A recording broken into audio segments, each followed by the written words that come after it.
Okay, now let's call everybody else. Oh, wish I had a few minutes to speak with you more more privately, but we'll get to that. Okay. No, I mean nothing urgent. I mean, I think we're streaming. Let's see if it hits the studio. And looks like we're hitting the studio. Okay, there we are. Yep, I see it.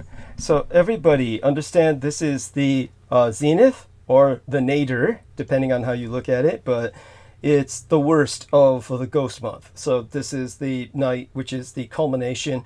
It theoretically gets better from here, but doesn't end until the next few days of September. But this is like the night where it's all at its absolute most intensive. Real Tech Geek says, you're streaming. Thank you, sir. Bless you. We're going to try and bring you and others on in just a moment here. Let me make the call to everybody as I promised I would. Of course, it's always just a miracle that I get on here at all. Let's try this. Let's try Troy Bellamy before I forget, because he doesn't show up normally on the list for some strange reason. And let's see who else doesn't show up on the list. Jennifer Hawkins, I will try. Of course, we'll try Peter Moon, and that's going to be more of a formality than anything else. Let's try George Knight. And, okay, Nemo, Sammy Romero. Okay, and Amy Como, of course, who I spoke to briefly. I can't remember exactly when. It had to be before I left. I think I spoke to you before I left. It all blends together because of the weirdness that happened the morning after. Nothing negative. You just, I mean, negative for the guy upstairs, but not for me. At any rate, it could be potentially in the long run negative for me, in that the house is falling apart bit by bit. He's not helping it any. He's speeding along the process just by being there. But it's just what can you do? Just part of life. At the same time, he improves the security of the house. Can't deny that. So now that I'm gone for long periods of time, there's even less to worry about, because maniacs running up and down the stairs constantly, trying to tweak whatever he's tweaking down in the basement, the ante room of the basement. It's not the real basement complex. But such being said, I'm just specifying that for new listeners. I just saw somebody I was going to bring on before everything, let me see here, just see if I can find this. I'd like to start calling Maggot Man again, but that poor Maggot Man, he's like, so involved with so much else. I don't know if he's on or not. Maybe I should just call him just out of formality. Yeah, why not? Yeah. Okay, here we are. Worst they can do is not answer. Yeah, true enough. Okay. So hopefully he still has that account going. I guess he should. Oh, there's Jennifer Hawkins' other account. Good, so let's hit that. And, okay, let's see now. Just Heather Holman, of course. Here we are. Just seeing her now. And, of course, now that I think about it, should try Jason Knight just in case, who you have no idea who that is, but he's a guy he makes knives. Let's see now. I guess that's pretty much everyone. Here's Brendan Zogit. I saw him earlier and didn't click on that in time, and then to think that I got it at the last minute. He's usually one of the first ones I hit, of course. Okay, then I'll just circle back down to Jason Knight, hit that, and just in case, not expecting anything. And then we're going back up to the, let's see now.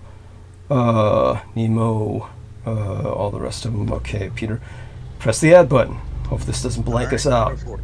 Go for it. Okay, and of course it blanked us out. Now I'm going to have to Control-Alt-Delete and then come back and bring on people a little at a time.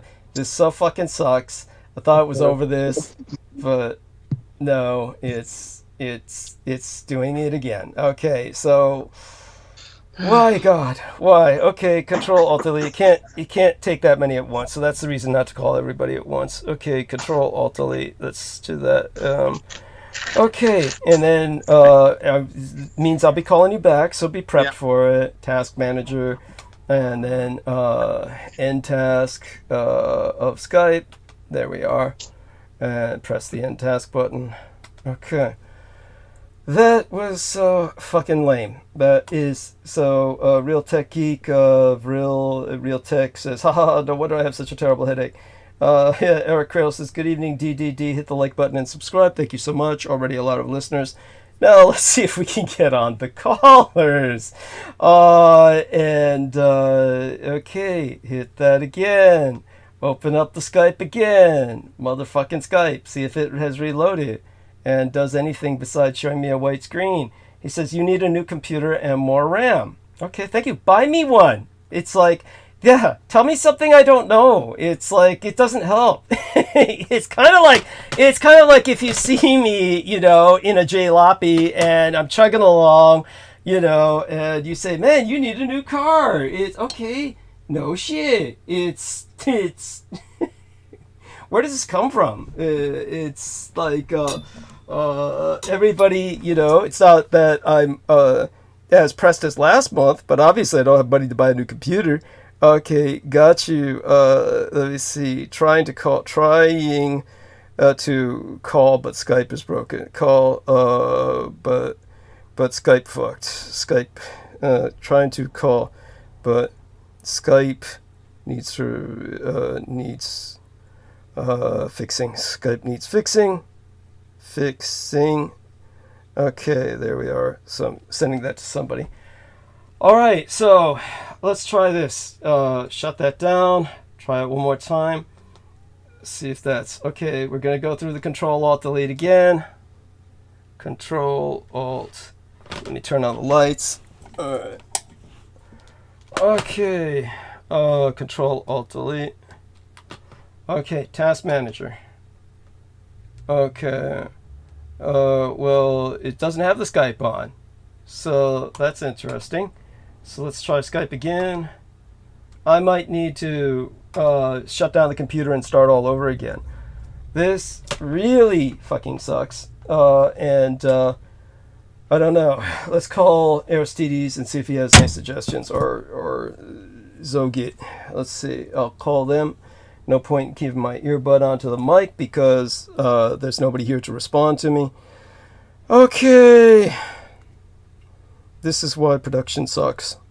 Don't ever do your own show, people. It's not worth it. Okay. Where am I? B people. All right. And then I'll go back to Aristides if that fails. All right. Here we are. Okay. Let's see. Skype. Is there a way to do this? Get Skype to reload or something.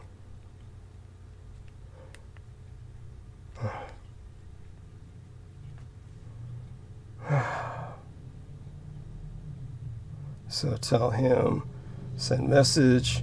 This is urgent. Call me back. Press the button. Okay, then call Aristides. Okay.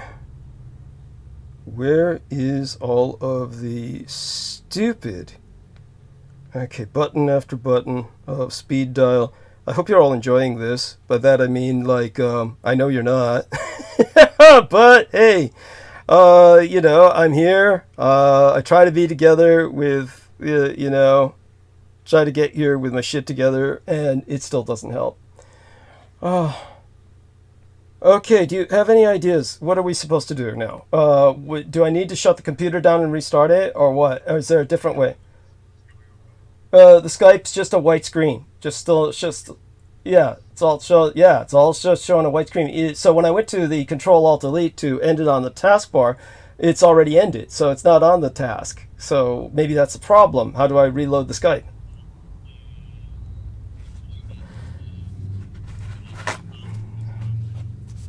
Yeah, it doesn't do shit. You just...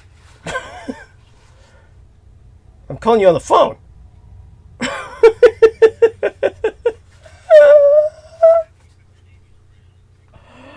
Right.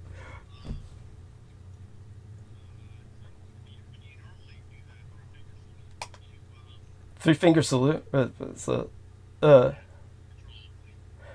Okay.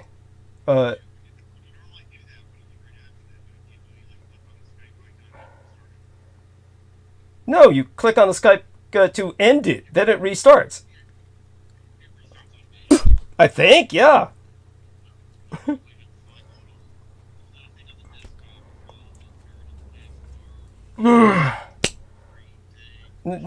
Well, I mean, it's still on the taskbar, but it's not doing anything. It's like there has to be a way to reload it or something.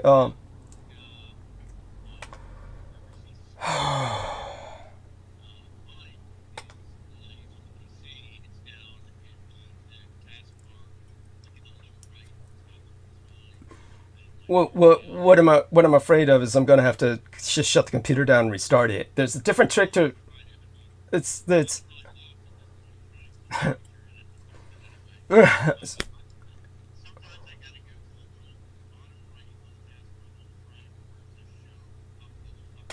okay. Okay. Oh, I see. Okay, so let me see if there's a Skype icon here. I see the I see OBS. I see, the Wi-Fi, Windows security, Meet Now, OneDrive, Skype, signed in, invisible. Okay, so click on that. Same shit, just a white screen. I can turn it off again, and like shut it, and then see if I can start it again.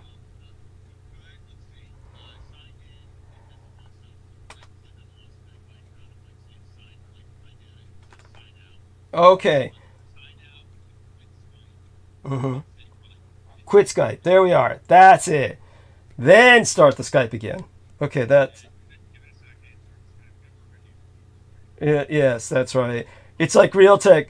Realtek says you need a new computer and more RAM. It's like, tell me something I don't fucking know. It's like it's like, okay. No, yeah, you're still working on yours. Yeah. Okay, I'm gonna open the Skype again. I'm gonna try and open the Skype again. Let's see what happens. Okay, let's hope that in a moment it starts spinning. Okay, there we are. Now it's starting to spin. There, we found it. We found the key. There, thank you. That way I didn't need to start the computer over, which is like, that kills half an hour. Okay, so now I'm gonna call everybody again. Okay, I'm gonna hang up. Hang up. Thank you. Hang up here on the phone. All right, now let's see now. And of course I'll tell our lady here. My friends here. It's at the top of my B list. Here we are. Oops. Okay. Send message. Calling on Skype again. Calling Skype again. Skype again. Okay. All right. Put that down for a minute. Now let's go back to the winning service here. This piece of shit that is this worthless piece of shit that we call Skype. Okay, now there we are. Okay, happy day. Okay. All right, now we'll try and call just a few people, just a few select people, because we're going to not overtax the Skype, which is obviously worthless and can only take so much. Okay, so let's see who those worthy few will be.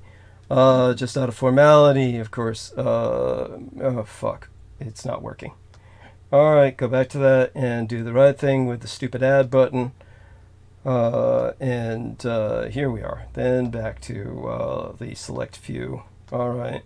People who are deemed an integral part of this, and okay, okay, then we try and add a few more after that. All right, there we go. I just saw him and missed him, and then Amy Como. Okay, I think that's constitutes, aside from maybe Heather Holman. Here we are. Let's see if we can add Heather. And trouble is, she's hard to find on the list. She doesn't show up on the list.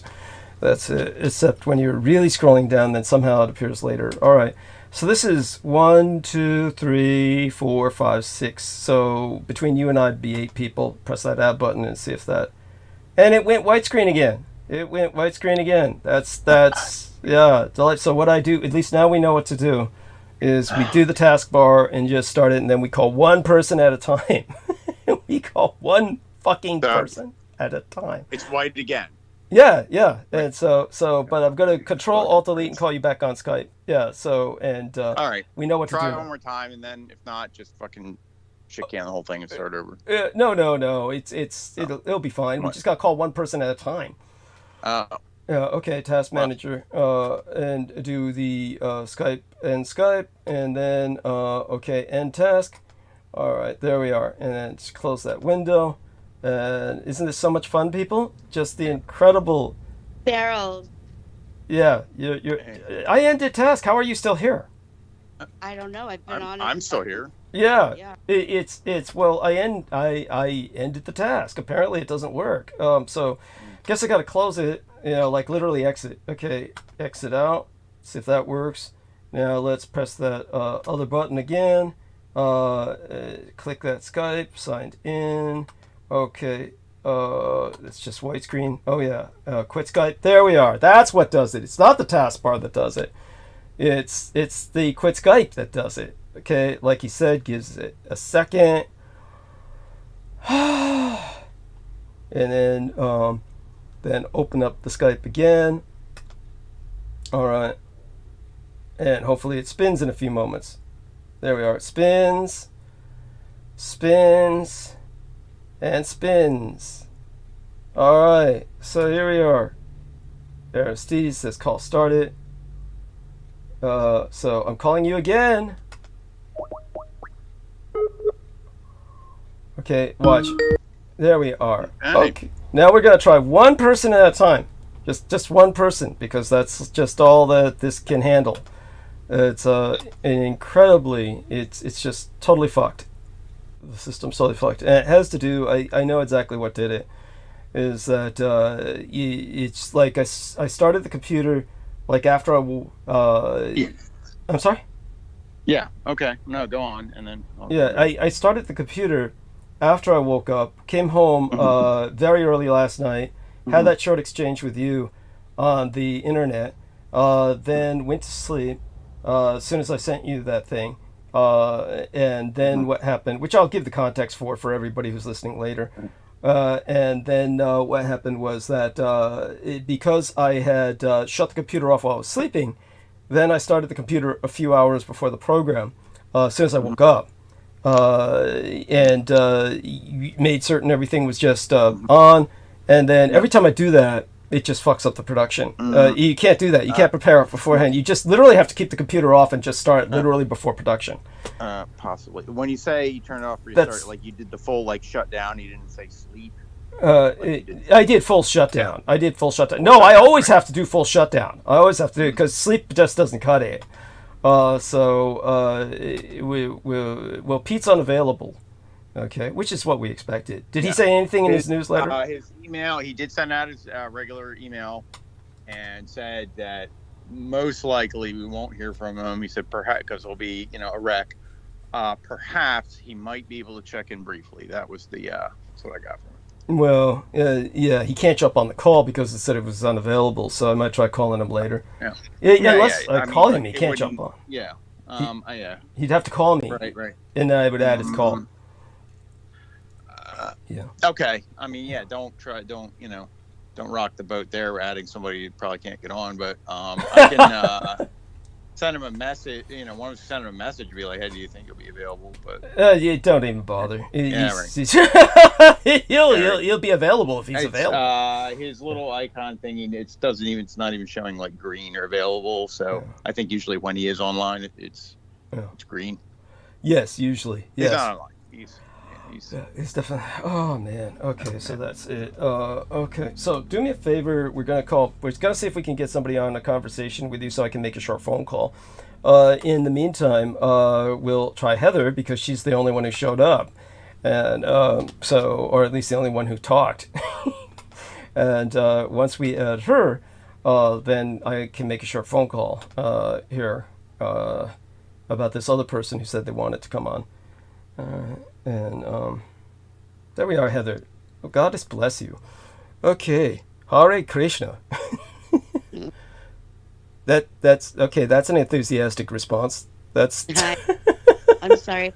I have a little sore throat, so I don't know if I'll be able to talk for very long. That's so cute. It makes you sound like a little old lady. That's that's adorable. So just talk as long as you can. I'm gonna call. I'm gonna go mute for a second. Call somebody on the phone. Mutual acquaintance of us all. Both of you go ahead and talk. As a matter of fact, you take advantage of this moment, Aristides, to give your spiel, and then Heather will just edge her way in after that. Now I'll be right back. Okay. Okay. Okay. All right. Thank you. And okay. And Heather, you're there standing by. I'm here, All right. standing right by you. Very, very good. So good to hear you there. All right. I'll do the spiel. So, as soon as you join us, if we're not having extensive technical difficulties, please, that stopped us from reminding you. But as soon as you join us, no matter what, hit the thumbs up, the like, under the program there, and check that you're subscribed. There should be a subscribe button or to subscribe, or it'll say subscribed as you are. And there's a little bell icon you can turn on the notifications, which you know what time we usually start, but in the need to, if we need to restart, then that would also be handy, because that usually takes some minutes for him to reboot the computer, etc. When he does that. So okay, we need the thumbs up because YouTube works on a popularity algorithm, and the enemy puts in downvotes. That's what it's called. Upvote. Thumbs. I said thumbs up. The enemy puts in downvotes, even with cheap bots, and with that you can't see them. YouTube most of the time these days doesn't show them because it hurts people's feelings and stuff. But they're there, and they put them on to, and that affects the searchability, popularity algorithm of the program, and it makes it harder for people to find Douglas, or say accidentally happen into the show, and then he won't be recommended to people like you see it'll recommend other channels and stuff, and he won't be recommended. So they eventually do get removed, but by then it's too late usually. So please hit the thumbs up, and you can provide additional upvotes, because I believe you need a YouTube account to upvote to begin with. That's what I found for myself.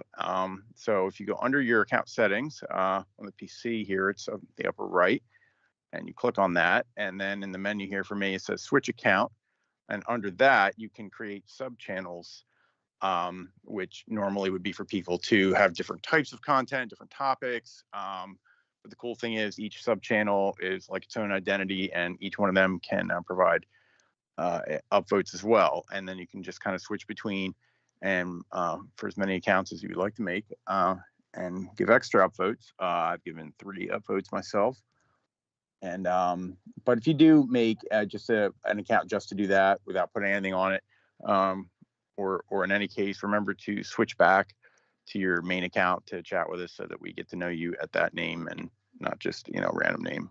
We all make that mistake sometimes, but because sometimes random people, potential troublemakers pop in with random names and they don't have anything on their account. We've had issues with that. So that's fine, but just try to, try to tell us what's going on and say hi with your main account, and create extra ones if you're so inclined. And that's about all I can think of. Oh, and please, I put the donation link is in the chat already a couple times. Please donate to Douglas.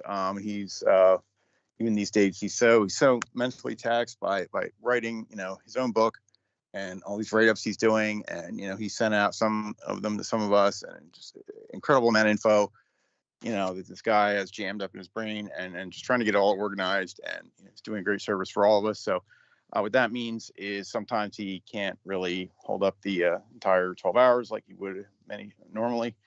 Of course, that'll affect the donations as well. So please find the PayPal link. It's, his PayPal name is Douglas D. Dietrich for his personal account. His other business account is without the middle initial D, and but that one gets taxed a little bit when he pulls some money out. He does need that one for certain reasons, but he doesn't need a heck of a lot of money in that one. He needs it mostly in his personal Douglas D. Dietrich. You can find the link in the chat, or if you're, nowhere near the chat and you're hearing this, it's on PayPal. If you just go on and search for Douglas D. Dietrich, you should find him. be a picture of him on the profile, and send him anything you can afford. We're going to have to figure out a new computer for him eventually because we can't keep going through this. So anything helps. But if nothing else, he's just got to make his rent and, basic expenses for the month. So, and we'll ask him where he is at on that, because it is, what is it, halfway through the month already? August? It's the 18th. Holy shit. Well, let's call it whatever, 2/3 of the way through. Yeah. God, it's going to be September.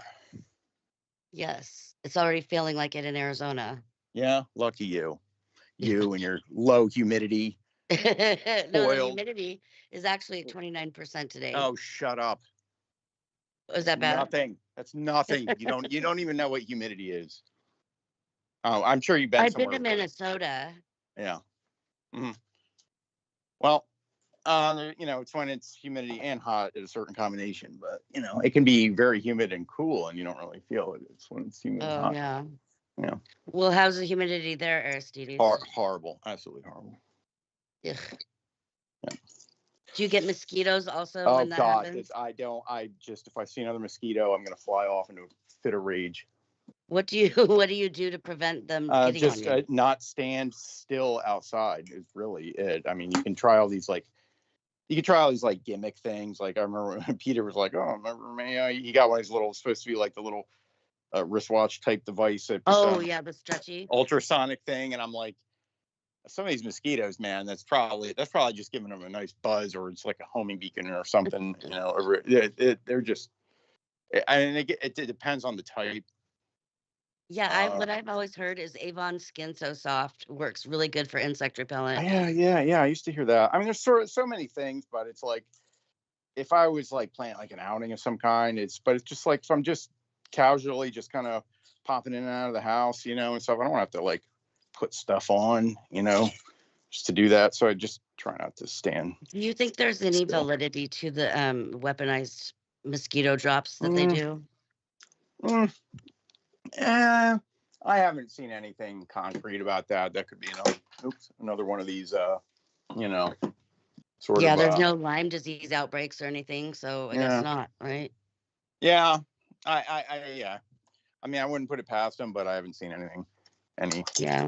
But maybe it could be doing stuff and we wouldn't know. But I mean, there were reasons they were trying to engineer mosquitoes, and that was supposedly to reduce mosquito populations, like engineer something into them so that like down the line that they'd be like have birth defects or something, Oh wow, mutant mosquitoes. To help get rid of the mosquitoes. Like, yeah, it's something that would like where they would go and breed, but a couple, I don't know how it works. Maybe a couple generations later that they wouldn't be able to breed or something. I don't know. I hope they do that. Like I'd be all for tax dollars going to that if they actually got rid of them. But yeah, I don't have a great relationship with mosquitoes. They like me a lot. So yeah, but I mean, I might be jealous of the low humidity, but I guess out there for Arizona, it's not humid, but it's like a blast for us. It's like 100 degrees and like it's sun, wind. So yeah, extremes are never really good.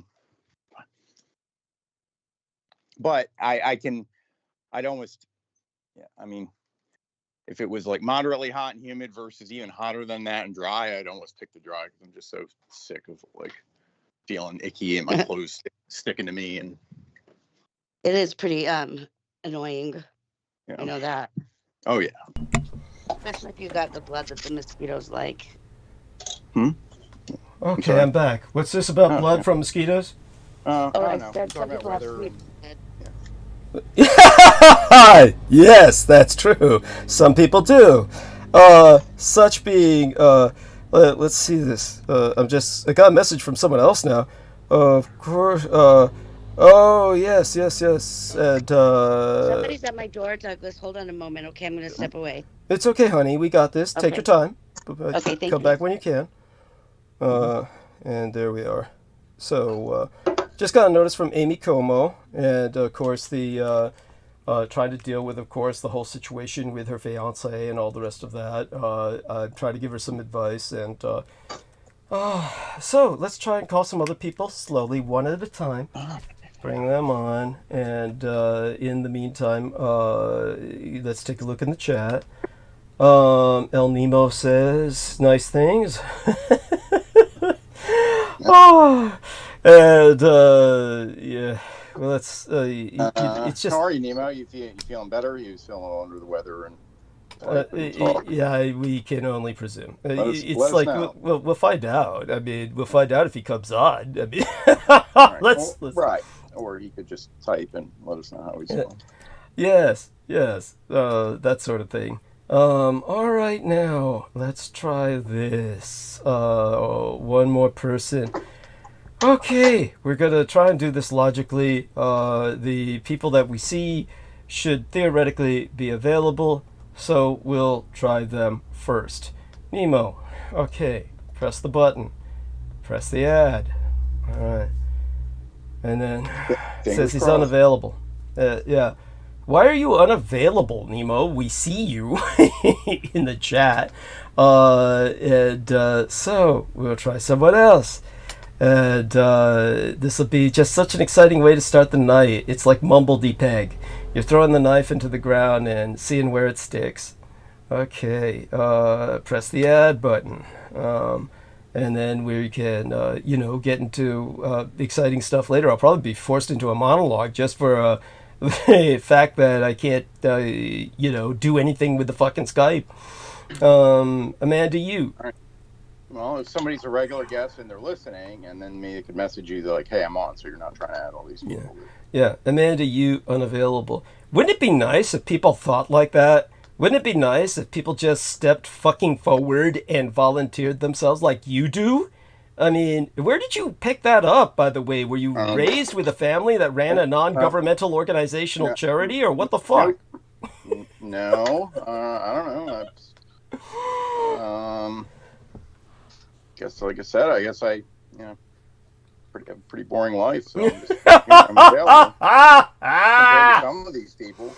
It's not like they lead lives any more exciting than yours, I assure you. No, they seem to be, have a lot of things coming and going, sometimes.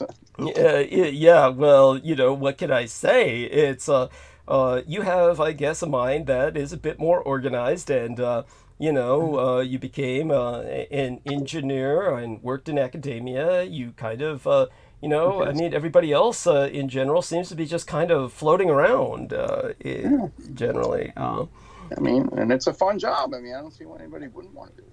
Thank you. Yes. I mean, the math. The math. Oh, no, I mean, like, work for you.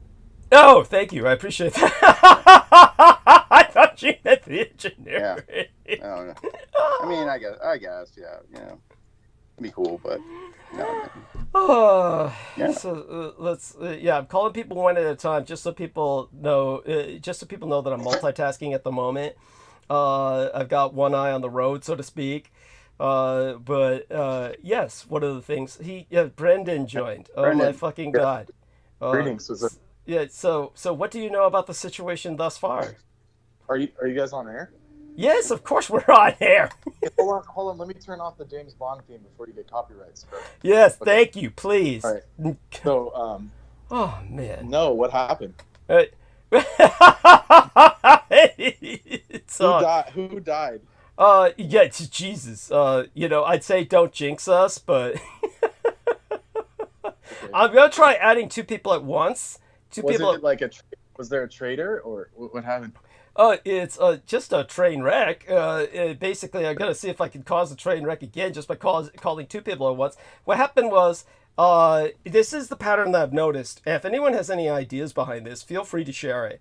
I noticed that when I start the computer, I always make certain that before I do the program, I turn the computer off. Just shut it down completely and start afresh. Because if I don't do that, it's just going to fuck up. And I don't know why that is. But I take it that it's like Realtek says, you need a new computer with more RAM space, which I think is obvious when he said that. You know, it's kind of like seeing a person, you know, in a totaled wreck and saying, "Hey, man, you need a new car." You know, I mean, it's just, it's like saying shit stinks. You know, just saying Basically, it is. you have to clear the working memory to use anything. I'm sorry, say that again. You have to clear the working memory to use anything because it just doesn't have enough memory. Yeah. Well, how old is it? How old is the computer? It's not that old. It's not that. No, it was old. Yeah. Yeah. Approximately. How many years? I don't Like know. 3. Yeah. 3? That's it? Yeah. Yeah. Yeah. All right. Yeah. Brendan's got a far better memory than I do, and shit, he's got it down. He's got a mind like a steel trap for some things. Yeah. Uh, Somebody there to actually work The on Kafka it. memory. I have Kafka like type. yeah.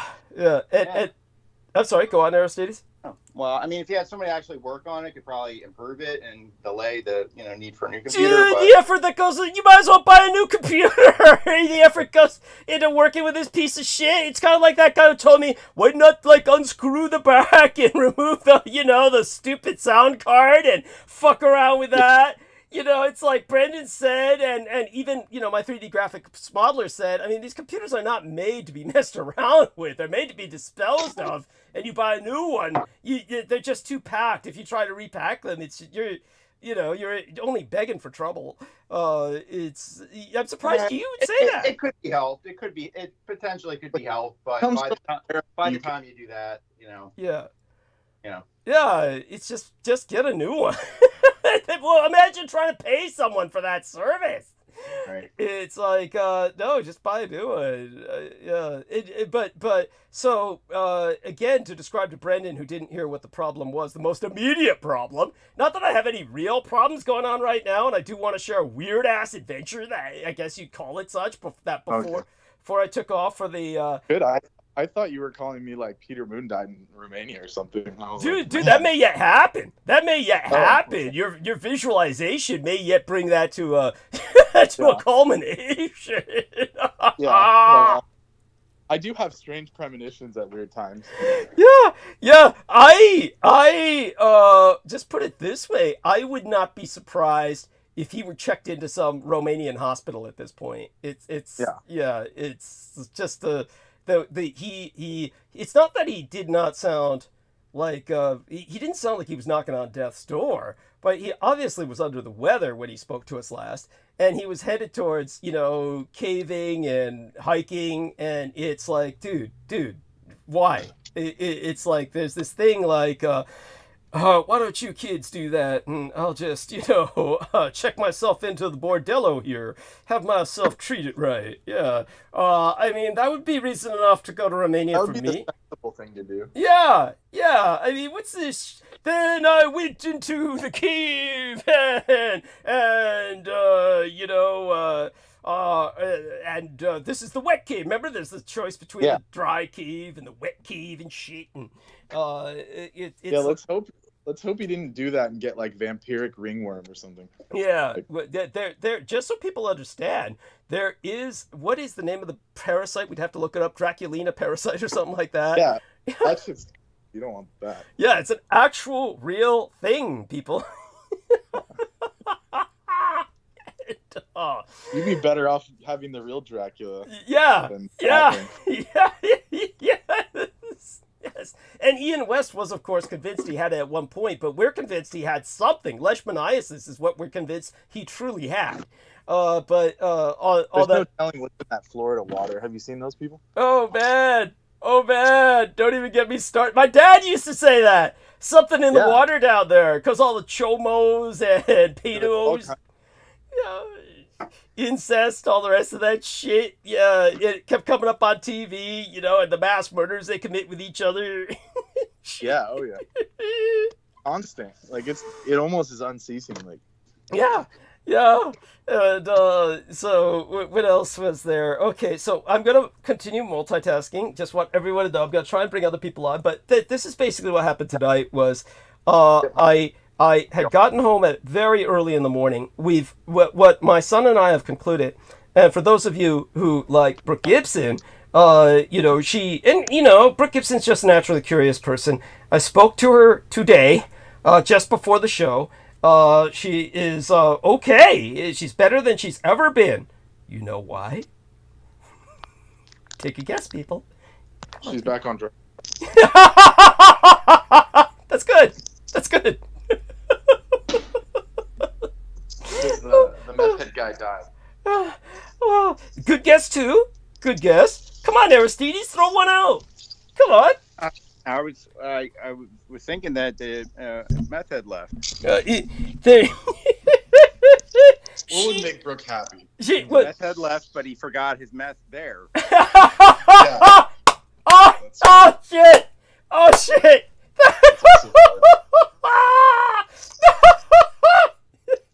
You guys are fucking. Oh, you're good. You guys are good. It's good, but that's not. None of you hit the mark. None of you hit the mark. I'll say it. It's. Peter Moon has been gone for weeks, and he's not lighting the binding candles every fucking night. That's what's going on. Yeah, that's what true. fucking happened. That's what fucking happened. And for those of you who don't know, there's quantum mechanics going on here. Applied quantum mechanics has an effect. And yeah, and this is what he was doing every night. And I mean every night. Photographs of Brooke, and lit candles, and hasn't been able to do that for weeks. And Meth Head left. She, basically got so much better. She's in this, safer space. It's just, because no one's lighting. It's like a light switch. It's like night and day. It's true. It's true. Yeah, the moment he was gone in Romania, Meth Head left. She helped it a little bit, but she had this stroke of genius. She learned from her squirrel. He had 2 rechargers when That's beautiful. Yeah, she learned from her squirrel when he had 2 rechargers this time given to him by the authorities, and they said, so her squirrel chews through one, you don't have an excuse. So she took a scissors and cut the other one to bits. And then said, now you're going back to jail. Ha ha ha ha. And they came and took him away. Holy shit. Perfect. So, there you go. It's so the funny thing was she was ready to come on. I guess let's see if she's on the call. Is she on the call? Yeah, she's added to the conversation. She can jump on if she wishes. I blame Brooke for the yeast infection I contracted months and months ago. I think it was last year. That was all Brooke's fault, just so people know. Yeah, let's see if that brings her back on. Yeah, remember that. That's a sick way to summon somebody, but it's okay. Especially out of context.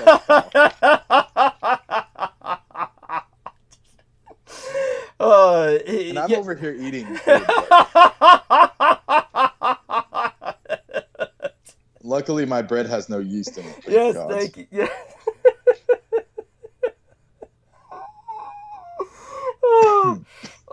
He's choking anyway. Poor bastard. I'm always destroying his appetite. If I weren't psychotic, I'd feel guilty. He's dying now, poor fellow. Yes, goddamn Douglas Dietrich. Invasive images in my head because of that son of a. That was the deadly garlic. I almost got killed by garlic. Oh my god. Did you hear about that kid? That was what is the name? Somebody look this up. There's these like hot chips that were so spicy they came with a skull and crossbones, and they only sold 1 chip in each package. Yeah, those things. Yes. They killed someone. Yeah. Yes. Somebody dared some kid eat 2 of them at once, and like an idiot, he ate 2 of them at once. He died, right. People. Yes. Was it worth it being macho? No. Yeah. Yeah. Well, he died a man. A man. Yeah. I don't think that counts. Yeah. That's jumping in a burning building to save a baby, eating 2 hot chips. Idiot. Yes. Oh my fucking god. It's Darwin. Yeah, I think they had to stop selling those for a while because people were doing it, like just giving them to people without telling them. Of course. And just like, here, try this chip. Oh, they put it in a bowl, They put it in a bowl of other chips. Of course, yes. Yeah, that shit was crazy. I mean, even that chip itself is like that thing. Yes. Oh my God! And I've eaten them, but what is I it have like? Another level of spice. Yeah, it's like getting maced or something. Man. It's not pleasant. You know, it's like eating pepper spray. It's like not fun. But also, and even that's me. I had like so all of 2020, 2021, 2022. I was eating like ghost chilies and scorpion reaper peppers and stuff to keep away any kind of issues, which worked for me. But it's like it wasn't. It's not recommended for other people, you know. Like those kind of things are dangerous for, especially white people. Thank you. Yes, and yet white people are the ones who keep, you know, trying to show I can handle it. Yeah, so I'll tell her. When I was in, when I was in England, we went to. This was a couple years ago now. We went to Little India, and like near Wembley, near the Wembley Stadium, and the people in there were like from South India or something. They said, "This is a test of manliness. You got to eat these."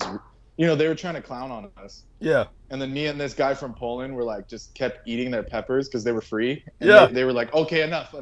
Like, yeah, they wanted some left for themselves. Yeah. Like they thought we were about to chicken out or something, and then we ended up eating all their free peppers, and they were like, okay, that's good, you know. You guys passed. Yes. And they tried to say some bullshit like, you are real men now. I'm like, okay. Yes. Yeah, thank you. As you know, if that's all it takes, if that's all it takes, it's kind of like I couldn't see this picture well once when it was brought up, and it was like all of those. It was when SEAL Team 6 died, and we were looking it up. When SEAL Team 6 died after killing Osama bin Laden, and then they killed them all so that in a single helicopter crash, they told them, all of you get in this one single helicopter, and they all piled in it, and then they blew them all away and shit, and then they... that way they had no witnesses to say that nobody killed bin Laden and none of it ever happened. Then like, it was years and years later, they brought up some quote-unquote survivor who miraculously... I don't know. Survived the helicopter crash. They made movies about this fucking idiot. Yes, he said, I killed bin Laden. The sole survivor. He's like, and he talks about how he looked him in the eye and shit. I mean, that's so fake. No, and he said something about he moved his daughter aside or something. He said there was a daughter, but I lifted the daughter up and took her out of the range of my gun before I fired it. Like, how does one do this? Like, in a situation like that? I mean, was he on life support? That he just was, on a respirator and couldn't do anything while you bodily lifted his daughter? And then so that you had to have a clear sight of him so she wouldn't be... And then he said, did you remember what he added? Of course, large pile of porn, he said, next to the bed. Large pile of porn next to the... He said that. Yeah, just like... Yeah, that's so cheesy. Just to add... As if the internet doesn't exist. Like, he was posting videos like a couple days before he died. Or they say as if he didn't died. have the internet. Yeah, a couple days before they say he died. I'm saying died in quotes. Yes, thank you. Air quotes. Thank you. You just can't see it. He probably retired to fucking Dubai. He probably eventually died because he was drinking so much. Remember he had that other name, Johnny Osmond or weird shit like that? What was his back then he was Timothy Osmond. Thank you. That back then he was a big ass drinker, so he probably did die of like liver failure at some point. But he probably did Dubai almost certainly. But what was the other shit about that? That was so when Brooke looked up this article about that family has so much money. Yeah, there you go. It's true. Yeah, when Brooke looked up this article about SEAL Team 6 dying, and I couldn't see the picture very well, but it was in a bar with a bunch of fat guys looking at the TV screen, at SEAL Team 6 dying. Apparently they were showing like, oh, this is where the helicopter blew up or something or whatever. And so they were all staring at it like, oh my God, we lost our boys. So all these guys, I said, is that SEAL Team 6? And that's what she said. If they're SEAL Team 6, I'm SEAL Team 6. She said, I'm going down to the recruiting station right now, and they'll have to take me. If they take them, they have to take me. And then I realized a bunch of fat guys in a bar and shit with Cheetos and dip and shit, and I was laughing my ass off. Then I finally understood what I was looking at. But when it comes to... That sounds more... Yeah, that's so cheesy. Yeah. But it's honestly... yes, they put the... You know, like the whole absurdity of that. There's a secret team that died mysteriously, and they put it on the news. I mean, Yes, thank you. You know, it's like so cheesy.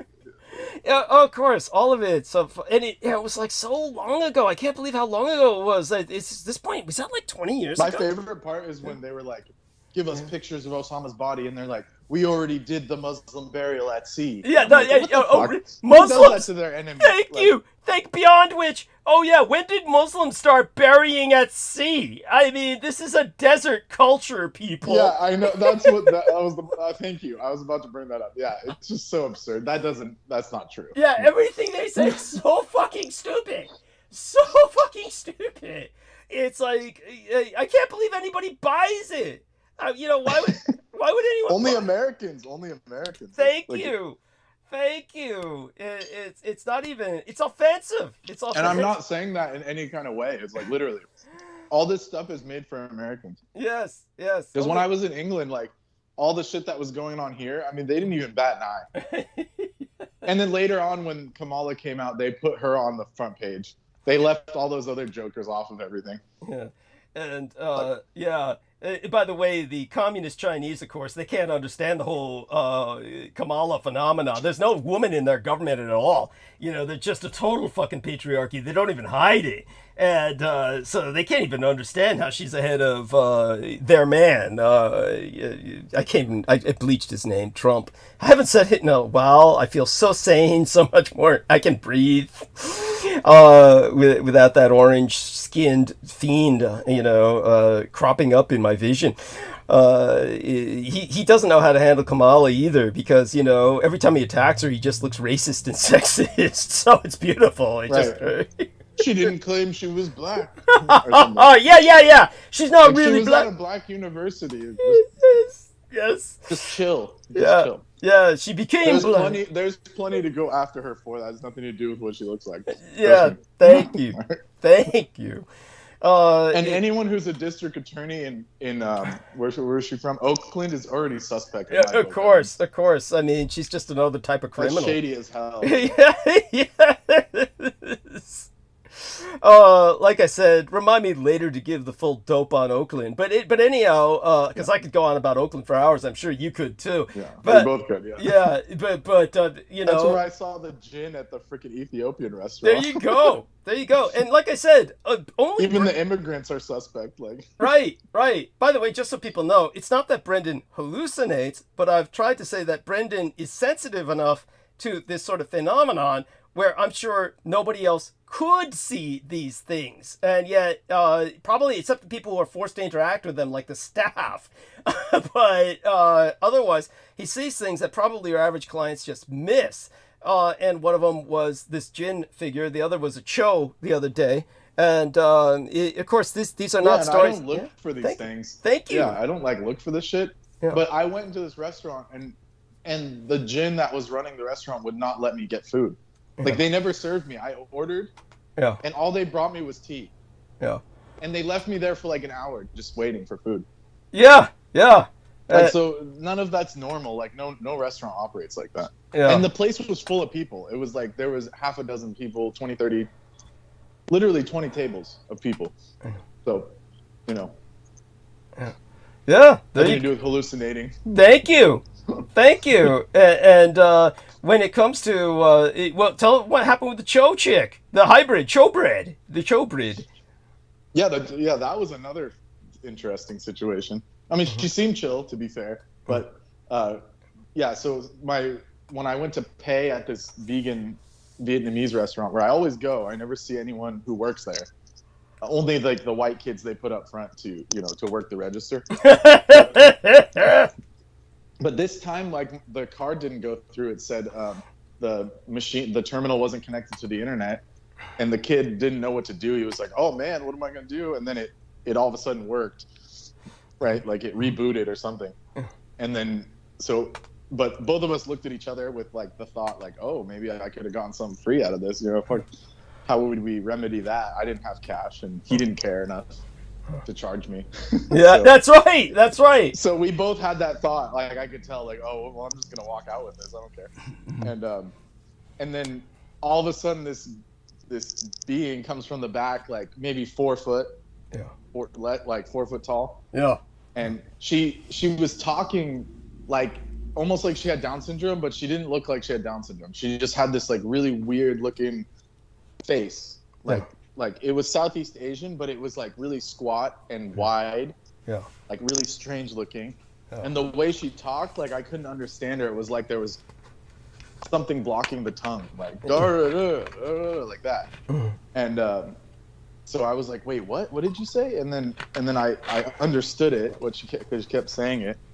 And what she was saying was, oh, you almost got free food, ha ha ha, like trying to joke with us. And then me and the guy were just like, oh yeah, that's funny, whatever. And then I left. And then right when I left, I was like, wait a minute, she didn't hear us, or there's no way she could have heard us because we didn't say anything out loud. She wasn't there for the transaction. Yeah. And then whatever happened, it just appeared. Like she came out of the back, or like literally came out of nowhere. And knew like, instantly, and yet was fully aware of the situation. Yeah, go on. Yeah. But yet had like a speech disability, apparently. Yes. Yeah. That would appear as a speech disability. So it all didn't add up, and I was like, wait a minute, was that a CHO hybrid or something? Yes. Yes. It wasn't like the being wasn't like fully human, but it also wasn't fully non-human. Yeah. So I was like, was that a CHO hybrid or something? Like, yes, a CHO brid. Yeah, that was a CHO brid. Yeah. Is that possible? Is that no. As a matter of fact, it's what I've explained before. I know this is hard for people to buy. A lot of people just shut down and they don't want to believe this, or they say that's impossible. Nature doesn't work like that. But understand, we're not dealing with nature. We're dealing with something that would be called supernature, which is where you get the term supernatural from. So just think of metaphysics. It means beyond normal physics. When you leave the realm of physics and you're entering quantum, you're almost dealing with philosophy at that point, or magic, as it's interpreted by people. When Arthur C. Clarke, fucking pedo, Brit, aristocrat, said that in the future, when technology is advanced, or any advanced technology beyond that of the culture level of technology beneath it, looks like magic. To those who have not yet perceived such technology, magic is just a higher form of technique, which is where we get the term technology from.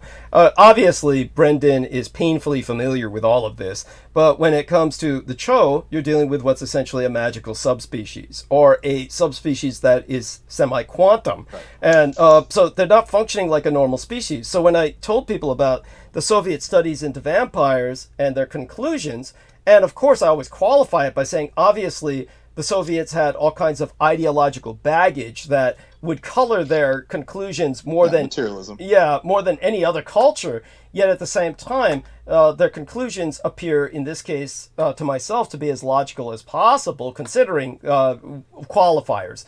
But all that being said, like with the vampires that the Soviets studied, and their conclusion that the vampire subspecies is an all-male species, unlike the rest of nature, which is, in nature, of course, the overwhelming amount of nature is matriarchal, to the point where females can give virgin birth. And they've spoken about that recently with different types of, even mammals, even some mammals in nature can give birth. It's been identified without a doubt in the California condor. That's how they rebounded from extinction. Literally one or two individuals. Now they're back to like over 300. That's right. Through that one spontaneous birth of a female. That's right. Fertilizing her own egg or something. Yes, that's right. Yeah. That's right. And even some. And it's on the books. Like Thank you. There's no refuting. Yeah. Thank you. And there's even mammals that have done this, that they've proven. So in nature, it's the matriarchy, it's the female that counts, but. Nature would also stand by what the Soviets concluded about the vampires, that they would only give birth to males simply because the male body is better at rape, better at forcing its will upon others. It's just it's an evolutionary advantage, as opposed to the bullshit about the female vampire trying to seduce everybody and all this crap. I mean, you're just putting yourself in an incredibly vulnerable position whenever you try to seduce people. I would know. But all that being said, when it comes to the situation of how they do reproduce, every once in a while, for reasons, of course, the Soviets could never fathom, and probably no one ever will, for some reason, the mating instinct will kick in, and they will rape some human female. And then they create, at some point, either another true-blooded vampire, which would always be a male, or a dampfire, which would be sometimes male or sometimes female. At which point, those people can actually reproduce, but they'd almost certainly give birth to a lesser and lesser, more and more lesser bred specimen. So it usually ends with the quarter vampire like myself, the line where the next person born would just basically be normal, be a human being. But every once in a while, recessive gene will kick in, and perhaps someone would give birth to a vampire only in the sense that the gene would be recessive, but then it would kick in when they died. It would take a near-death experience, and then the gene kicks in, which is essentially what happened to me in full force when they killed me, literally killed me, clinically killed me, by taking all the blood out of me and pumping in all that nanoplasma. So when I clinically died and then reanimated, I certainly was far more vampiric than I was until that age, until the age of 14. My sister had actually shown all of the far more vampiroid, shall we say, manifestations than I did before that time. And but then after that point, it was myself who became more and more gradually displaying that and manifesting that. Then again, of course, that was all kind of quiescent during the years I was taking care of my parents, and it's such a horrible time. That was such a horrible time. I was so sick all the time, or just dead, feeling like I was dying every moment. Honestly, it's had I not been, of course, a quarter vampire, and with all that nanoplasma pumped into me, I never would have lived through that. And people have no idea. It's not just the stress of caring for the parents, all these horrible things that happened that, I don't even want to go into right now. But that being said, when it comes to the Cho, as my father understood them from his encounters in Asia and from what he learned, again, an all-male species. And the only way that they can reproduce is abducting human women, impregnating them, and usually it gives birth to other male Chos. But once in a while, they'll get lucky and they'll get a female Cho hybrid. And usually it'll be something like what you saw, but at least it can interact with society better than they can.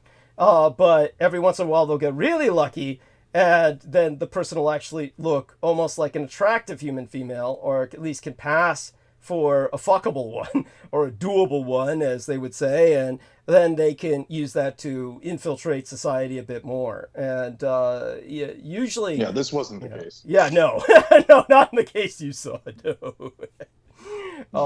Yeah, it's not that... Like, it was, like, for a normal person, they would be, like, alarmed to even see that person. Like, and it's no offense to, like, the disabled, but they were, like, definitely, like, not... Like, if I didn't have, like, the Dietrich, what would be tempering, I probably would have freaked out too. I get you. I get you. Does that make sense?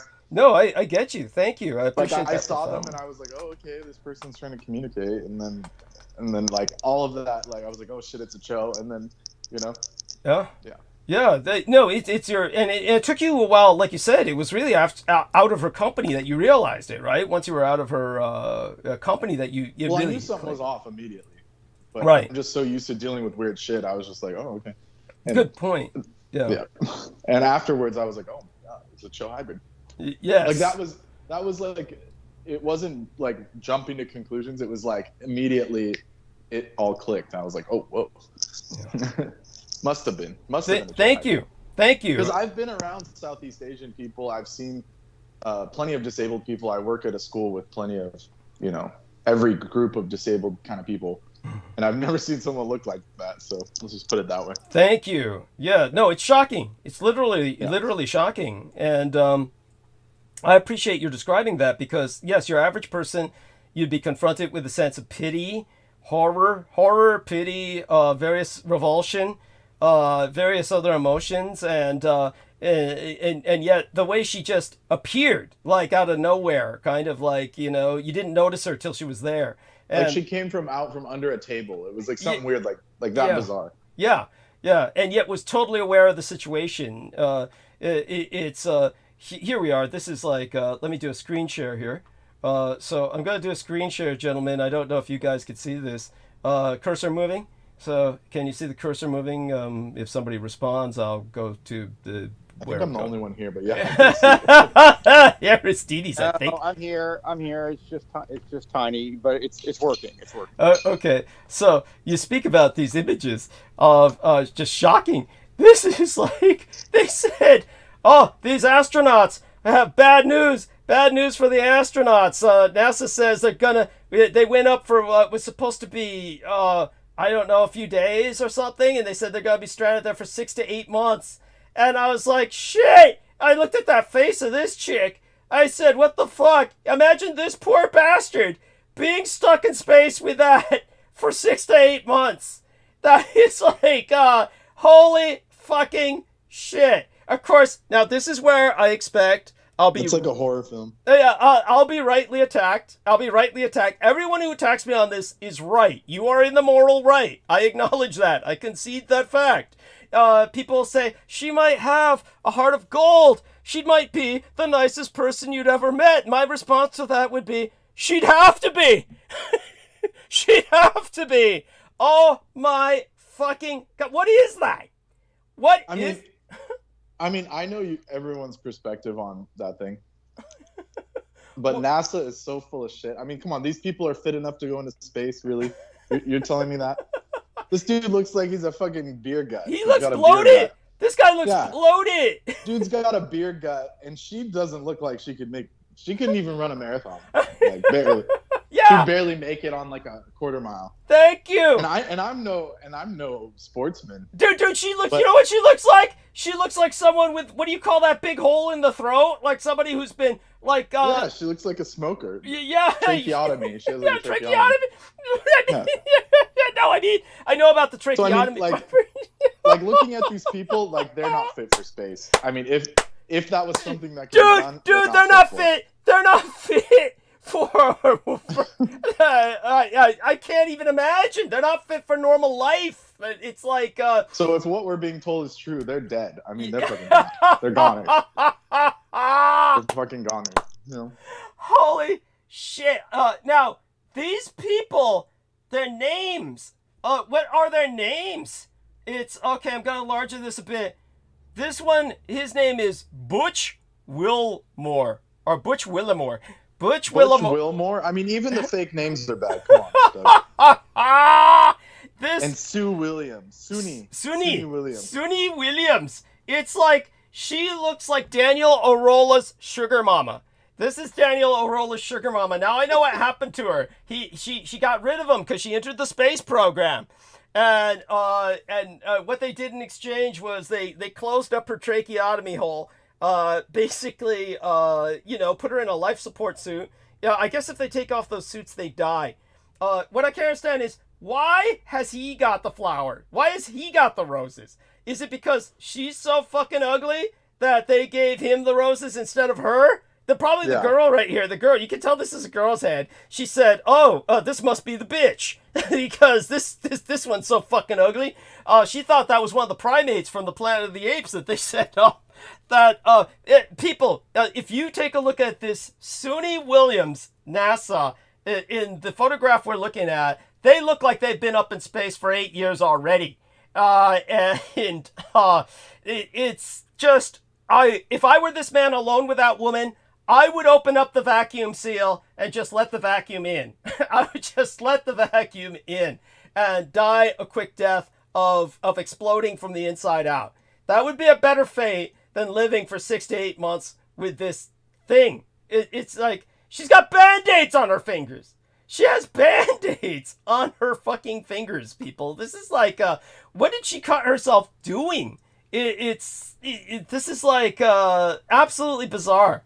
What we're looking at here. And so let's not get on my flat Earth rant. Yeah. You know what the Band-Aids are from. This puts everything into my, like, if we were playing a game of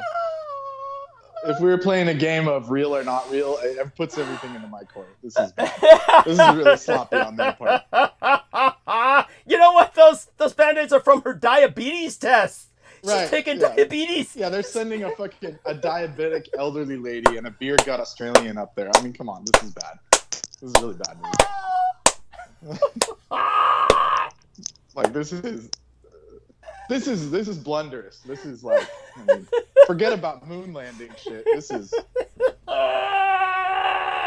like, you can't even believe it. Like, it's unbelievable. Oh, in like the literal sense of the word. Yeah. They say she's the pilotess. She's the pilotess. This is what's her name again? Mrs. Vril. SUNY Williams. No, the Penny Bradley. It's like Penny Bradley. It's Penny Bradley love. Now I see where Penny Bradley gets it. If this bitch is the pilotess, is SUNY Williams, then Penny Bradley was up there flying Flugerads at the head of the wedge. Like she said, I was at the head of the wedge. The Germans wouldn't even let her look in its direction. Thank you. Yeah, she didn't even have 20/20 vision. She didn't even have 20/20 vision. That's what we asked her. We were like, what about your glasses? And she said, no, that was fine. Yeah, like, or something. Of course. Yeah, I'm sure it was. Oh shit! She was flying all right. It was a certain kind of drug she was given by her handlers, and when they cascaded all his memories. And these plugs are these go directly into the stomach. This is how they feed, because they're like, what do you call those people who are like they're on near death's door and their digestive system's totally broken down, so they feed them directly through the gut? I forget what they call that stuff. Oh, and there's the other one. What's the colostomy bag? This one's for the colostomy bag. This one's for the colostomy bag for the waist. The other one's for the. And come on, you're telling me those suits are gonna prevent radiation? Come on, Douglas, let's use our brains here. Oh yeah, that's like. It looks like just paper. It looks like it's not even real cotton. Like, what is that shit? Thank you. Thank you. It's why do they bother? Why do they bother? Like Buzz Lightyear had a more believable suit than that. It's scuba diving. Scuba diving suits offer more environmental protection. Trust me, anybody who's listening right now, if you're not looking at this picture, scuba diving suits would offer more environmental protection than this shit. Yeah. Oh, so if they're actually stuck up there, I say just leave them. I mean, it's a waste of resources. It's a waste of resources to even go get them. Just leave them up there. Oh, we're so bad. We're so fucking bad. We're so bad. I'm just sticking to my guns. They're not real. I mean, this isn't real. Fuck them. And if they died in an accident that had to do with NASA, they deserved it because they're lying to people. Yes, thank you. Sorry to say. Thank you. This reinforces our dear Victoria, and hopefully everybody pray for her. I haven't heard from her since she said she felt so sick. I haven't had a chance to reach out to her, and God knows, hopefully she's better. It's, you just worry about these people. I mean, why do they all live out in the middle of bumfuck nowhere? So did you, now, of course, there's, obviously, I'm not going to expose much about Amy Como. I spoke to her recently. And I'm not going to say anything truly private, yet she's living in a horror story. I shared some of it last episode. Did I get a chance to tell you any of it, Brendan, or what? You did, but I just deleted it. I mean, it's like my memory can't handle that kind of pain. It's pain. Shenanigans. Oh shit. So in terms of, okay, that was a great way to start the night. That was yes. Let's see if we can add some other people slowly, because that's what kept knocking the Skype off, was adding people all at once like I normally do, and it kept going to white screen. It's, like I said, I've noticed that if I don't start the computer cold, like about 15-20 minutes before the show, just so it has that amount of time to start and then load up everything, it just, as Brendan said, basically the memory's not clear enough, and it just fails. It just fails. Things start failing. So I've got to, remind myself to do that from this point forward. So we'll see who else what am I doing? you were reminding me that the computer, it just fails when you don't restart it before the show, because it has the accumulated memory, even if you've left it on for only a few hours and was on sleep. It's somehow, it's just, it really just needs to start straight, or it, gets all fucked up, clustered. Okay, so I think I've added George Knight already, so he can jump on whenever he wishes, and as for, let's take a look at this, some other people that I can think of, in the meantime, What about both of you gentlemen? Any adventures lately or misadventures? Before I tell you what happened to me before the ghost weekend, so to speak, Japanese Halloween Oban festival, I guess I'll just go into that. What had happened was that before the Oban festival, it was right after the last show. So let me take a look at the calendar because I lose track of time like you wouldn't believe. So the last show was Wednesday the 14th. We ended it kind of early. And so what I did was I went to bed kind of early. But I was definitely up at about 4:30 a.m. in the morning. Between 4:30 and 5:30 a.m. I was still up.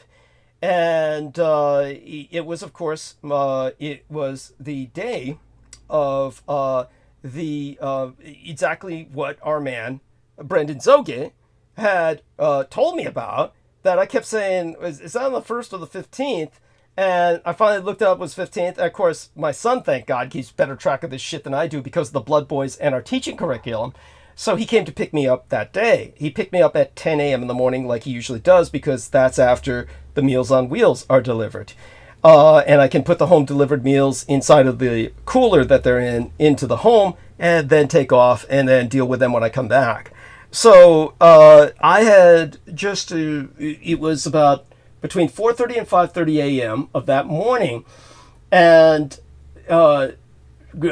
Manila Ice, as I call him, Flippo the Speed Freak, the Filipino who lives upstairs, who's the boyfriend of the landlady's cousin, he starts talking outside, which he sometimes does in the morning, and he gets on the phone and he'll talk, and it doesn't bother me. It's like birds chirping. Usually I try to listen and get some, gossip or some impression of what's going on in his miserable life just to see if it impacts me or the building or something. But he was like talking with some sense of urgency to somebody, and then he rings my doorbell and knocks on my door. You bear in mind again, Your like neighbor? The guy upstairs. Yeah, I guess you'd call him a neighbor. He tries to claim he's a neighbor, but we all know he's not. He's basically the functional manager of the building, believe it or not, because the landlady is absentee for all intents and purposes. So you can't shoot him. Yeah, no, unfortunately not. It's so tempting. I mean, you don't have a Ring doorbell. You can just be like, "Yes, come in, please," and then blast him when he gets past the threshold. Oh, don't tempt me. Don't tempt me. The first thing I thought was, oh no, Manila Ice is now at the point where he's going to be asking me for money. That's the first thing I thought was he's going to be asking money for his crack habit. And I said, it's finally gotten to that point. He's finally hit the bottom. This is, he's bottomed out. This is where it goes. I'll desperately ring the guy downstairs at 4:30 in the morning. And of course I didn't answer. Who the fuck? I'd be out of my mind if I answered that door. So I just turned off the lights, even though I knew he knew I was awake. Because I had been messing with my pillows and resettling the pillows, not even imagining in my wildest dreams this guy was going to ring my doorbell and knock on my door. So I was just rattling around, and I know he heard it because I've got this loose fucking, light stand that makes noise like a fiend, like it's chimes, like it's giant chimes. And at any rate, so I just turned off the light like a big fuck you to him and went to sleep. Then I woke up about, it had to be about 9 in the morning. And when I woke up around 9 in the morning, there were 2 phone messages for me. First, I noticed the message left through the door slot. And the message left through the door slot, he had written a note on paper, and this added to the surrealism of it all. Red ink. When I relayed this story to my gang brother Beaver, he said, "You sure it wasn't in his own blood?" Yeah. And I said, "No, it was red ink." And get this, it was like he had to get the ink started in the pen, so you saw all these scratches on the paper where he was like pushing the pen really hard. And then there's this one hole in the paper where he like slammed the pen through the paper. Like he was killing it or something. But then in the red ink it said, "Oh, our hot water pipe burst, or our hot water main burst, the hot water tank burst," he said, "and I have to call a plumber to fix everything, so we have to turn the water off." So this is what he was trying to ring my. Why does he feels like obligated to involve you when it has to do with the plumber. I Now get- that after you were correct. Yeah. He's like, I have to tell him now. Yeah. Like he can't get away with it now. Like if Right. if I wake up and find the water off, I'll freak out, and Right. so I realize now he was talking to the landlady. So get this, he had to get up early in the morning. He was calling the landlady between 4:30 and 5:30 a.m. in the morning. She must have been real happy about that. Because she's the one who has to call the plumber. He can't do it. Because she's the one paying for it. So he's got to call her. So he was obligated to call her, and she probably told him, "You better tell, Douglas." And at any rate, so he tried, and then wound up sliding that little stupid thing through the door. Then I looked at the cell phone, and the cell phone had 2 messages from her. Basically, we're going to have to turn the water off, and then later on, the water's turned back on. So there was an apocalypse that I slept right through. I mean, I slept right through all of it. I went to bed like about 5 in the morning, woke up around 9-ish, and during that period of time, they had gotten a plumber, and dealt with, and it was flooding upstairs. I know this because I heard him bitching about it, like, oh, it's real bad, it's all over upstairs and shit. Once I got up and I could hear his voice, it was like, he's talking to somebody else, of course. What gets me is I don't know who the fuck he's talking to. Is he talking to himself? Every once in a while I hear a female voice respond. I know it's not the landlady. And that Erin chick, who's the cousin who lives with him, doesn't live with him at all. So whatever's going on there, it's like, if she's like coming to visit him, she doesn't dare go upstairs. For whatever reason, she does not want to go upstairs, so they stay outside and talk, which is why I can hear everything they say. Here it was, Thursday morning. Morning, Douglas. The water needs to be shut off because of a water leak. The plumber's coming for repairs, and then water's back on right before I woke back up. So between, about 5 a.m. to 9 a.m. So there you go. I slept right through that whole apocalypse, and then went and left the home. Thank God that all happened when I was here. Then when I came back, thank God, as I said, my mailman is conscientious enough where he took a package. I have not yet had a moment's chance to open it. Probably won't open it till Friday. Probably Friday I'll open it. But basically what happened was that Aristides sent me something, and the mailman just put it right underneath the, very conscientious, he puts it right underneath the doormat, so it just looks like a dead rat, and nobody ever touches it. So thank God. Like, I came home and that was totally secure. Got that package, and so there you go with that. Other than that, what Amy Como wants to do is work on a map for me, and that's why I've been producing this kind of gazetteer of what I consider to be a new redefinition of what I would call a geocultural reference for subcontinents. And I'm taking this term, and I'm also trying to clarify that because we were all one continent at one point, that we basically was centered on the supercontinent of Eurasia. I'm trying to point out that all of these various continents are still, since they predict they are going to reform again into another supercontinent in the far future, then essentially we're still one continent. So I've been trying to emphasize that through the gazetteer that I'm writing as a short kind of reference so that Amy Como can put these labels on a blank map. But I keep getting deeper into it because, of course, I don't feel I'm doing justice to some areas of the world, particularly Africa and North America at this point. I started off from Asia, so I've got Asia pretty much blanketed. But when it comes to the terms I'm using, I just want people to know there's a logic, and I can go into further monologue about that later. But right now, I'd much rather just hold a conversation. But that's just to make sense and give some context to the emails that both Brendan Zogit and Aristides have received. I've sent them, to them both, along with, of course, Amy Como. And I don't know if either one of you gentlemen have any opinions on that or have read through it, but if you do, by all means, share your opinions or impressions if you have looked through it. Like I said, it's still a work in progress, and I'm kind of glad Amy... You're talking about your exhaustive tome on geography? Yes. Have you looked through that? Yes. Yeah, of course. Oh, thank you. Yes, It's did quite you? something. Yeah. Oh, thank you. Did you see what I said about Hollywood? And originally, Germany dominated Hollywood until the Jews persecuted them and monopolized the media machine. Yes, literally. Yeah. Thank you. Yeah. Yeah. Because like all the best films of so-called film history that they all plagiarize, like Metropolis and Nosferatu, Nosferatu, all the early the good cabinet stuff. of Dr. Caligari, you know, all, Yeah. you can go on and on. German, Yeah. German/Germanic Polish people that Yes. were making those films, and then all of a sudden we get the J-Man. Yeah.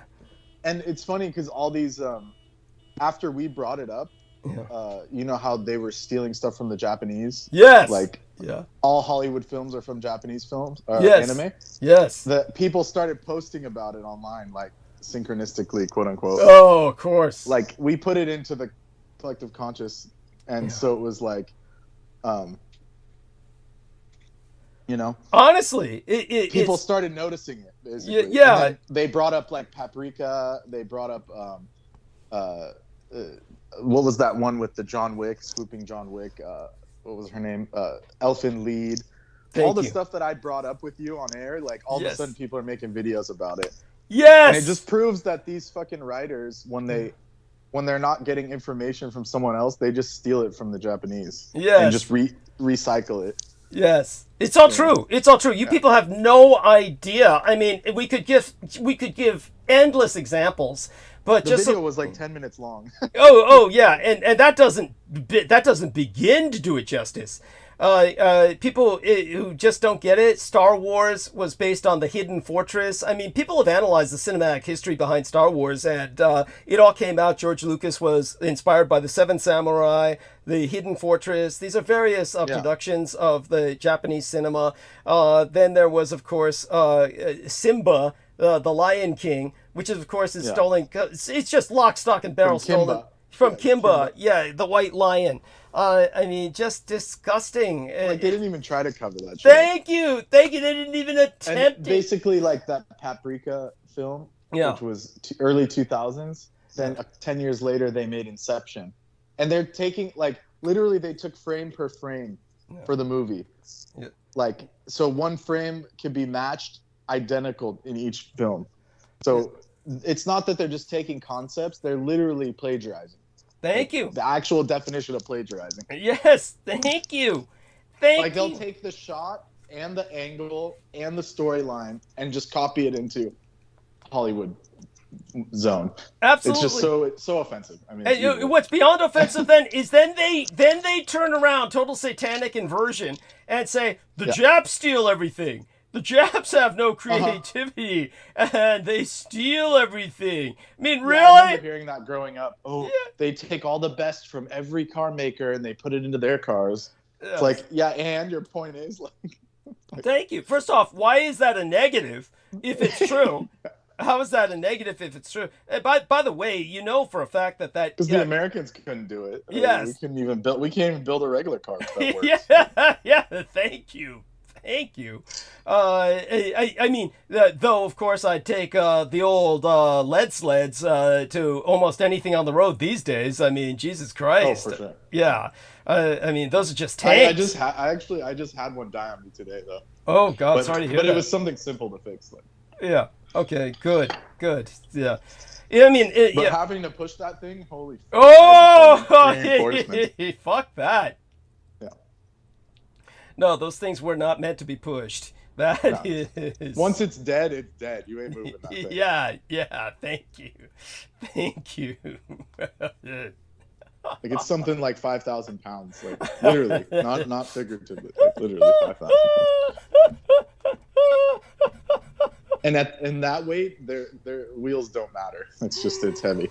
I'm trying to remember that idiot I know, the operations manager from the Presidio military base library. Again, these are all civilians who work there in that library. You did not have men in uniform or women in uniform working in that goddamn library. These were all civilians, just so people understand this. I'm trying to multitask here and press some ad buttons while I'm speaking, though I don't expect anyone to come on. Most of the people I'm hitting, it says unavailable. The other one's already on the call. We'll probably jump on at some point. I am worried sick about Jennifer Hawkins. Haven't heard from her in forever. Praying that she's well, and everybody else maintain her in thought and prayer. She was obviously terrorized for what little she had to do with myself. And it's, as Brooke Gibson said, there should be a warning label on myself. And, it's true. Caveat emptor, buyer beware. Douglas Dietrich comes with a horde of occult savages that are just out to destroy your life if you have anything to do with him.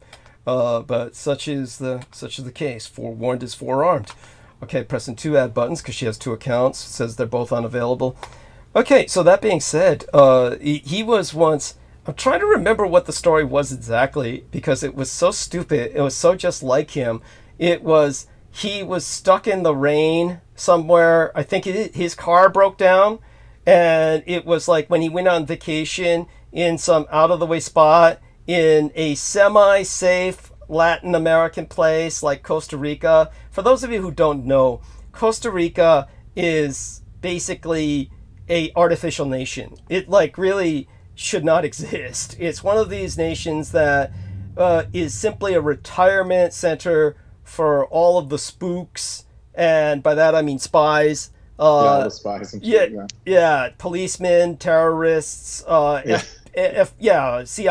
and FBI agents, just all these people who have led a life of generally extreme violence or just dirty tricks. They go down there to retire for whatever reason. And so it's overwhelmingly a white population because they usually bring some hooker with them. And they tend to breed true. There's some Latin American people down there. They're usually in services, of course. And right. But anyhow, the funny part about that is like the only people I've ever met from Costa Rica was this white family that went to school. And now that I look back on it, her dad was probably a spy because like he did some like weird oblique job, and we like met him a couple times. He was like this big dude, blonde hair, blue eyes. Yeah, of course. And he was, and then after a while, like right before we went to high school, she's like, "We're moving to Costa Rica.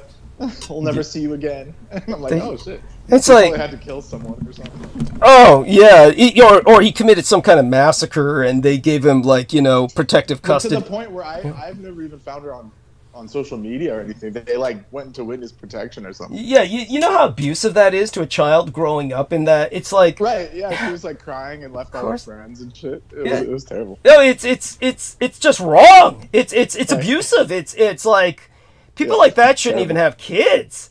They shouldn't. Right. Yeah, they shouldn't be allowed to have kids. It's disgusting. But that's one thing I do resent about Crystal River is that Crystal River made me look like an idiot on my own show because she basically said, I said, "What is it you don't want me to talk about?" And she told me about several specific things she didn't want me to talk about. I'm not going to talk about them now. But one of the things that I will talk about that she never told me not to talk about was her stupid fucking dad. And her dad was just this kind of guy, where the fucker was supposed to be involved with some kind of... You remember, like, Peter Moon's dad did oil? And Peter Moon was saying, "Oh, yeah, Dad always had to go, like, check on oil in the middle of the night. Yeah, he was always on call, and then would have to go." All this might be true. All this might be completely true. Or it might be the reason behind his dad's mysterious fiery death. Of course, there might be other reasons behind that, too. And it all blends in the end. But anyhow, or it goes into the blender in the end. But anyhow, what happened with Crystal River's dad was that she said, yeah, he's always claimed he was working for some stupid petroleum research incorporation or something like that. But he'd come home with blood all over his clothes. And, whenever I asked him, like, what happened? Why do you have blood all over your clothes? You're not bleeding. You didn't get injured. And he would just, basically beat her. Basically just start beating her, like, shut the fuck up! Just like that. It's like...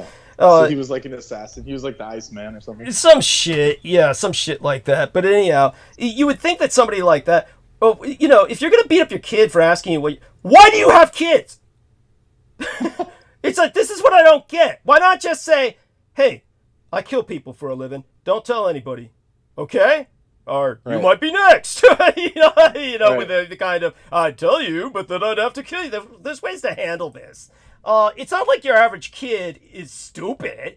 They would say, oh, that's cool. Your average kid would say, that's so fucking cool. Right. That's what your average kid would say.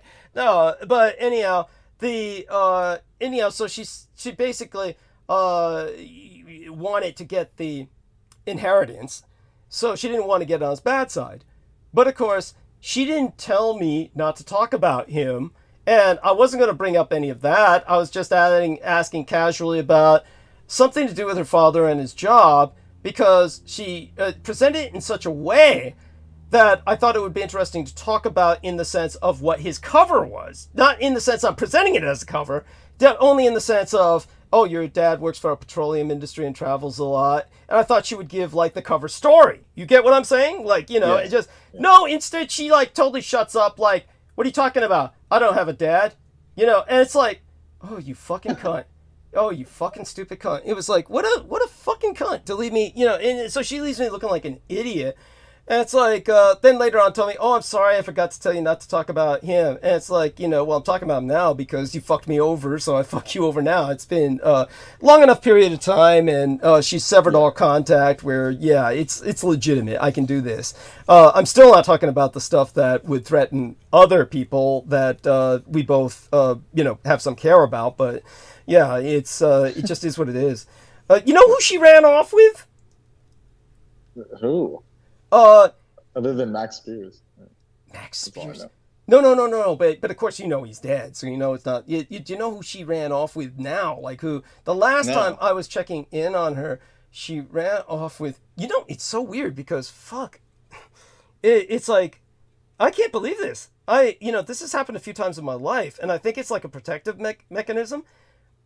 It's like I had a relationship with this chick for a short period of time, and her name is not coming up to me, but it's the one who was, quote unquote, the boyfriend of James Casbolt / Michael Prince, the mayor, Haley Mayer. It was Haley Mayer. Crystal River ran off with Haley Mayer. Recently? It was the last time I spoke to her. She was developing this like relationship with her, and I guess Haley said it's me or Doug.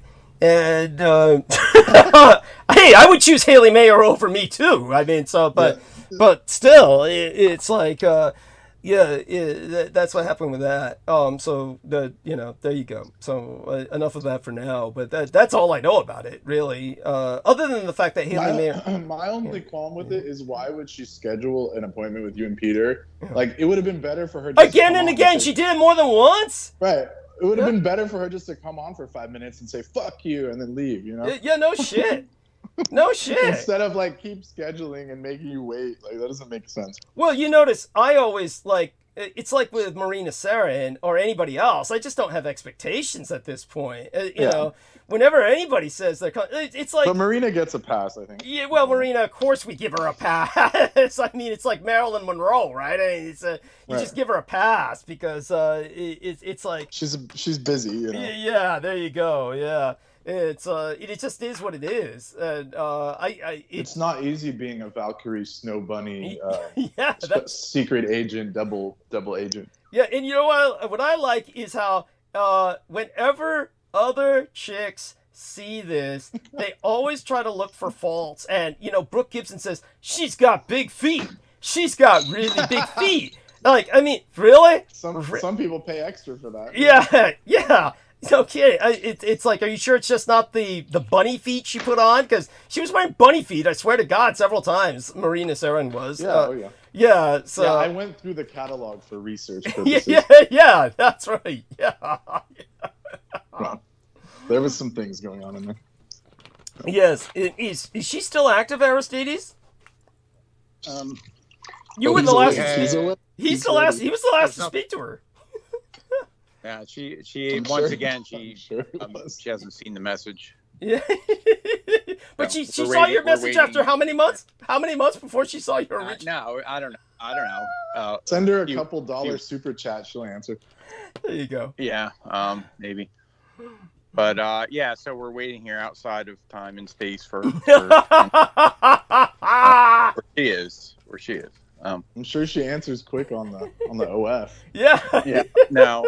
Well, I, as far as I know, she's not on there anymore.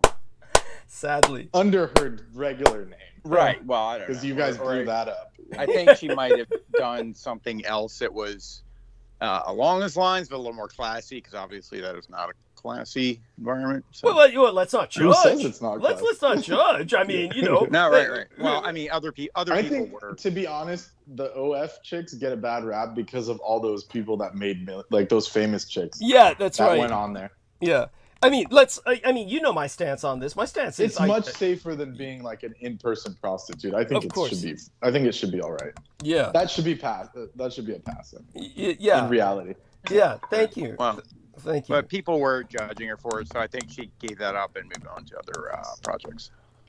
Now, I don't mean to be offensive, but it's kind of like what I said about that weird, ugly astronaut chick who, where people would say, she's the nicest person in the world, maybe and I would say, yeah, she'd have to be. But and that still wouldn't cut it if I were 6 to 8 months in space with her. That still wouldn't cut it. It's like, you wouldn't even hit it once. I would kill her because I would be afraid to get to the point where I would think that was doable. If I ever got to the point where I thought that was doable, I'd say I'd either have to kill myself or her. It's one of us has got to go. So I would just say it's her, obviously. No, it's like no, it's. But like you said, that's why the beer guy brought the roses. He's like, I need them. No shit. But why? That's part of the weirdness of that whole photograph. What's he doing with them instead of her? Well, we all know why. I mean, they thought he was the bitch when they looked at because he's so ugly. That's his only chance of getting laid. Getting stuck in a. He probably sabotaged the fucking capsule. But he got stuck with that. I'd rather be dead. Well, some people are desperate. Oh my god. Yeah, I guess he was having one of those like Fallout vault fantasies where he could get stuck in there with her forever. Oh god. Well, he's got to be sick. That's I can't imagine that was voluntary. That couldn't possibly be voluntary. I'm just being facetious. I mean, this is just understood. This is all just a joke. No, that guy. That guy's contemplating suicide. You know that if it's or murder or both. Right. This will be the first space murder suicide, people.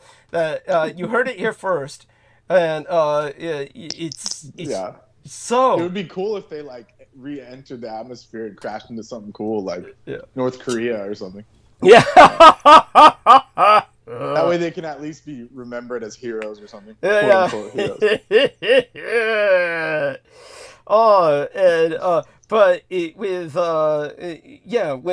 now what was I getting into this about? It was because of the cam work, of course, and like I've told people, I usually have far more respect for women who are open with prostituting themselves than with these women or men who judge them. I understand what Aristides is saying. Aristides said his understanding or his impression was she was getting a whole bunch of shit from maybe reactionary conservatives in the fascist community, like old school fascists who in Spain might be involved with the clerical community. In other words, a lot of the fascism in Spain was heavily involved with the Catholic Church, and maybe they were coming down on her like, oh, if you're going to represent fascism, you've got to be more, I don't know, quote unquote, respectable by these incredibly anachronistic standards.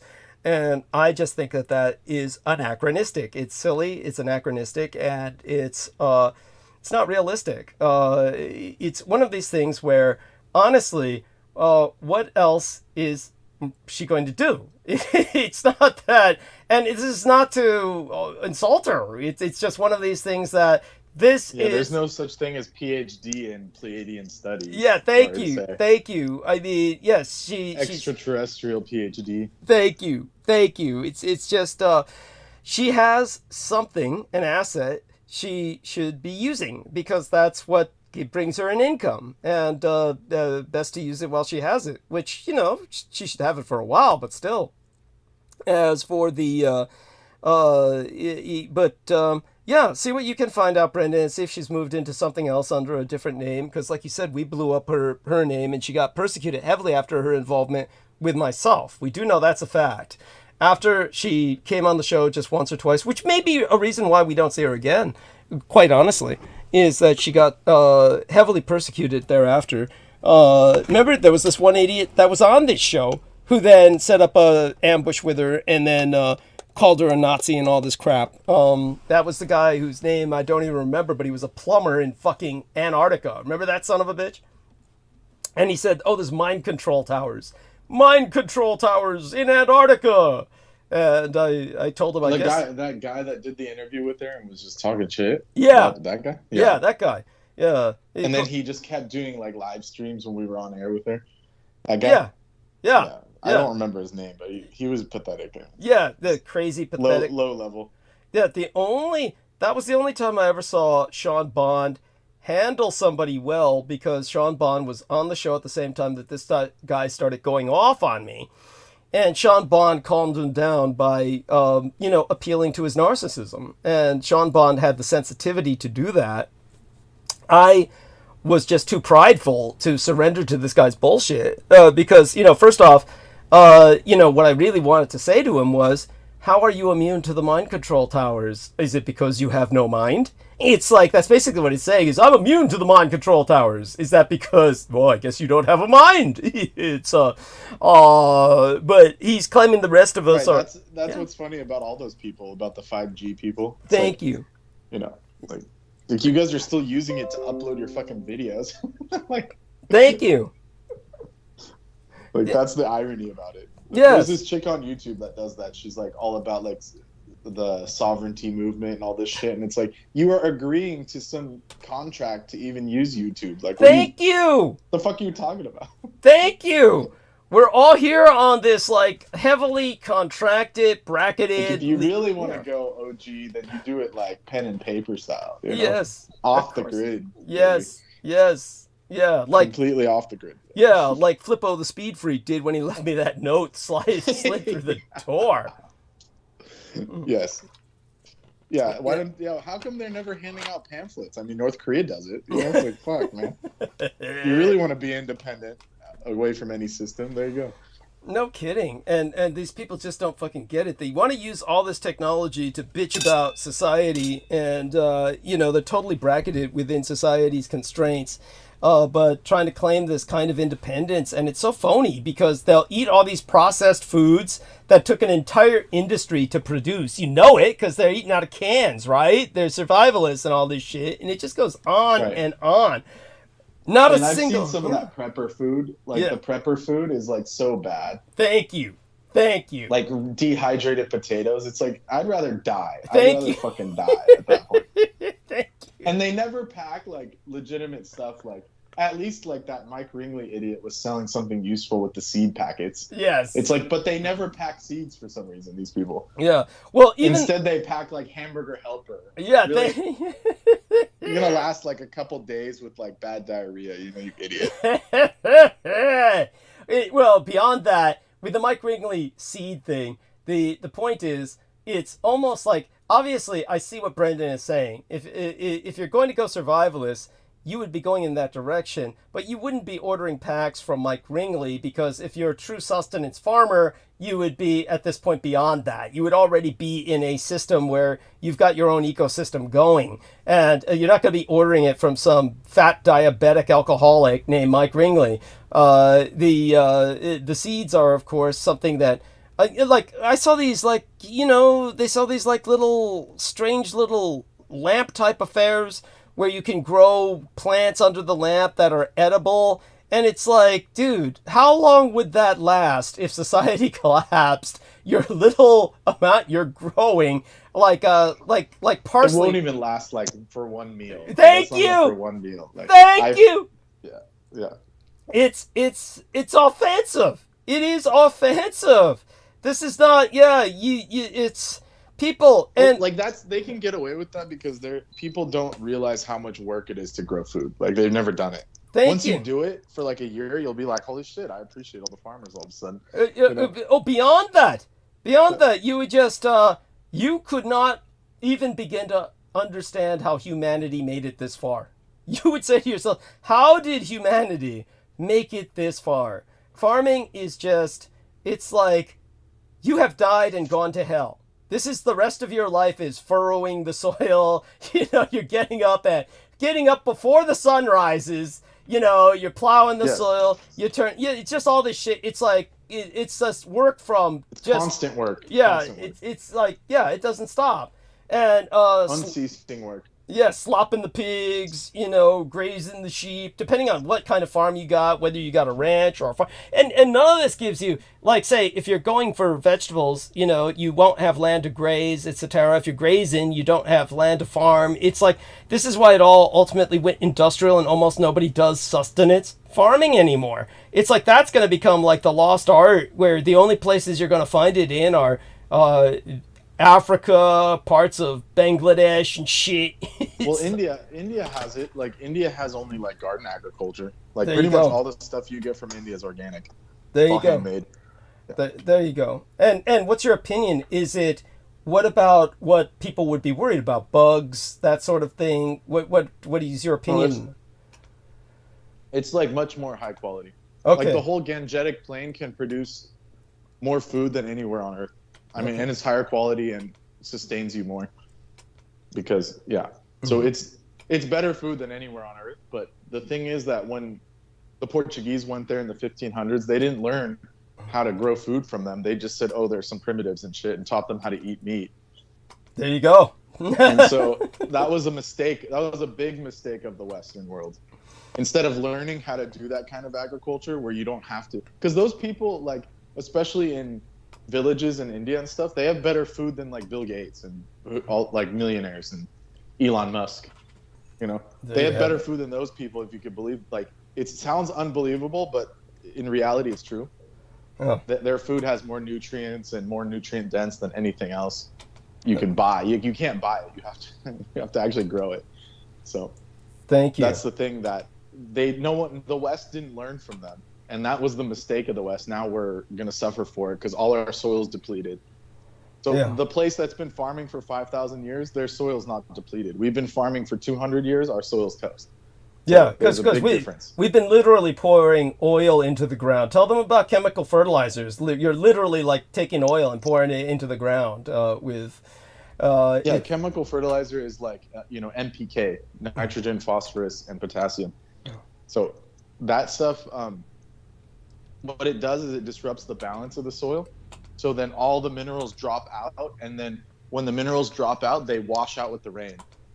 So it may be fertile for a few years, but after 10, 20, 30 years, you get a dust bowl situation, which is what we're going through now, which is what happened in the 30s. Yes. Is all the heavy minerals, like the real good minerals that are actually beneficial for health, like magnesium, iodine, those all dropped out of the soil and got blown away literally into the ocean. And that's why America has the worst food on Earth, because we never remedied that. We just kept pouring more and more money into it. But money's not the solution. You have to actually do what's called regenerative agriculture. So there's a few farms doing it now, but it's like, it's like a drop in the bucket. Those are a drop in the ocean. They've basically there's been studies done that our food supply will collapse in less than 100 years completely. Like you could, like to the point where it's like you can't grow anything without like paying millions of dollars for soil replacement. Now, is this only... And it's already happening. That's why our food's so expensive. Like, people think it's just inflation or war or something. No, it's literally just bad management and idiotic management by these people. So, and letting the farmers get sold out. So in India, they tried to do that the last 20 years, and farmers just, first of all, they can't afford it. So you get some idiot trying to sell them fertilizer, they'll like laugh in their face and just say, ha ha ha, like, we don't even have money. Like, what's your point? Yeah, thank you. They make more money just letting the lentils grow, and they just sell it in the market. They don't give a fuck about, they're not going to pay some guy to sell them fertilizer. And then on top of that, the people that they did trick into taking loans out and stuff, their land went to shit after like 5 years, and they killed themselves. Yes. Like, the Indian farmers had a plague of suicides because they couldn't pay off their loans from these fucking these predatory assholes. Yeah. So now India's having this huge revolution where they're going back to like millets, all the ancient grains. They have like that, what's her name? That lady, Save the Soil Foundation. Okay. Forgot her name. She became real famous. I never even knew about her in the first place. That's your field of specialty. I'm ignorant of this sort of thing. But I mean, what I know of it is, what I can tell you is this. Here, I'll show you. I'm going to do a screen share again, and this is okay. If ever, can you see the cursor moving, Aristides, as well as Brendan? Let me know. Mm-hmm. Okay, good. And Aristides, let's see if they're okay, good. I can see the screen. I can't see the cursor, but go ahead. Okay, and so what I'm going to do now is, so in terms of the book that I'm writing, I've got a lot of eye candy that I've integrated into the book. A lot of these are maps that I'd love to go over with both of you, and we could do that, of course, at our leisure. But one of the things that I've been trying to point out is what Brendan is talking about right now. What I can address are the geopolitics. What Brendan has given me is the context for the geopolitics.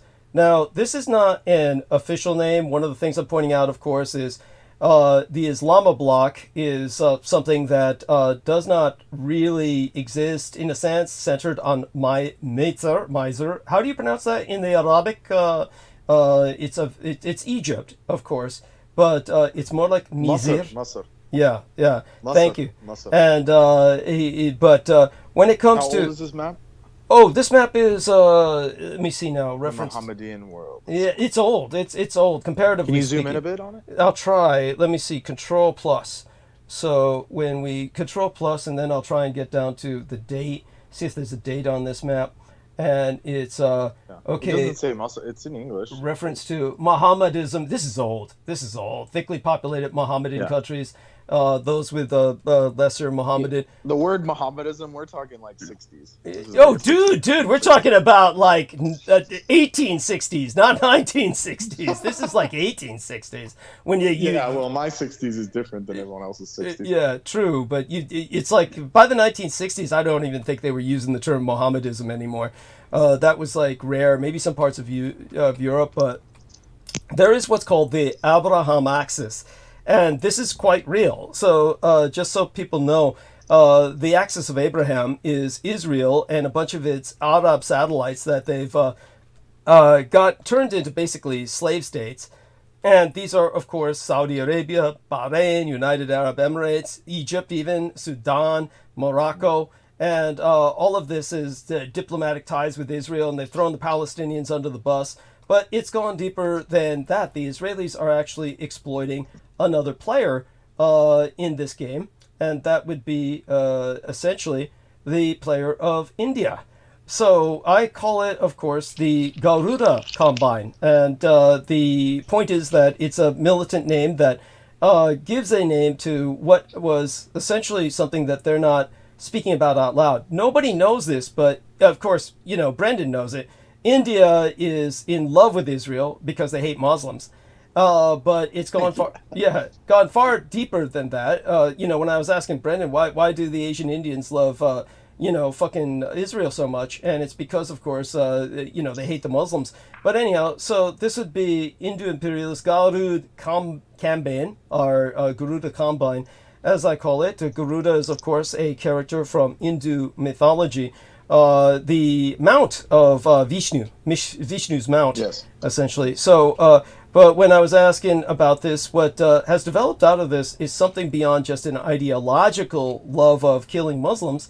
In reality, the Israelis realize what Brendan has said, and it seemed counterintuitive to me, because when people think of India, they think of starvation, but that's only because of the Raj and the imperial system of the British starved the Indians intentionally. They intentionally mass starved them. But it turns out India is a food superpower. Now, this was counterintuitive to me. India is the world's next food superpower. And this has created a new alliance system that I call the Garuda Combine, in which Israel is, and all of its Arab satraps are now connected with India as their food supply. And this is what is feeding Israel throughout the war.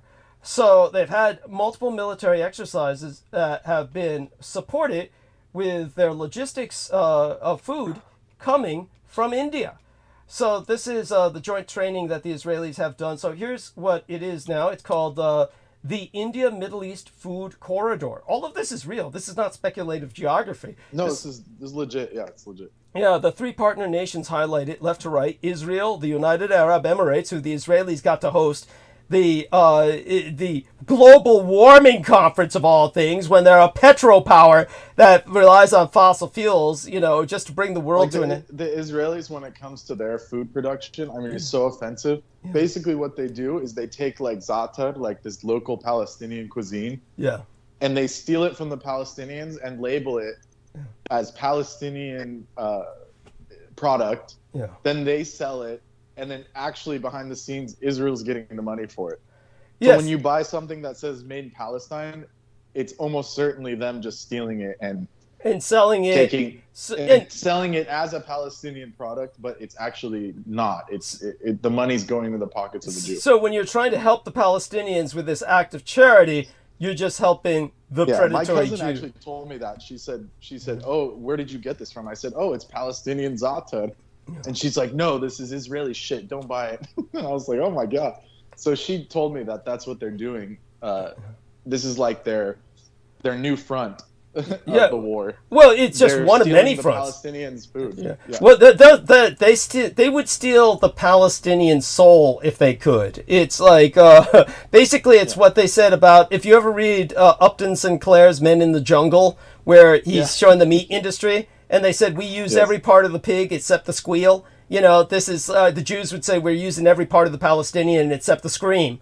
And it's, so it turns out that this food corridor, and here we are. In other words, Israel can't produce food. That was my point. They can't even produce the hummus that they claim they invented. Or tahini, or anything. Yes, thank you. Yeah. Very important. Very important. And they get all, so before this India deal happened, they got all their food from Cyprus through Greece. And stuff like that. Yes, so, which is also part, by the way, just so people know, what Brendan said is, of course, verified by the maps that I've amassed, where I've talked about essentially this new corridor ultimately winds up, of course, in Greece. The Greeks get gas, and so this is all part of. Greece is included because they can't go through Turkey, so their only option is to use Cyprus, and that's why the Brits fought so hard to keep Cyprus, because the Turks were going to take it and cut off everybody. Yes, in that region. Yeah, that's true. So it's Greece here is in the loop with Israel, Egypt, and India. So this is the Middle East new alliance system that I call the Garuda Combine. And it turns out, of course, all of this really focuses on the Asian Indian ability to produce food. This is something that, again, people only think of India as a bunch of starving people. But India is a food superpower. India is a food superpower. Thank you. They have more food than any place on earth. So, as I point out, the I2U2 summit sought to promote joint investment in food, water, energy, and transportation, and the UAE, United Arab Emirates, and India, as well as between Israel and India over the past 5 to 10 years. And the signature initiative of the I2U2 summit is the UAE's $2 billion investment, the United Arab Emirates, in the construction of food parks in India that utilize Israeli and U.S. climate smart agri-tech. So it looks like there's some American companies that are preparing for the collapse of the food system in America. And we're going to have to get our food imported from India. So they're trying to help maximize crop yields and in turn help tackle food insecurity in what they say is in South Asia and the Middle East, my ass.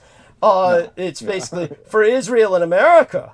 Yeah, so these food parks, as they call them, are already an integral part of the United Arab Emirates logistical plan for the food corridor since 2019 with Israeli agri-tech, clean tech, renewable energy, and all this shit. So in other words... So if they were smart, they would have, instead of destroying Iraq and Iran back in the 70s, they would have leveraged those countries to rebuild the Green Belt, which is the Fertile Crescent. Yes. And they could have completely regenerated that region into a food oasis, but instead they just bombed the fuck out of it and destroyed those countries. Yes. Syria, parts of Syria, Lebanon, Iraq. Those were like the most fertile places on earth. Well, they called it the Fertile Crescent for a reason. Yes, go on. Yeah, and then after like the Crusades and the fall of all those countries into Islam, over the years after the Greeks, the Byzantine Greeks lost and all the knowledge was dissipated back into the West through like the Renaissance, the people in that region, they lost all their scientific advancement, like the natives there. So they, instead of fostering the soil like they used to in connection with nature and with the divine laws, they cut down all the trees. They cut down everything. That's right.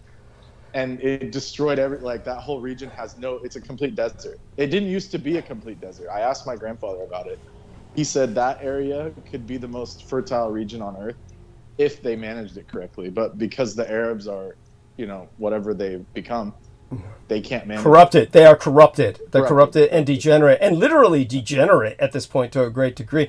Now, you notice what I wrote here was that Israel and the United States are to benefit most by the India, Middle East, Europe corridor. So they have a name for it. They call it, not me, they call it IMEC, IMEC, India, Middle East, Europe corridor, has been planned essentially to benefit Israel and its Western masters. Actually, Israel's the master and its Western slaves. I need to correct that right now to Israel and its Western slaves. So,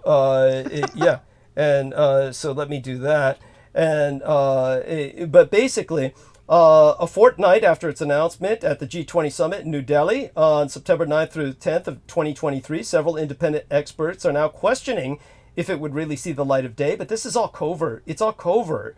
And see, right here, the United States, its European allies, and Israel badly needed an alternative route to reach the Persian Gulf without negotiating the narrow water passages of the Suez Canal, the Bab el-Mandeb Strait, which connects, etc. While China has established its naval base in Djibouti near Bab el-Mandeb, Iran has a strong presence in the Strait of Hormuz. Of course, that's their strait. But what I go on to is back to the Abraham Accord again, which is the axis of Abraham. And so I basically what we see is a new alliance, and I said this is the enemy, people, in a very real way. And in a sense, India has become a part of that axis because they're the food behind that axis. So we need to understand that, you see, the Berlin-Baghdad railway line built in the early years of the 20th century, World War I disrupted the project. It was one of the reasons for World War I. So I do need to explain that this sort of thing, transcontinental infrastructure. The famous Orient Express. Yes, thank you. And the Ottomans built it, etc. These routes were more for carrying passengers. The IMEC has been planned to transport goods. What they're interested now is in feeding the troops. So there we are. And so I've been trying to say what will be the final lineup. I've got a blank map here. So it seems to me that Islam's weakness is food. Of course. They can't grow food. Well, it's not only that; they have no industry. They don't produce. They're not producing anything. So Ian West says to call him. Shall I bring him on? Your choice, gentlemen. Both of you have a vote. I mean, you can. I'll have to retreat. Oh no! We'll bring Ian on in time. You can bring him on. But well, I mean, I'd rather have you on for as long as possible through the night, of course. Then we'll certainly bring him on whenever you decide to retreat. But, let's keep you on here instead, and you can retreat at your leisure. So I'll tell Ian soon enough, Ian. Soon enough, we'll bring you on. Why not bring him on? Right? Oh, God, no. I mean, it's like you said. It's like last time. Jesus, it's these men have like a talent. I don't know what to say. First Ian was trying to prove he's not racist, of course, to Troy Bellamy. Like, look, all my coworkers are black. And here's the cook, and Cook's got so many dreadlocks that when he puts on the hunter mask, you'd mistake him for the Predator from the franchise of Alien Hunts, of course. Yeah. And then and here's this chick, I've got the fever. I'm going jungle, and with the Jungle Bunny here. And then when he's going through his bit, then of course Nemo, the screenwriter sends in the script, and he jumps in. Did you hear about all those 3 little white girls killed in England? It was some black from Africa. It's just like, you couldn't make this shit up in a situation comedy. It's like, did these guys plan this? What the fuck? It's it's outrageous. But you know, gotta love these guys. And but you know, I'm not in the mood for this kind of tension right now. I mean, we can do without all the stress. When Troy Bellamy came on the other day, it was to chew Ian West's ass out. We got that on record. Oh, for saying ninja. Oh yeah, he did the N-word when we were talking about Bill Crosby. He did, yeah, and when Wait, who? Bill Cosby? Bill Cosby, yeah, he's the black guy. Bing Crosby? Which one are you talking about? Oh, Bill. Yeah, and then Troy Bellamy defends him. Bill Crosby, that is. Bill Crosby, Yeah. that is. It's like, oh my God. Troy Bellamy says all the women suing Bill Crosby are all whores. He's like, these are women who spread their legs like it was peanut butter, and they're all whores, and you know. Yeah, because they were totally giving it up to him while they were knocked out. with Yeah, drugs. I mean, yeah. come on, really? Yeah. Like, it was proven that he was using drugs to knock him out. Yeah. That's so cheesy. Yeah. It's not only that, like I said, I saw footage of this guy, Bill Crosby, when he's talking about his daughter growing up. I like watching her breasts grow out. He was like saying this on an interview, you know, with her there, and Yes. she was crying and shit. And it's like, Yeah. good God. Disgusting. Yes, thank you. Yeah, was he the one that was saying he did so much for black culture early on? I'm like, dude, come on. Wait, well, Troy refers to him as doctor. I said, you refer to him Holy as doctor. shit. Does he have like, a doctorate? Man, Apparently, he got an honorary doctorate, Bill Crosby did. he was a doctor in the TV show. Thank I don't know you. what the fuck this shit. Are Thank you guys serious? Like, is he joking? No, he's serious. He Oh says, my god. apparently, Bill Crosby was given some honorary doctorate because he represented, I would presume, blacks in the medical But an community. honorary degree isn't a real degree. Thank you. It's just like you. a badge of honor. It's Thank not a real degree. you. Thank you. Holy shit. Yeah. This is crazy, man.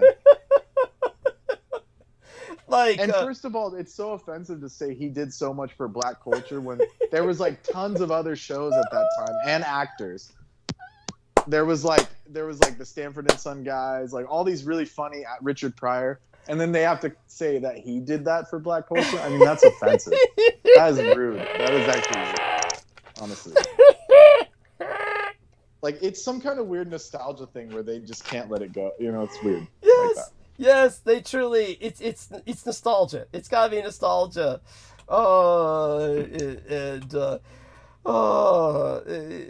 Yeah, but anyway, let me answer our man so here. that's what But in terms of, I'm surprised we're not bringing Troy Bellamy on the air with that shit. Like, I'm surprised he's not jumping Oh, on. I'm sure it's gonna summon him at some point. But it's like, and then there was that super offensive, like these groups on Facebook that were saying, look, they stole everything from black culture, and then they put a picture of Timbuktu, and then a picture of the London Parliament, like they went there and stole the architecture. And I'm like thinking to myself, like, they can't be serious.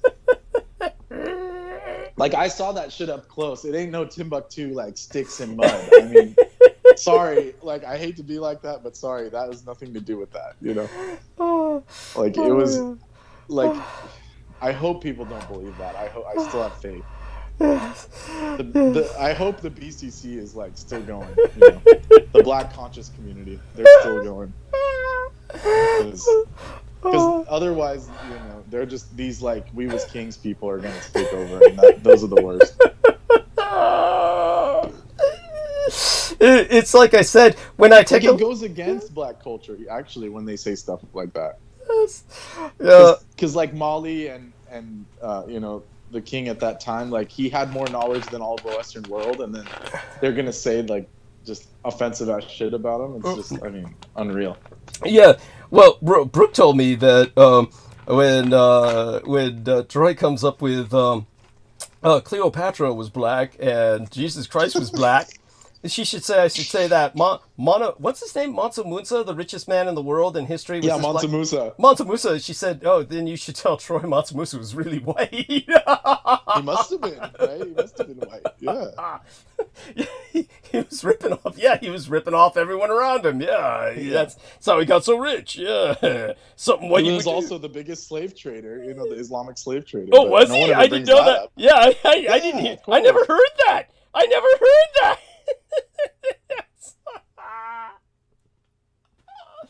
Oh shit! Oh, that'd be horrible. Somebody as comedy, as somebody should say he was in blackface all the while. That Mansa Musa was really some white guy in blackface all the while. It was just ripping everybody off. Holy shit! Yeah, it's really getting to that comical level, actually. Well, at least we're not at the level. Remember, Peter Moon would always bring up Amos and Andy, and he'd say, "Yes, they're really." Yeah, here we go. Mansa Musa took a pilgrimage to Mecca in 1324. Yeah. He was in a procession of 60,000 men and 12,000 slaves. Holy shit! Holy shit! And then there's people on Reddit. The myth of Mansa Musa's enslaved entourage. Like, they were slaves, bro. Yeah, I mean, in those days, that was so common. That was like, Mansa Musa owned 12 times more slaves than the U.S. Holy shit! At the height of the U.S. slavery. Holy shit! These are just kind of like, I would say, what's it called? Like, exaggerations. Oh, but still, send me those links. I mean, that's incredible. I mean, I don't know. There's just too much contention. I gotta find a good resource, otherwise you're gonna get these people fighting over it. Yeah, that's true, because that's the problem with these subjects. But the fact is that Islam was the biggest slave trader, and they still are, of history. I mean, It's a fact. Yes. Like, you can't argue. Like, there's no argument. Thank you. If they weren't so censored, they'd admit it themselves. Like, thank you. And even the word. Okay, so people think the N-word's offensive. The word for black people in Arabic, Kafir, it literally translates into black slave. Yeah, thank you. So if you call someone that's a black guy, you don't say African, you call them black slave. Literally. I'm not joking. In the Arabic language. No, it's true. It's true. No. This is legitimate. Like, there's the word for it. Yeah, no. You call them like when the people go to Islam, they change their name to like Abdul, slave of God. Yes. So that root is part of the word for black people. Yes. And they don't mean slave of God. Yeah. Thank you. Thank you. It is true, and that's part of the naivety of blacks converting to Islam. And of course, that's that would have been a legitimate reason for someone like Abdul Karim Haq to leave Islam, as opposed to why he did, which was just stupid stuff he found on the internet. That was about a total, But at that point, he shouldn't have left. Like, if you're gonna go for that long. Yeah. Thank you. But yeah, and that's when he pulled his kids out of school so he could save $600 a month on car insurance and gas and everything else. He said, I'll just pull my kids out of school. This is before COVID, people. A real piece of shit. And I'm sure his kids are like, God knows, probably both, his daughters probably, they're just, I can't imagine that they've had anything good in life happen to him after that. It's right. Oh, so sad. He's such a piece of shit. A guy like that belongs in jail. Yeah, the trans who was that? Slave trade. Abdul Karim Haq was his name before. He changed it to Abu something else, like Abu.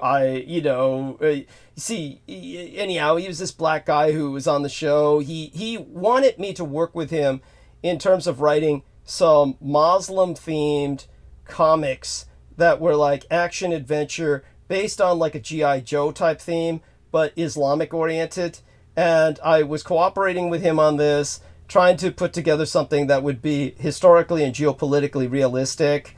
And then he went all out by just he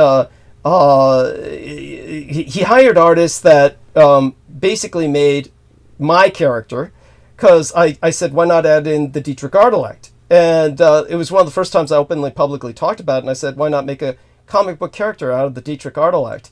And he hired somebody who made the Dietrich Artelek look like a knuckle dragon troglodyte. And then it got a little better with some of the other people he hired. But I said, why are you hiring it out since you illustrate comics yourself? And then the few Muslim-themed illustrated comics he did, which I thought were nice, you had like little Muslim girls in hijabs were writing him saying, oh, this is so nice to have something like this. And then he stopped doing all that and just said, you know, I found out Muhammad was a pedophile. And I'm like, dude, how long have you been following Islam? It's like Just wait till you hear about the Middle Ages, bro. You know, yeah, these people are so stupid. It's like, dude, like they're so. It's just what would it be called, Douglas? Like illiterate of history, just completely. Thank you. Not only that, they're trying to interpret. Everyone married at 12 back in the day. Like, what are you fucking talking about? That's what's so absurd about these arguments. Yes, thank you. They're looking it's so stupid at these people who would be dead at the age of 20 or 40. You like barely make it to 40. Jeez. Your average lifespan was 40 years of age. If you're lucky, that's if you got old. That's if you got old. The average. You didn't die of dysentery. Some of the hard parts in the Middle Ages, you get like one bad diarrhea and you're dead. Yeah, it's true. It's like, honestly, these people would die. You're lucky if you lived to your 20s. You were considered lucky if you were living to your 20s. People didn't wait, you know. That's just, if she's old enough to bleed, she's old enough to breed. I mean, that was it. That was the judgment. Well, it's still like that in Islam. There you go. But he then like says, oh, you know, Muhammad was I saw it on the internet. And I'm like, how long have you been practicing this religion? And millions of other people are practicing it. But you read something on the internet, and suddenly you've got the great secret to life that all of them missed. All of them have somehow missed this great secret that you found on the internet. It's kind of like, you know, when Ian West says Christ was a pedophile. And it's like, really? Really? And, he found that on YouTube.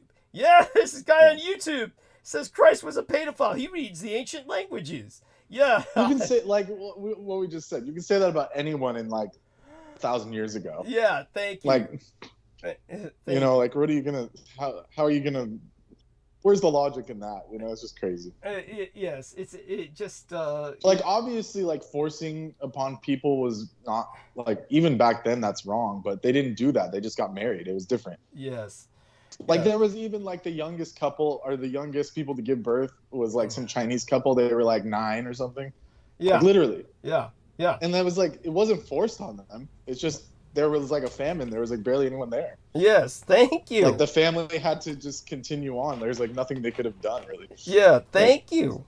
Thank you. So. And yes, I mean, welcome to hard reality before you all were so spoiled that everyone's soft, like that you could spend all day cruising the internet and judging other people who had to farm, hunt, and kill and survive by. We live in the most comfortable times ever in all of history, pretty much.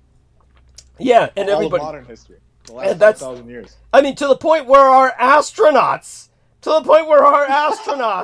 Are fat and ugly. Yeah, are fat and ugly. Yes. How did we get to this? When did it become a Special Olympics? It's like it has become like a charity. I was told back in the day that, like, if you smoked menthols, you were disqualified from being an astronaut. It's true. No, it's true. It's true. They would disqualify. Like, what's the logic behind that? They don't want black people, or like? Yeah. No, that's funny. No, it was because theoretically the menthols had particulate matter that came through the filter, so that your lungs would be torn apart by the vacuum immediately, as opposed to otherwise. See, the point is, people can survive in space without a helmet or a suit, so long as you hold your breath. And you don't inhale or exhale, you maintain pressure. The body maintains pressure. So if you ever had to take your helmet off or unzip your spacesuit for a minimum amount of time to do work, or if it got punctured by some particle that punctured your suit, you need to be able to maintain your breath and hold on for a long period of time, maintain the pressure in your body by not breathing. And then once you get into the airlock, you can, expel and then inhale, and hopefully you'll be balanced enough in terms of the air around you where you won't suffer that compression effect. effect, but the menthals would ruin that. The menthol cigarettes somehow fuck that capacity up. Right. So that was the logic. But now we've gone to the point where they're taking like, whatever it was. Beer we saw. gut. Yeah. Beer gut. Yeah, beer The gut. beer gut Australian and the Yeah. the old Indian lady that looked like freaking Gandhi's mom. Yeah, it looked Terrible. like. Yeah, thank you. She looked like an Indian auntie that like was in the desert. Yes, and thank her skin you. was all dried and shit. No, It was it's awful. Her skin is the desert. Yeah, her skin is the personification of the desert. It was like, that's the first thing I thought when I saw her. I said, was she living on an Indian res? Like an Indian reservation? Right. But she's Asian Indian or something, and Yeah, she's that's like, what it seems like. but she looks like But she's. it's like, come on, they have freeze-dried ice cream, but they don't have moisturizer. That's bullshit. Thank you. That's fucking bullshit. Thank Like, you. these people aren't real. Like, Yeah. Where Like, did come they? on. It's almost like they these went aren't real looking. astronauts. Come on. Thank you. It's like they went looking. It's like they went looking for the worst looking people, like homeless people and shit. It's Yeah. like, this one's been under a bridge for 10 years. Yeah, she looks like a and this guy's been in a bar all his life. It's like, maybe this is their attempt to like relate to the public. Oh, the public will relate to these people. They can't relate to the attractive people or the that's healthy. the only explanation. It's the only Thank you. Thank you. I'm telling you right now. Yeah. There's no way that's legit. I mean, because Yeah. that's what I meant was like, if those people can be astronauts, I could be an astronaut. It's literally not just me, but anyone. It's like that's what like Brooke said when she saw the guys in the bar. If they're SEAL Team 6, I'm SEAL Team 6. Yeah. This is no, it's offensive. Like if these people are astronauts, then I could work at NASA. Shit. Yeah. Give me $100,000. Yeah. I'll do something. Yeah. I'll no lie. shit. I'll lie about fake space all day. Fucking Yeah. Yes. Put us up in the International Space Station. right. Yes. Shit. Fuck. Yeah. As long as my bank account's getting padded, I'll say whatever the fuck you want me to say. I'll walk out there with that beer gut, just like that guy, and be like, "Yep." Yeah, and a pair of roses that doesn't make any sense. Yeah. It's like, what the fuck is that? I'm in We touch know with- his wife didn't give it to him because he ain't. So she's wishing he died up there. Yeah. No, she's glad when she found out he's stuck in space for 6 to 8 months. She's celebrating. Yeah. Oh, that's why she gave him the roses. She's like, fucking bye. Hope you die in that coffin, that fucking space coffin, shit. aluminum coffin. What could be their skills? What are their skills that rationalize it? What she survived under a There bridge? is no skills. This is just fake. Like it's just fake. Yeah, it's gotta be. Her only skill was she survived under a bridge for 10 years. She was like, she'll survive space. She was under a bridge for 10 years. She Like slept I on miss the solar old panels. days when they'd at least give us the fake astronauts that were like jocks. You know, Yes. they're like Buzz Aldrin, like 6 foot with like the fucking like actual muscles. It's like, all right, I can see that guy going 5G, you know, not dying. Yeah. But these people, like, they go 5G, they're like bones. They're will gonna come explode. apart. Yeah, they just burst apart like jellyfish. Yeah, they're like, their tendons are gonna dissolve and shit. Yeah, I mean, And it's like we're not being facetious. This is you gotta look at them. yeah. If you guys looked at this, you'd say these guys they're just taking it too far. They're taking it too far. Like they won't let it go. You guys gotta look at these two. You guys gotta look at these two. And once you They're look, not qualified for space. I'm just gonna say it. dude, they're not qualified to ride a bus. They're not qualified to ride a bus. Yeah. I don't give a fuck about labeled as conspiracy. Like these guys ain't making it out of the atmosphere for sure. Yeah, I thought it was two wealthy losers that had gotten in with the SpaceX or something. Like, oh, these people must be paying Musk, because But then, I mean, even that's getting absurd. Where every time he launches a rocket, it blows up before it. It's like this is it's like a money laundering scheme. Yeah. Like, oh, another one blew up. Oh, another one blew up. Thank you. Did you hear what he Like, finally what said? is a fucking shoestring? Come on. Yeah, Like, thank you. Did you hear what he finally said? He it's said, like MacGyver and fucking chewing gum holding it together. yes, What the fuck is it? yes, paper clips and chewing gum. Yeah. Yes. Yeah, like, who the fuck do they have over there? I can't believe anybody takes that guy seriously anymore. He said that woman I was dating, she loves Musk and thinks that, Musk is, the only good news is she confessed no woman would ever drive a Cybertruck. She's driving. Yeah, she's driving a Tesla. I was afraid I was going to get into a Cybertruck. Thank God it was. I saw a woman driving one. You're kidding. Yeah. Oh God. It was probably one of those tech bros that went trans. Just Yeah. Yeah, that's gotta be it. That's gotta be it. Yeah. Yeah, or his wife or something. She's like, "Oh no, I gotta drive this." Yeah. Right? Yeah. She had to go pick it up because it broke down or something. No doubt. No doubt, because that's all it does. No. He went on the tech guy went on a trip, and she's taking it to see her boyfriend. There we are. There we are. Yes, that's it. Yeah, the young guy's like, "Let me see your husband's Cybertruck." Yeah. I'll tell you something that was disturbing to me was when I was telling one time. It's like I said, when Chinese eat almost anything. In fact, Chinese do eat practically anything under the sun. It's like I forgot all the sayings they have for that, but when one time Beaver, my gang brother, was growing up, and he was talking about, I forgot what he was watching TV. And the different animals that were coming on his mother, but believe me, just so people understand this is not like whatever feelings you have about your mother, just throw all that away. This has nothing to do with Beaver and his mother. There's no sense of love in these Cantonese families. I mean, Brendan can help me out here and kind of describe what he's seen as well. It's like you go to school, you're going to be a success, or we beat you up and shit like that. There's none of this love stuff in those families. So but anyhow. So I heard someone describe it as the closest thing you get to love in an Asian household is them making you food. Yeah. Like they'll make you a special dish when you're home for the holidays, but you don't feel anything special. Yes. The closest you're gonna get. Yeah, there's exceptions to every rule, but he unfortunately had one of the hardcore Cantonese, and the Cantonese are far worse than the Northern Chinese, I assure you, infinitely worse.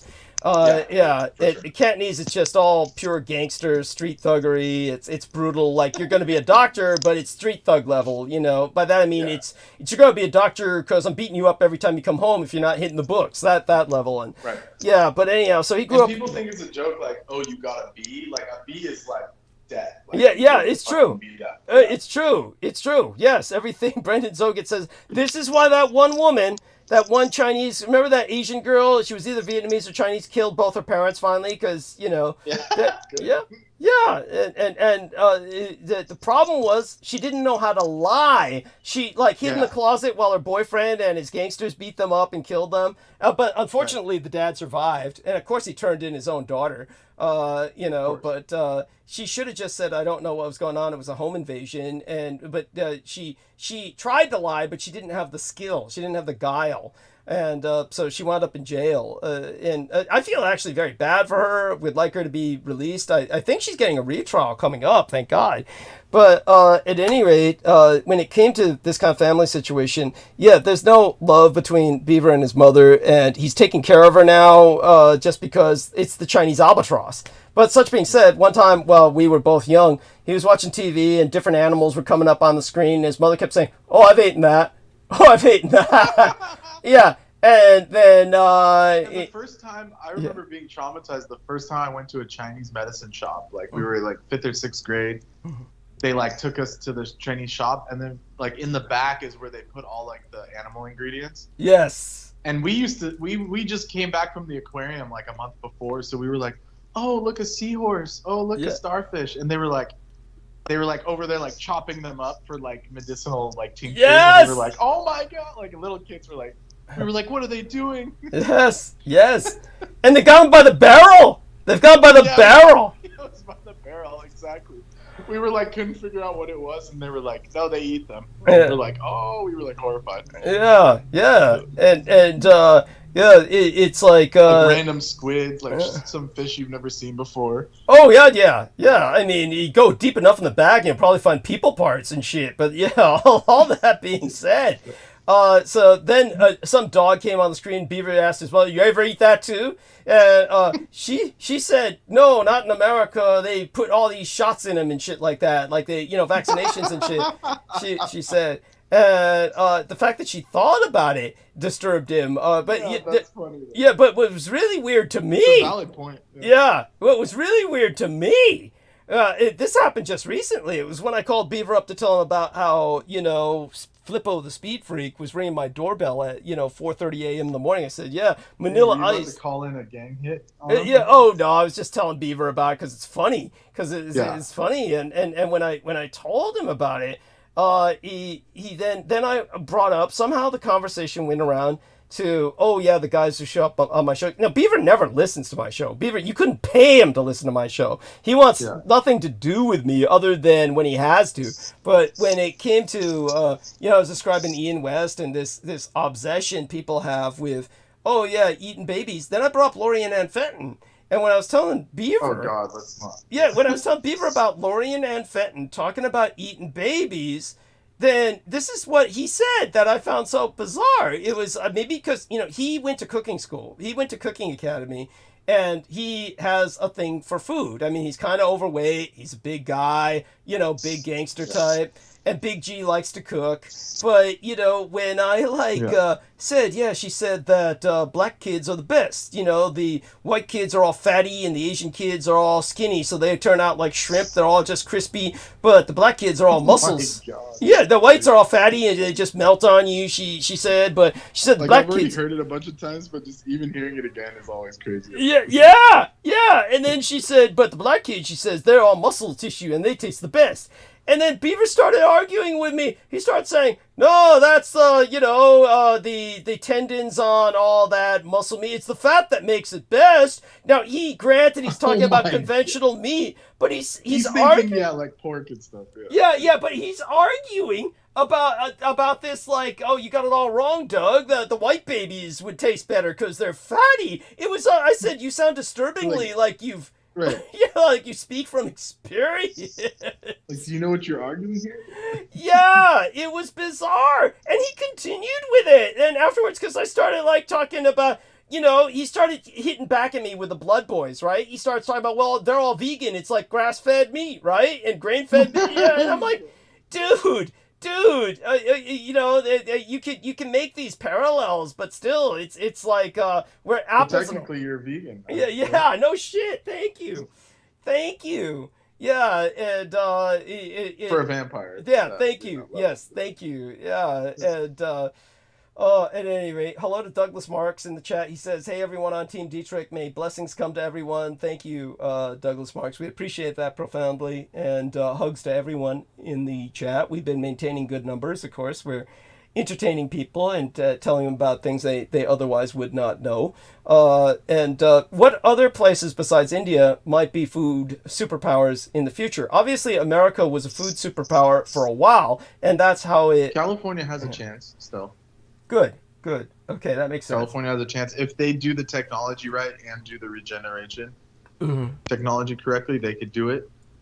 Believe it or not, Japan has a chance if they maintain their current production. Yes. They don't have a way to increase it, but if they maintain what they have, they could feed themselves. Along with India, the help through India as well. China's out. Basically hopeless. Yes. Unless they get like a whole new government. Yes. There's not much growing space in China. Yes. So the only other place that would be logical would be Southeast Asia because of their weather. Yes. Okay. And that they have like volcanic soil. So like Indonesia, that's how it's. So anywhere that can support a population, you already know they have food. Like that's basics, right? Basic geopolitics. Thank you. So where are the places with the most population? Southeast Asia and India. Okay. Excellent. So they have the weather and they have the food resources and the soil. So, but enough to sell. That's the important thing. Is it enough to sell? Do they have a surplus? Can they produce a surplus? Yeah, it is. Coconut. Okay. I mean, all the coconut oil in the world comes from like Asia, like like Indonesia, Philippines. All the most nutritious food on earth comes from that region. There's no doubt about that. Thank you. Very important. The resource. The distribution's all fucked up right now, so only rich countries get it or whatever. Okay. Yes. Or they just like cut down the whole forest and make it palm oil. Oh, no. The dumbest shit they could do. Yes, and instead of doing that, they can have like food forests, like they do in South America, where it's like one layer grows cacao, then slightly up on the mountain it grows coffee, and then slightly higher it grows another fruit like macadamias, and then it's like they don't have to cut down anything because they're all growing in sequence. One ripens at a different time, and then they have like one plot of land can grow 3 different crops and cash crops at that. Okay, So, go on. So that's what they could do. So I'm like gonna that. Instead of growing rubber and then cutting down everything and growing like monoculture bananas, right. you know, because they went from rubber and then they lost rubber because they had synthetics come in, right? Then they just grew bananas, which is stupid. And then after bananas got poisoned through some fungus, then they switched to palm oil, and then that killed all the orangutans, and now there's no biodiversity. Oh So God. if they stop doing that stupid kind of mindless agriculture and they do real agriculture, then it'll be fine. Thank you. That's the problem, is no one thinks it through. Where was this? Now, I just saw something. I'm doing a search here. And I'm trying to look for Asian Indian food parks, but I was reminded of something else to show you because I found that this really stood out. So here we are. I'll just have to go into my own records where I placed it. Here we are. Look at this shit. It's like, let's see if this goes. Here we are. Jambo the Reese Monkey all the way. The cult leader of Staten Island. Oh shit, there we go. Yes, Jambo. Is this really him? Yeah, no, that's not Jambo the Reese Monkey, but he dressed like that. He would dress like that. Of course, that's he probably looks like this now. That's probably how he really looks. But here we are, the cult leader of Staten Island.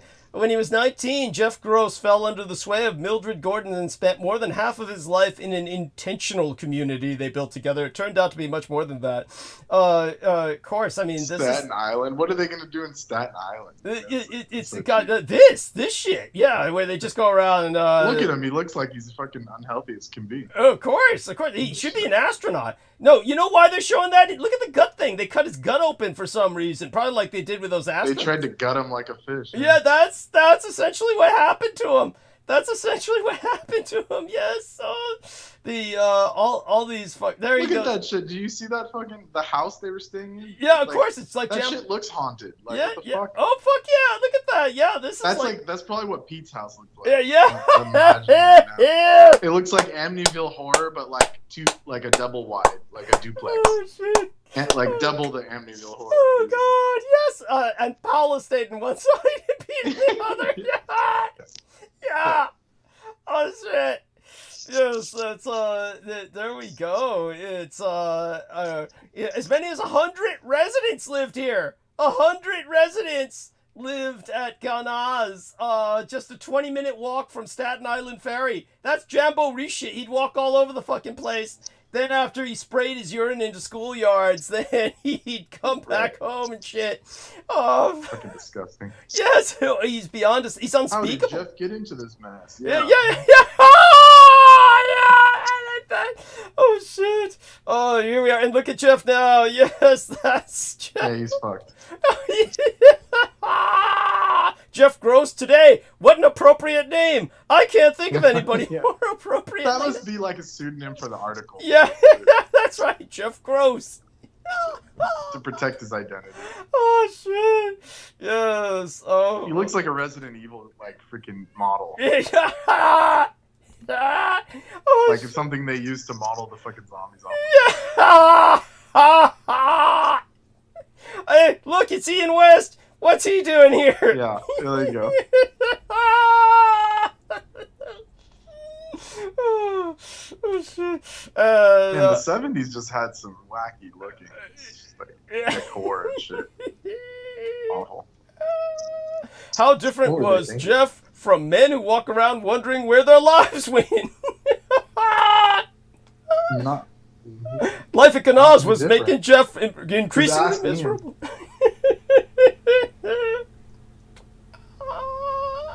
Oh, it So gets. what is the backstory here? Joined the cult? Yeah, the cult of Staten Island, the cult leader of Staten Island. Life at Ganaz got bleaker. It's like the new resident was later found in a Ganaz kitchen defecating in a blender. Yeah, you're fucked. Oh shit! Let's see now. Here we are. Now who's this? Oh, look at this George Canada at home, circa 2006. This guy is. Wait, the cult leader was a midget? No Yeah, fucking this is the cult leader. This is No fucking. Yeah, it's like You're joking. You're No, joking. this is the guy they thought had the secrets of it all. They thought He's this the guy. same size as the conga drum. Yeah, yeah. Now that's unfair. He's a little bigger. Yeah, but He's sitting on. no, another he's sitting drum. on another drum. You're right. You're right. He's sitting on another drum. Yes, you're right. He is the size. Like of the maybe he's got like a foot on the conga drum, but that's a small conga. Yeah, holy shit. Yes. To think that people dedicated their lives to This is really the cult leader you're shitting. Yeah. Shitting. And so He was married? No fucking way. yeah. It's like that. He'll be an astronaut next. Here we are over. Let's see what they said about that. Damn, look at that. That poor dear. She's been through the cult ringer. Yeah. It's like it's not funny, but it is. Yeah. It said, as Jeff announced a musical act on stage here to voice. Susan traveled to Kazakhstan to adopt a child. Yeah. All right. The plot thickens. All right. He'll be riding that child's back. Yeah. It's like, here we go. He's a career rapist and a pimp. Do you want this creep in your neighborhood?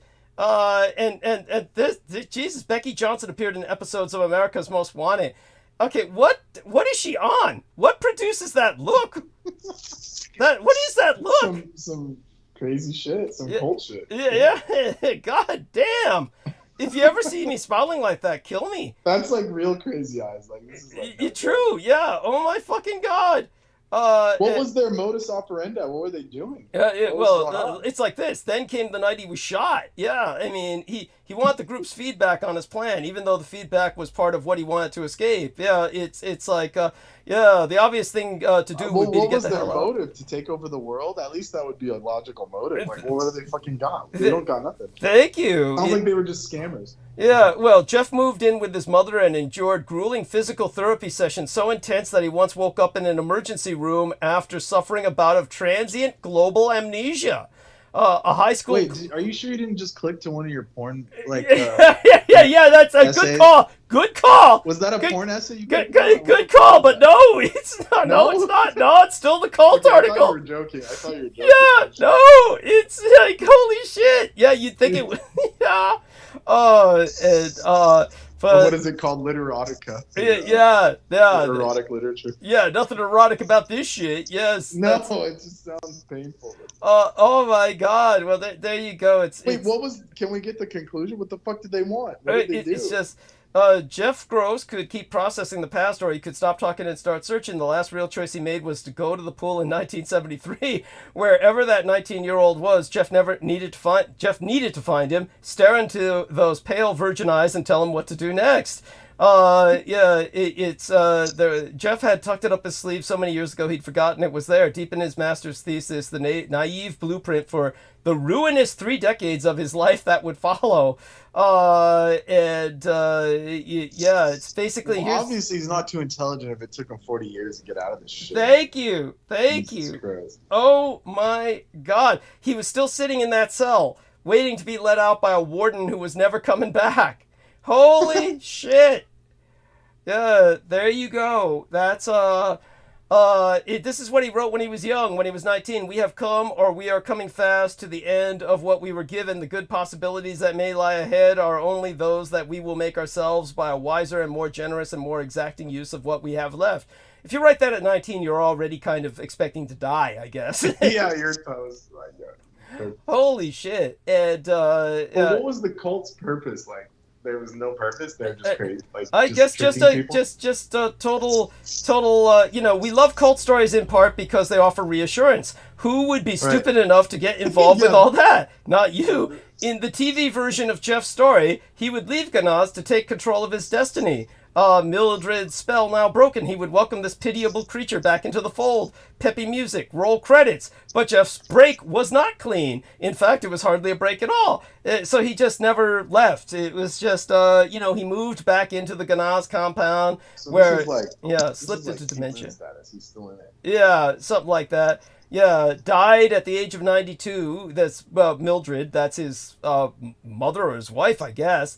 There you go. It's just these are all just. But the reason it's important is because it's Peter Moon and Jambo the Reese Monkey both live on Staten Island, and now we know what the people there look like. Yes, now we know what goes on there. Midget cult leaders, a guy that looks like he's like freaking cheese. He got cheese grated. This is terrible. I would never live. I wouldn't even visit after that. And then also knowing that it's connected to Montauk, I'm never going there. Thank Never you. going. Oh my God. So Aristides, have you been to Staten Island? Are the people all like this?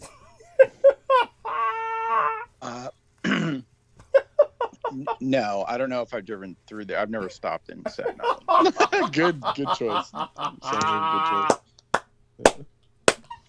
No plans to do that either. Oh shit. Oh, well, it's delightful. Oh, Ian West has gone inactive, poor fellow. Poor guy was at work lately. He has lost a lot of weight. It's a combination of starvation and the meth. But poor fellow, he's Yeah, well. nothing unexpected. Nothing unexpected, of course. Yeah. We warned him. Yes. I told him to start eating millets, and he failed. Yeah, of course. No, all he talks about is bathing in bleach. No, instead he tells people bathe in bleach and shit. What, to get the Morgellons off of him? Or yeah, of course. Oh, that's this will help you get rid of the Morgellons, and of course with him maybe it was necessary to get to that point because he was diagnosed with leishmaniasis. That's the doctor did say that looking at the photographs. Yeah. MD actually. Yeah. To be fair. Yes. Sounds like a skin condition or something. Yeah. Oh, do you know what it is? It's awful. It's awful. I'd rather not know. It's like Ebola. It's one of those things you get in Africa. But God. He was seeing all these black hookers. Oh, because he was getting that jungle fever. No, but it was, remember, he was a DJ for a while, and his station was really popular in Africa, West Africa. So these black chicks, when they came to the United States from Africa, they'd stop in to see him because he was like the DJ with the drugs. And and then he winds up with the leishmaniasis. And, there you go with that. And he says audio file. He's sending us an audio file now. The bunny suit. Why the bunny suit? Why the bunny suit? I'm still wondering about that. Have you seen his icon? No. Okay, so here's his icon. Let me do a screen share. So I'm going to go on screen share here. Screen share. The bunny suit, because he's like MK Ultra victim, right? It's got to be something like that. Lewis Carroll. Look at that. I mean, this White is... Rabbit? Is it white? No, but the point is, if you could see further up, and he insists this is him. He insists this is him. But if he's got two big, huge bunny ears on this photograph. Yeah. It is absolutely... I've seen it before. It shows up when, It's like a leotard or something. It shows up when he... But why? I'm like thinking, you're obsessed with... It's like a onesie. Yeah, you're obsessed with rescuing kids from predators, but you dress up like a bunny rabbit. What do you think you're going to look like? Oh, you know what he's trying to send me? He's trying to send me... Remember Aristides?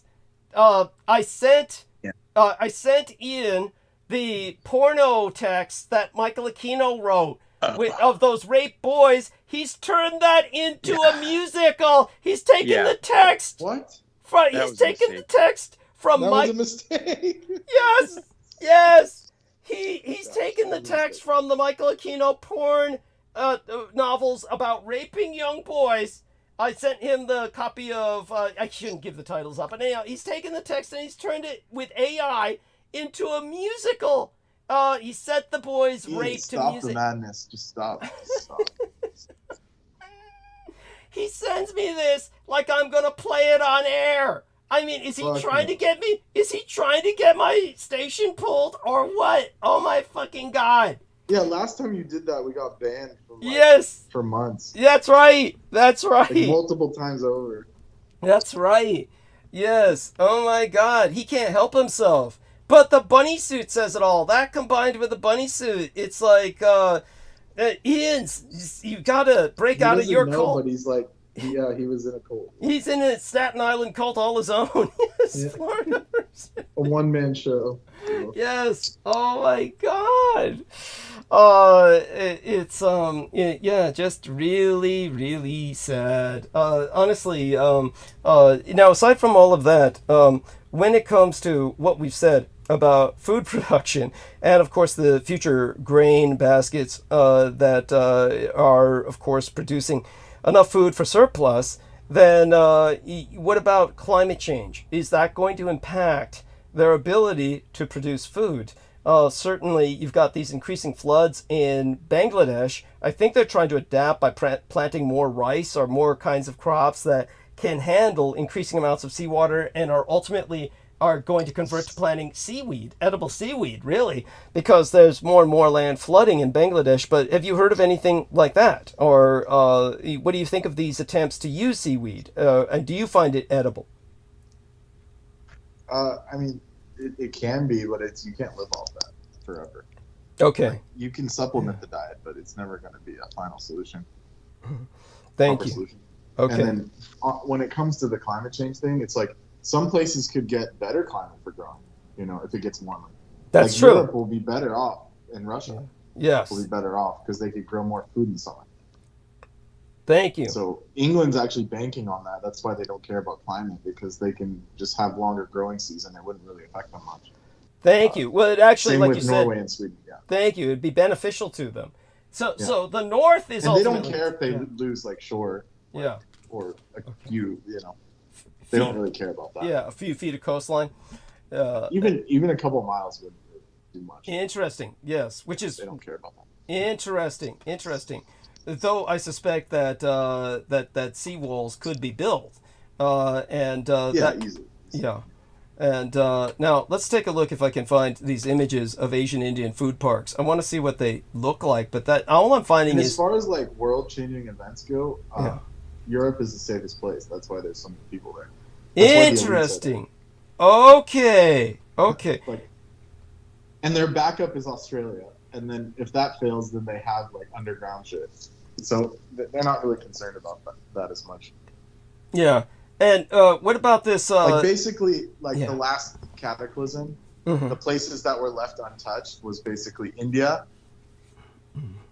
England, and Northern Europe, Mhm. and then like parts of further inland, Central Asia and stuff, like the Middle East. Fascinating. The Holy Land, or like Egypt, like where Egypt is. So those three places are very important. Yes. That's why they've always kept them. Like United States, like our land has been like hit with many cataclysms. Like the Grand Canyon, that's why the Grand Canyon's like that. And that's why the Yucatan is shaped like that, because there was like the bolide strike that killed the dinosaurs or whatever they claim, happened there. And then so like these other continents have gone through like entire shifts of everything. They've gotten wiped off the map. Like, for example, the Sahara Desert was once a green forest. belt. Yeah. Tell us about this. And then it got destroyed in like the climate change. Yeah, the Sahara Desert was one of the most lush forests on Earth at one point, 5,000 years ago. Even into the Egyptian dynastic period, it was still habitable. And then over thousands of years, the trade wind changed and it doesn't get rain anymore, and it's become the biggest desert on Earth. Yes. And that's in the last 5,000 years they've proven that short of a time span, climate can change. So forget about hundreds of years, whatever. Yeah. Forget about long period stuff.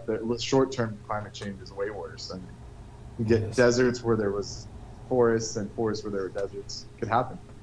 Yes. I mean, trees can grow in 1,000 years. Easily. Cataclysm is catastrophism. Catastrophism is the term that we use for this, and catastrophism is quite real.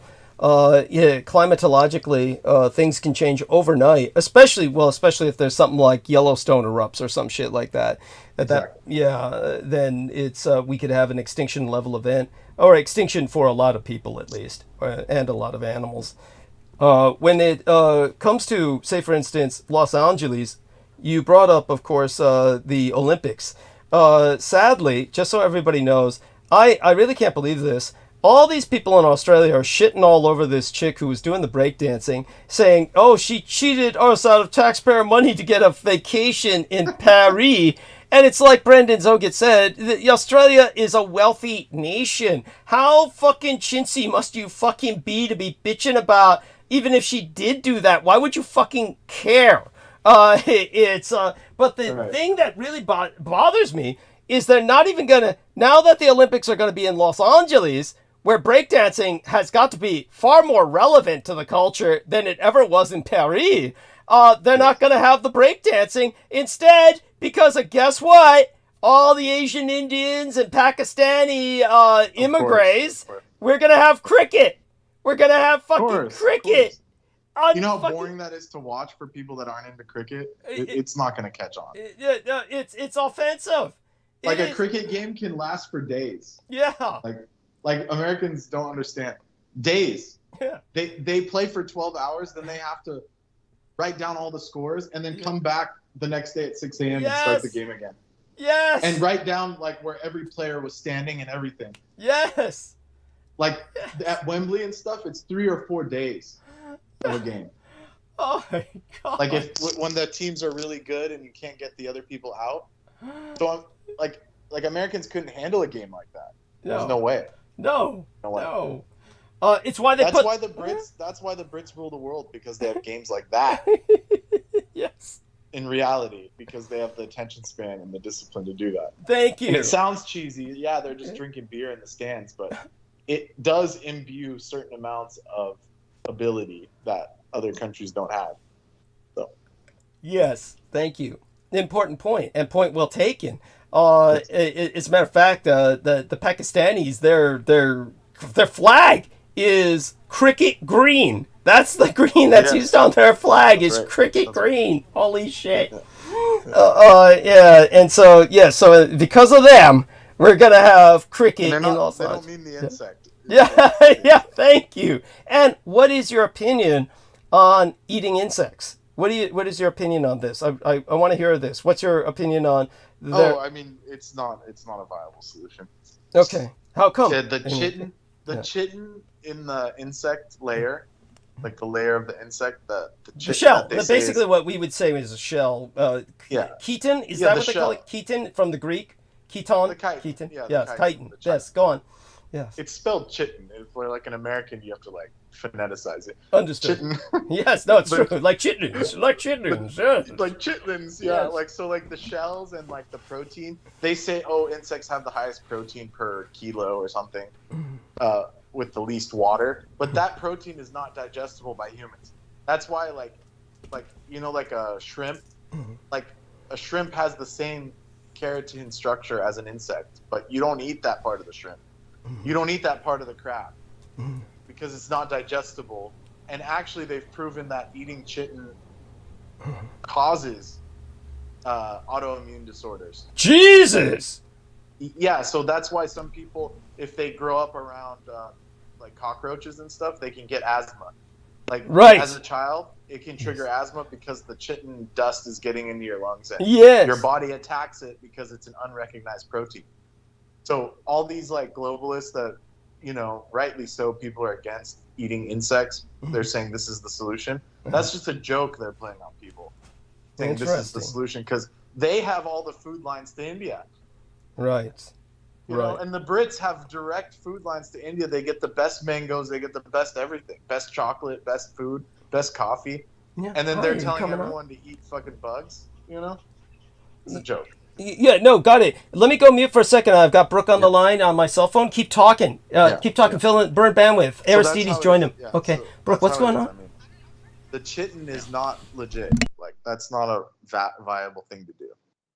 Like, you can't eat insects and expect it to work. I agree. I was gonna bring it up, and then you said it. Yeah. But somehow I think that's not gonna stop them from grinding up insects and feeding them to everyone anyway. Of course not. Sick bastard. But what it does is, beyond the fact that it's just a joke, is it actually damages the biology. Sure. Yeah. So like your body can't process it, so it actually increases like your cancer risk. because Right. it's like introducing a foreign protein that Yeah. your body is like reacting to.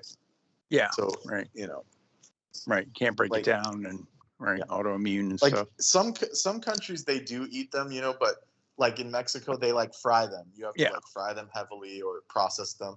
So but even Yeah. that, it's like it's not everyday food. Right, sparingly, and Yeah. it's like, what is it like? It's one thing like getting like grubs, and like they don't even have a shell. Yeah. Yeah, those things are more like survival foods, like like escargot and Right. those kind of like you said, grubs and stuff.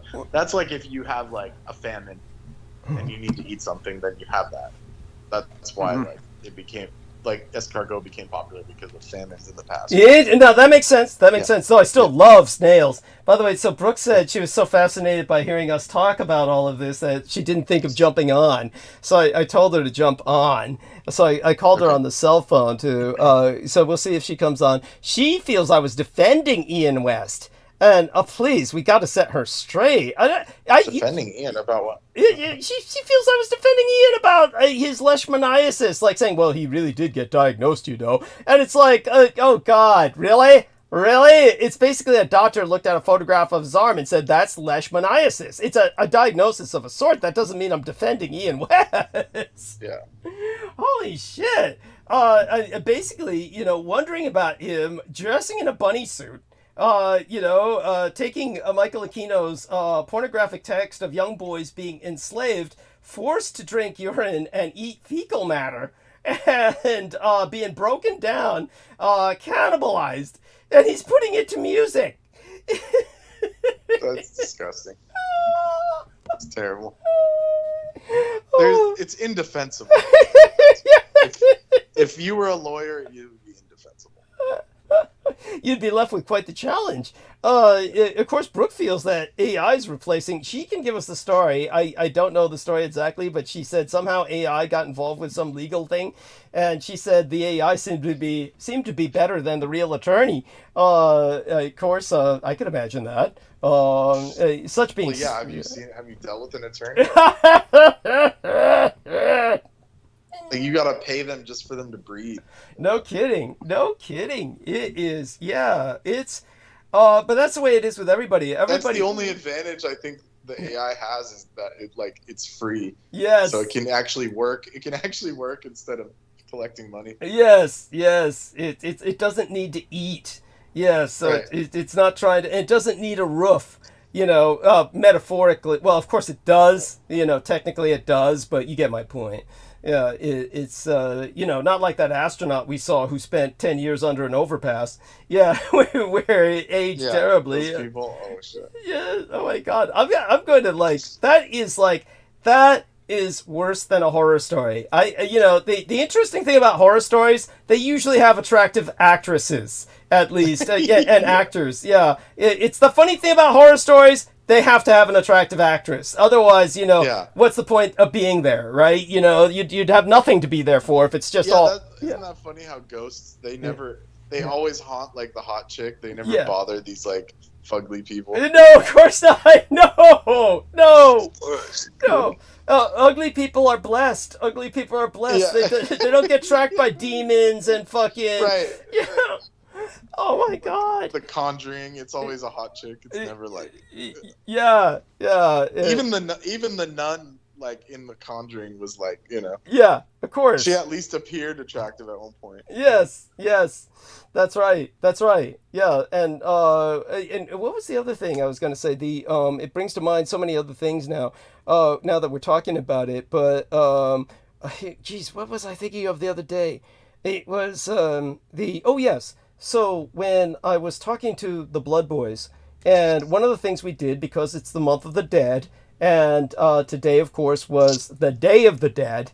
What I do want people to know is that before I was taken home, and again, this is one of the points I was going to make, because I got some emails about this, is why would your son bring you home so late? Aren't you afraid of his driving in the dark? And obviously, I'm not going to get into the... These people must be old. Thank you. Thank you. This is Peter Moon's base. Yeah, That's like something my mom would say. Why are yeah, you driving so late? yeah. Like, because I needed to get home. Like, what are you Thank talking you. about? Thank you. Look, obviously, I'm not going to get into specific details concerning our security procedures, but I do want people to know we found it's actually much safer for my son to be driving here and home in the dark with less traffic than trying to get around. Right. Yeah, with. Yeah, you try to drive in San Francisco in any other time but at the middle of the night. Good Thank luck. you. Thank you. Thank Like, you. I literally, if I go out to the Bay Area, I have to leave here at like 5 or 6 a.m. Thank to you. even make it. Oh, beyond before that. Really. Or I mean, you're overnight, pushing it. yeah, or like yeah. 11 o'clock. Like, I've gone out there 11 p.m. and then slept there, Mhm. and then woke up in the next day.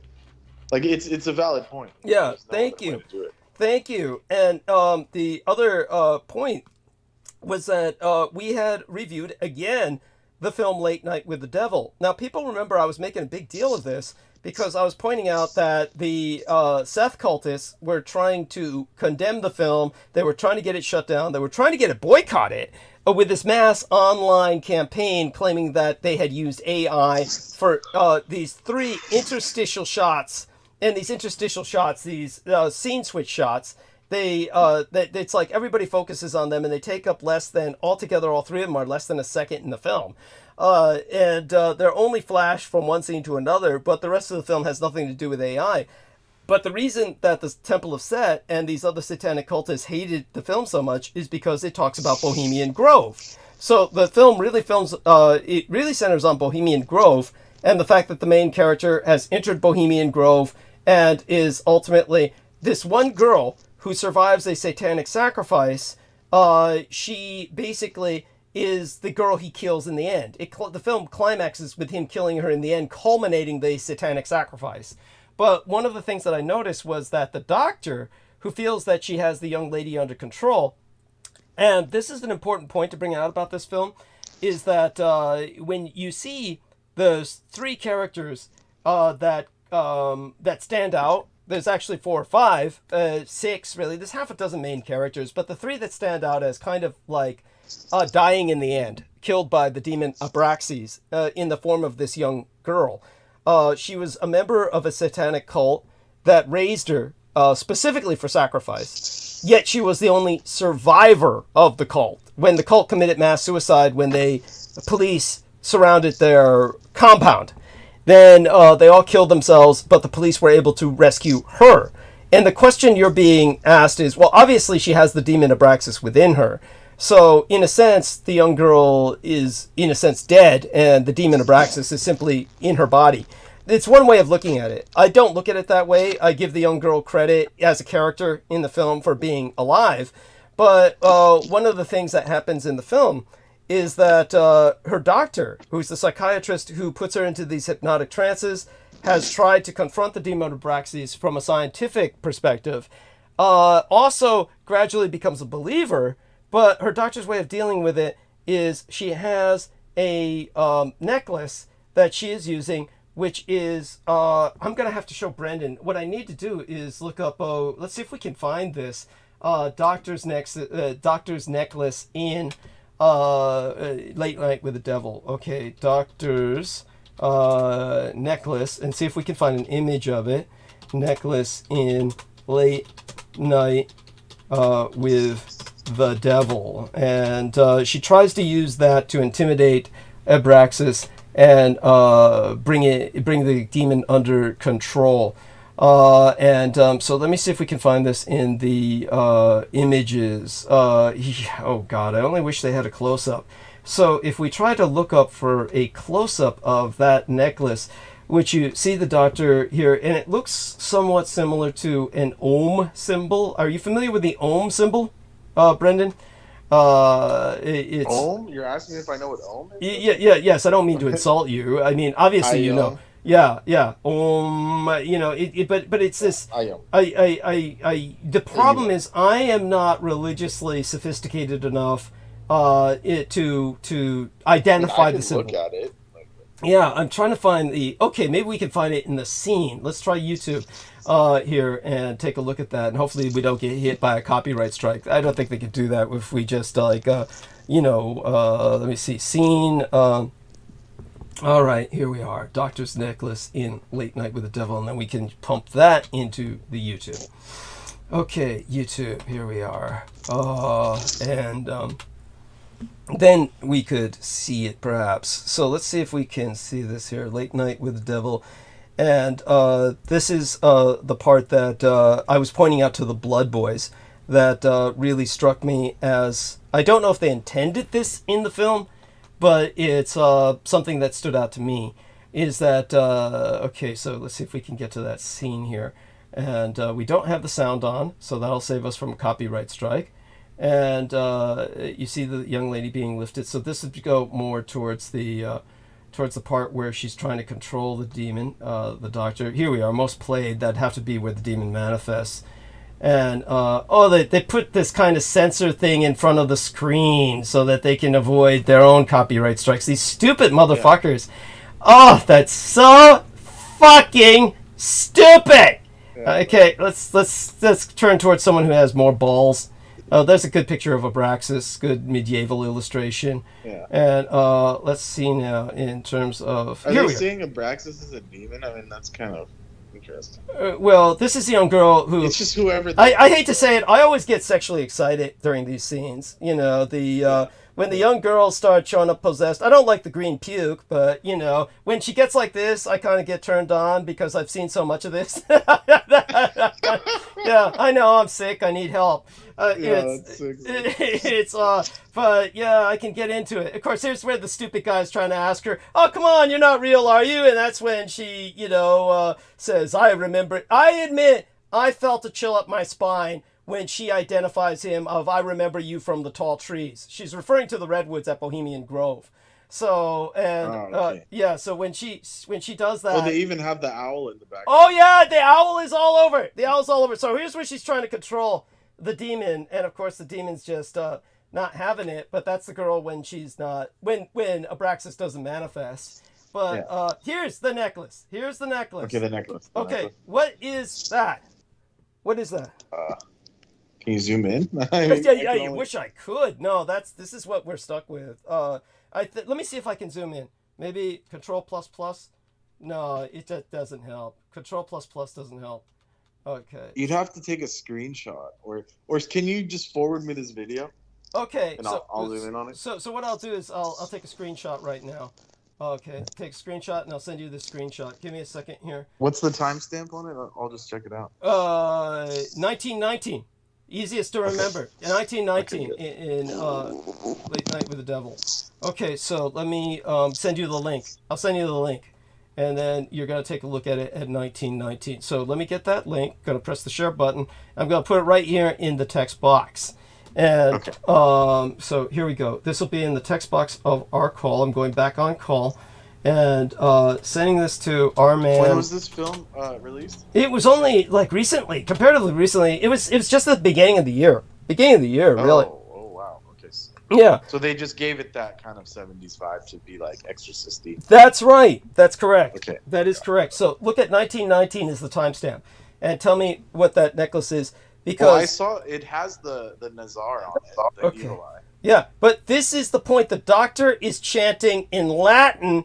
And I think this is what they're trying to portray. If they really meant this, they really did their research, the doctor's using a Western chant to try and control the demon while using an Eastern symbol, and that's why she's making a big mistake. That's one of the reasons why it gets out of control. In other words, don't mix your religions, people, and this is why mixed martial arts is all bullshit. Stick with something pure. Stick with something pure. So, speaking of pure, Brooke Gibson is here, the purest of the pure. Okay. Oh, come on. Yes. Yes.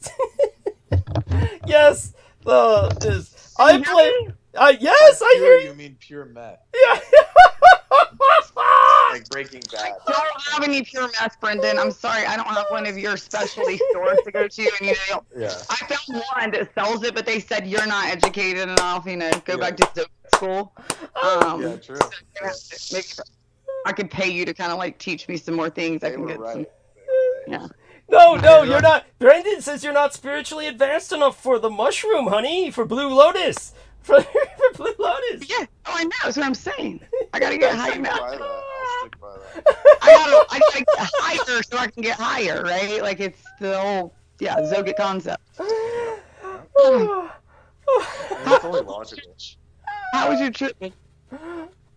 Your trip? I didn't go anywhere. She's not talking about your drug trip. She's talking about Britain. Yeah, I didn't go anywhere.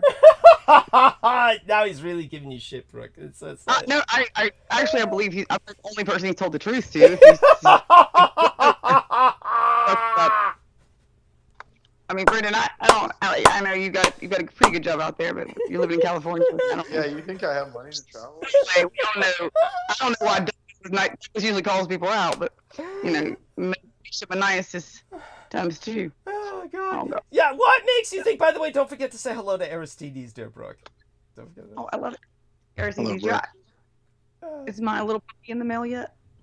Your what? My little Chihuahua. No. She thinks of you as a puppy mill that you're breeding her next pet. Well, because you always tell me he has like 5 Chihuahuas. Yes, and that came from a breeding experiment. I mean, oh my God, tell her about it, Aristides. I don't want to hash it out in excruciating detail, but not putting any of them in the mail. Oh, but they used to send babies in the mail. We were arguing that this is what happened to Heather Holman. Yes, who left us earlier tonight because what were we talking about that offended poor Heather? It got her up. Oh, she had to answer the door. They probably abducted her. Poor dear. Yes, hopefully we'll hear from her again. I hope she's alive. They sent Heather Holman in the mail? It's what we're getting echo.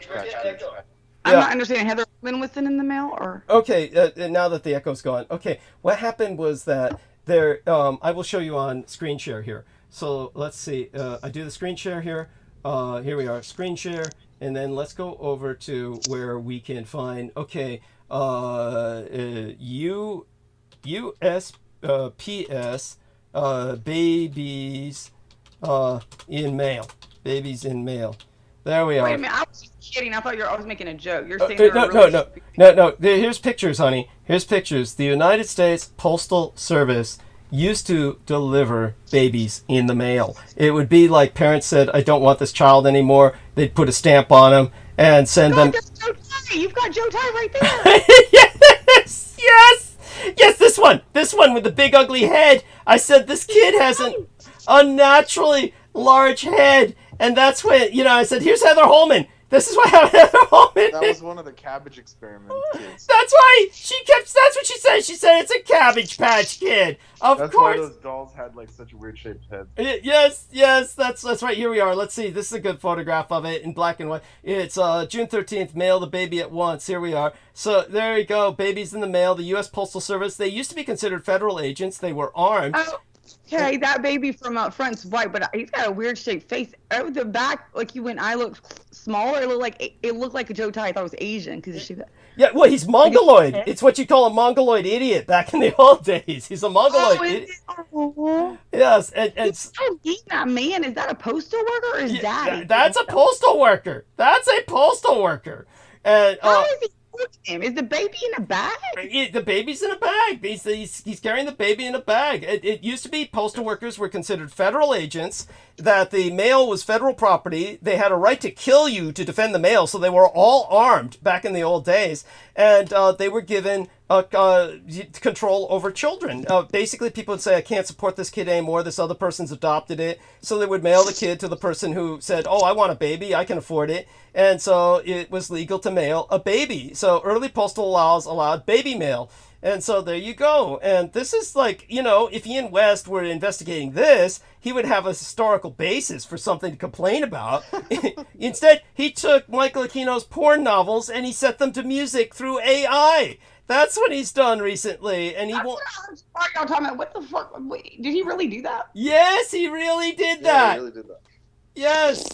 And Aristides, back Did me he up. give you a reason why? Did he bring this up on the show, or was it personal? Private? He Like- just sent me the music and tried to get me to play it on the show. This fucker wants to get me like, blocked off fucking YouTube. Is when here we are. Who put this baby in my briefcase? There we are. It's so there we go. According to the Smithsonian Institute, after parcel post service was introduced in 1913, at least 2 children were sent by the service. Literally, stamps were placed onto their clothing, and they were shipped off to their final destination. Fuck, and that's why Ian West. His parents were upset because they canceled the service right before he was born. Right before he was born.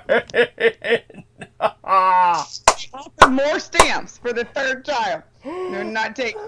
But actually, this is because of Ian West that they ended that. this is a lie. They would deliver hundreds of babies. Babies were going in the mail by the hundreds. I know this for a fact because I dealt with federal records. So you see 3 photographs right here. It's not just 2 photographs, mind you. You see one set up. There's 3 photographs right here. There's 4.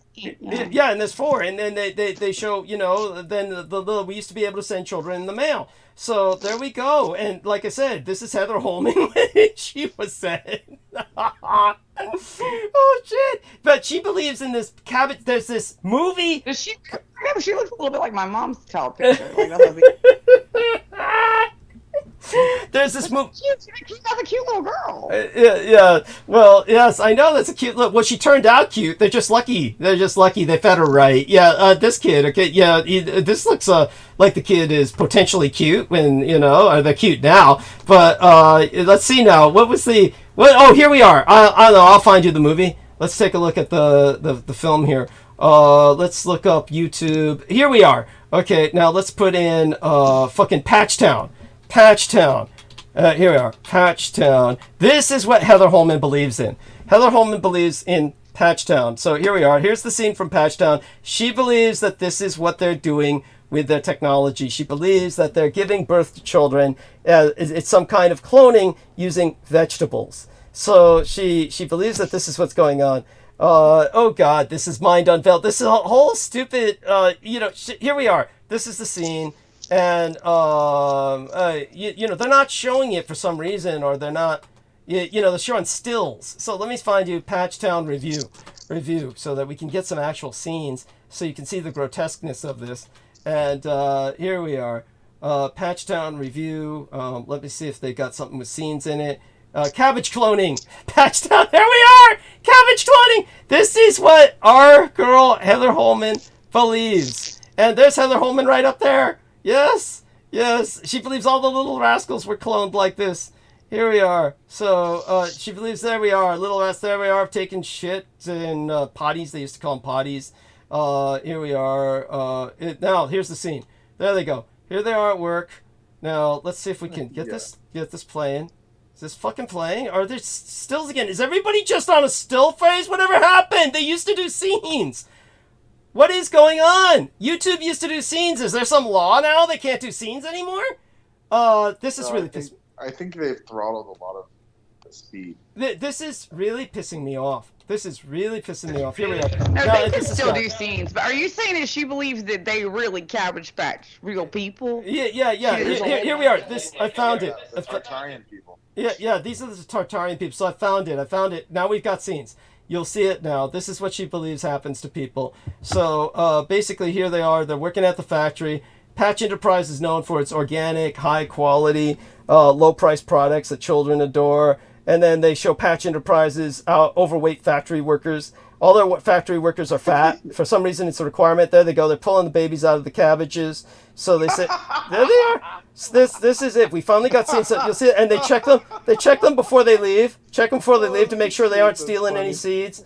Yeah, and of course, the pimp who runs the place, Yuri, they catch some guy stealing. You're stealing a cabbage. And so they take him away to, What movie is this? Patchtown. Yeah. The way they pulled out the baby was fucking. Yeah, of course. It's a comedy, though. This is a comedy. No, right? this is a serious It's film. like supposed to be a It's supposed to be this stupid, serious, moody film, but everybody believes it, and they believe this is what they're doing. That he builds the toy inventor. Here we are. Passes like there may be some like subtext, right? Yeah, like they're trying to it's say metaphor. This is what the world is like. Yeah, it's metaphor. Yeah, but there's people that are taking it literally. Yeah. There we are. Everybody. The Tartarian people. Yes, there we are. Yuri kidnaps dolls, exploits them as factory workers when the business grows, and took a while before Yuri perfected his father's creation. Yeah, and here's. Are they taking math in the water in certain towns? Like, are they like? There must be people like doing so many drugs. They think this is a documentary. Just America's fucked. Yeah, America's fucked. People think this is a documentary. They think if it's on film, it must be real. So it's like, well, at least you got to see those scenes. Like one thing I noticed, there's not a single black person in this whole film. Oh, they probably wouldn't sign up for this shit. Yeah, no. This is the baby, the birthing scene. That was ridiculous. No, they got the movie coming up for them is Melon Patch. Melon Patch will be the film where it's all black. There you go. It's No, they already did it. That was a racist comment, Douglas. I'm gonna have to get off here. Wait, hold on. I'm not joking. It sounds like he's being ridiculous, but there was one called Who Cloned Tyrone. Yes. They already did that. They already did it where they were cloning them and making them into fried chicken. I'm not shitting you. What was called what? Who cloned Tyrone? Who cloned Tyrone? Yes. That's it. Tyrone. And that's what Heather Holman told me. That's what Heather gave me a copy of that film. Heather gave me a copy of that film. And she said it's all real. Yes. And they were making the black people into fried chicken? Yes. And the white Yes, Ian West watches this shit too. Heather Holman and Ian West. This is what I couldn't get. If you heard them on the last episode, though, they were arguing each other. Heather didn't believe what Ian was saying, and Heather. We need a new Q. Q has stepped down, and I just realized. Thank you. I just realized my new job. I have been way not making the money I need to make because apparently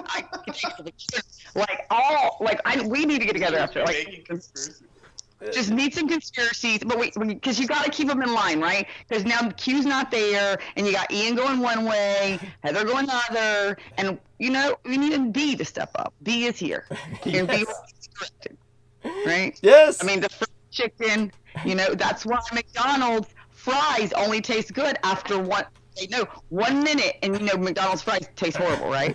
Yes. Right? Yes. So guess what those are made of? I can't say it on air. By next week, they will all have some idea, because there'll be 55 fucking things they could be made of. I don't know. It just amazes me that people think this, and it amazes me that two of them were on air arguing, because that means there's two different ways to go with the same train of thought. Yes! Yeah, it's called bonkers.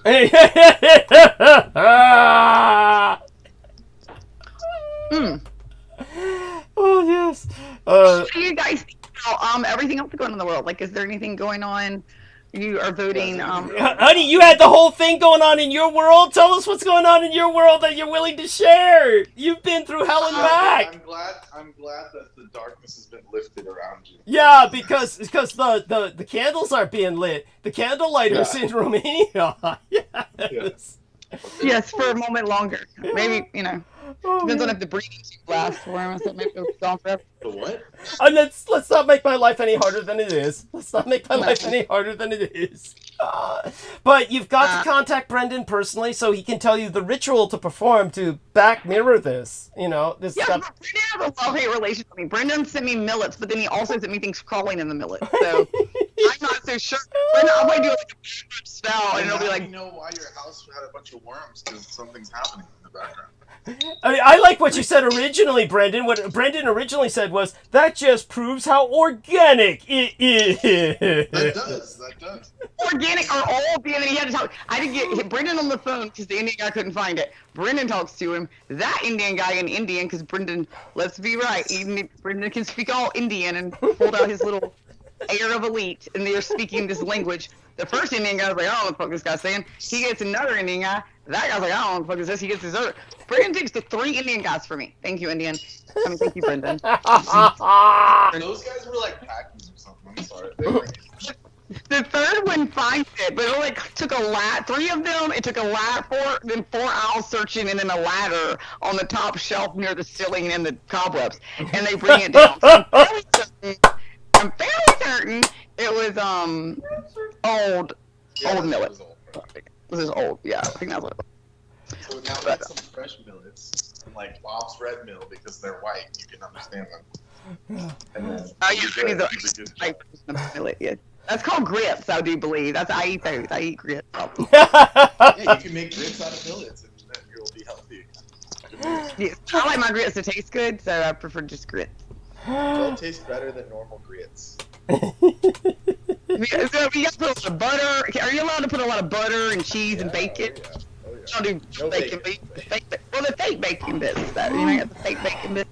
What kind of grits do you guys make out there? What kind of grits is that? I don't know. Do you know what we make? Like the same way we make any vegetable, collard greens, green beans. I don't eat personally meat, so I don't do this. I just use butter or oil. But most Southerners, any vegetable you have, you're like, oh, that sounds good. We got green beans, collard greens, corn. All of got back fat in that from the pig. They cook a lot with that. Yeah, everything's cooked with back fat. And then we cook it so long, right? It starts to boil, and then we cook it on medium low, and it cooks for like another 12 hours, so that any vegetable or nutrient that was in that green bean is cooked out completely. And so all you got is a little thing that's really, and you got some fat and tons of salt. You got to salt that fucker up, and then obviously when you get your plate, you still go ahead and take your salt shaker, because in the South, I did not know this is not rude, but in the South, we all, and I'm sorry, Northerners, if you've met us. And she wonders why her blood pressure goes up. She'd up. Oh yeah, sometimes I used to sit in my meatballs and just take she'd always have, we had salt and onion salt in my meatballs, and so everybody you salt your food, and yeah, and so you had the little in the middle of the table, so you always salt your food, and we salt it down here before we taste it, and I did not realize that it was offended. It was my ex-mother-in-law going up to New Jersey and offended her because I offended her because I literally salted her food. And she said, "What is it? Sorry." Before I tasted, she said, "Does it not taste right?" And I just looked like, "What do you mean?" She said, "Oh, you're putting salt on it." And I said, "Yeah, well, you didn't even taste it." And I'm like, "Yeah." And I had to. It became a question. I found out apparently that was offensive, but. Yeah, we salt it, and I used to sit as a kid, and I would, me and my cousin both, we would sit there at Mima's table, and we were waiting on dinner to cook, or just talking, just talking. Kids, we would just take the onion salt, and we just dump it in our hands, just sit there and eat it, just eating salt. I think That's why everyone down there has brain damage? Is that what happened?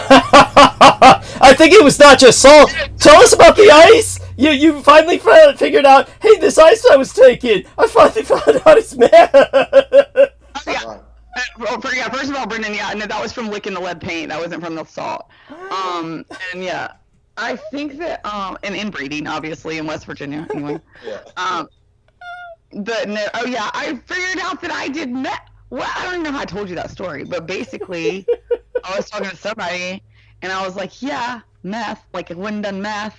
And then somebody, I'm like, but I didn't even do meth until I didn't even try meth until this particular time. And I'm like, and then I said something about I tried, only drugs I ever did when I was like 20, I did cocaine a few times and did this thing called ice, made me drop out of high school because I was out of school.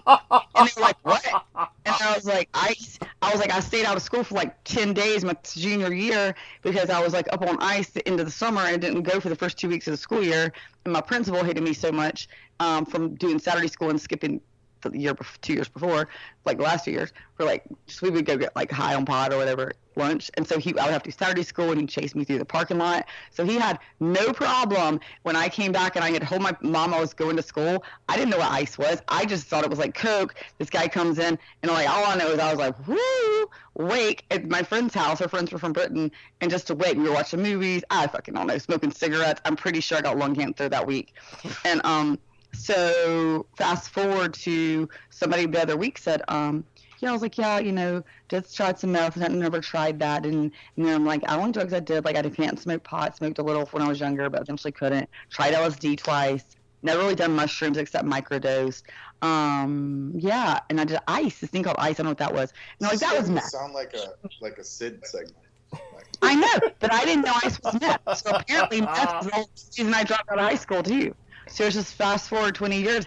I guess what's his name just sent it right back to me in the form of a. Oh, Ian meth West says, "Bring me on." He says, "I want to say hi all to Brooke." I mean, do you want this man on, Brooke? Yes, I So did. summon him, all you gotta do is say that. Everything back into my life, Douglas. You brought meth back into my life via Ian West. Okay, so you might as well bring it on back on. Oh shit! Soon But enough. Ian's like that special kind of meth. He's like the press pill. He's like, you don't know what you're doing yet. Like, it's not pure. That's right. It's not pure. It's not no. that German Aryan meth. It's like some Yes. unknown. Degenerate meth. It's like Untermeth. Untermeth. It's Untermeth. like a Submeth. fucking blue. You know, back when they had those press pills, he's like a blue Superman or like a green alien. Like that shit that kills you at a rave if you take more than 5. Yes. Yes.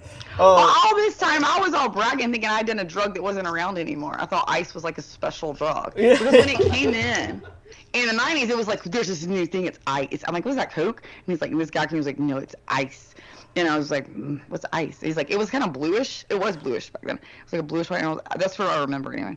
And I feel like they said Florida. It's like, for a new drug from Florida. Of course. And I'm like, oh, cool. course. Right. And then I'm like, oh, cool. And like, I survived the ice craze. Little did I know it was the meth craze I was starting. Yes. Yes. But by the way, speak a little further away from your mic. You're burning the mic. What they call burning the mic, when you're a bit too close to the mic, so it gives us a burn effect. But How about that? let's try again. Say a full sentence. Hold on, let me change it. Is that No, what that- perfect. Ideal. Thank you. Excellent. And Brendan, of course, needs to get closer to the mic when he's talking, rather than putting around Julia Child style in his kitchen. Yeah. Is this better? Yes, better that both of you hold the conversation that way. Yes. Brendan, did you really not go on a trip at all? Did you really have to stay at home? Yeah, I stayed home. Don't confuse Douglas, you people. take a fundraiser for Brendan. That's not fair. He's earned like at least a trip to. Oh, to watch. man. He takes Blue Lotus trips. He portals into different dimensions. Yeah, I astrally traveled to another country. Have you met Donald Trump yet? That's what this one guy in Australia told her. I astral traveled and I met Donald Trump and his son. He said, Michael Christopher. So he's kind of next, like Jesus Christ, basically, Yes. is what he says, like the savior of the world. Like you have So- a whole universe to astral travel, and that's where you went. Jesus Christ, what a waste of. Thank you. He's a waste of breathing space. That guy. Thank you. Michael Christopher Andriich is the guy's name. Andriich. Yeah, it's just absolutely bizarre. What was he doing in Australia? What was his job, Brooke?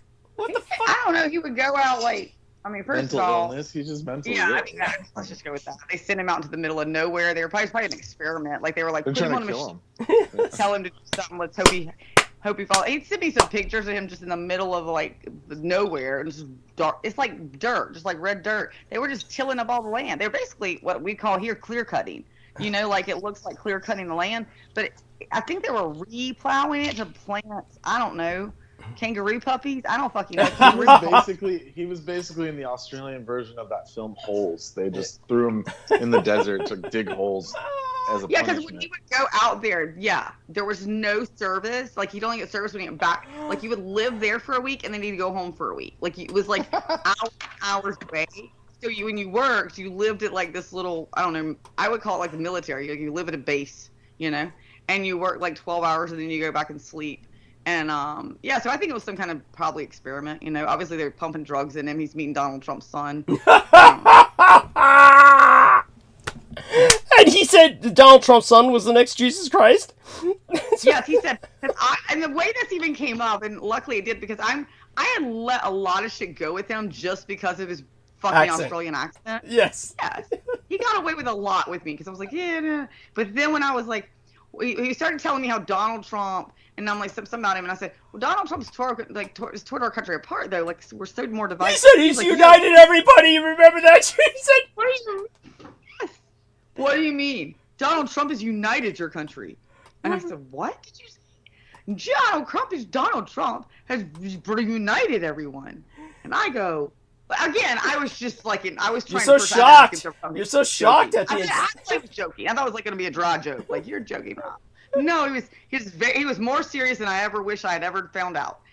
Because that led into, I was like, well, finally, you know, as that progressed, as you can imagine, and I went to tell him, well, you know what? How about you when you said you're coming to America in like 6 months? When you come, I'll tell you what. Why don't you stop by South Carolina?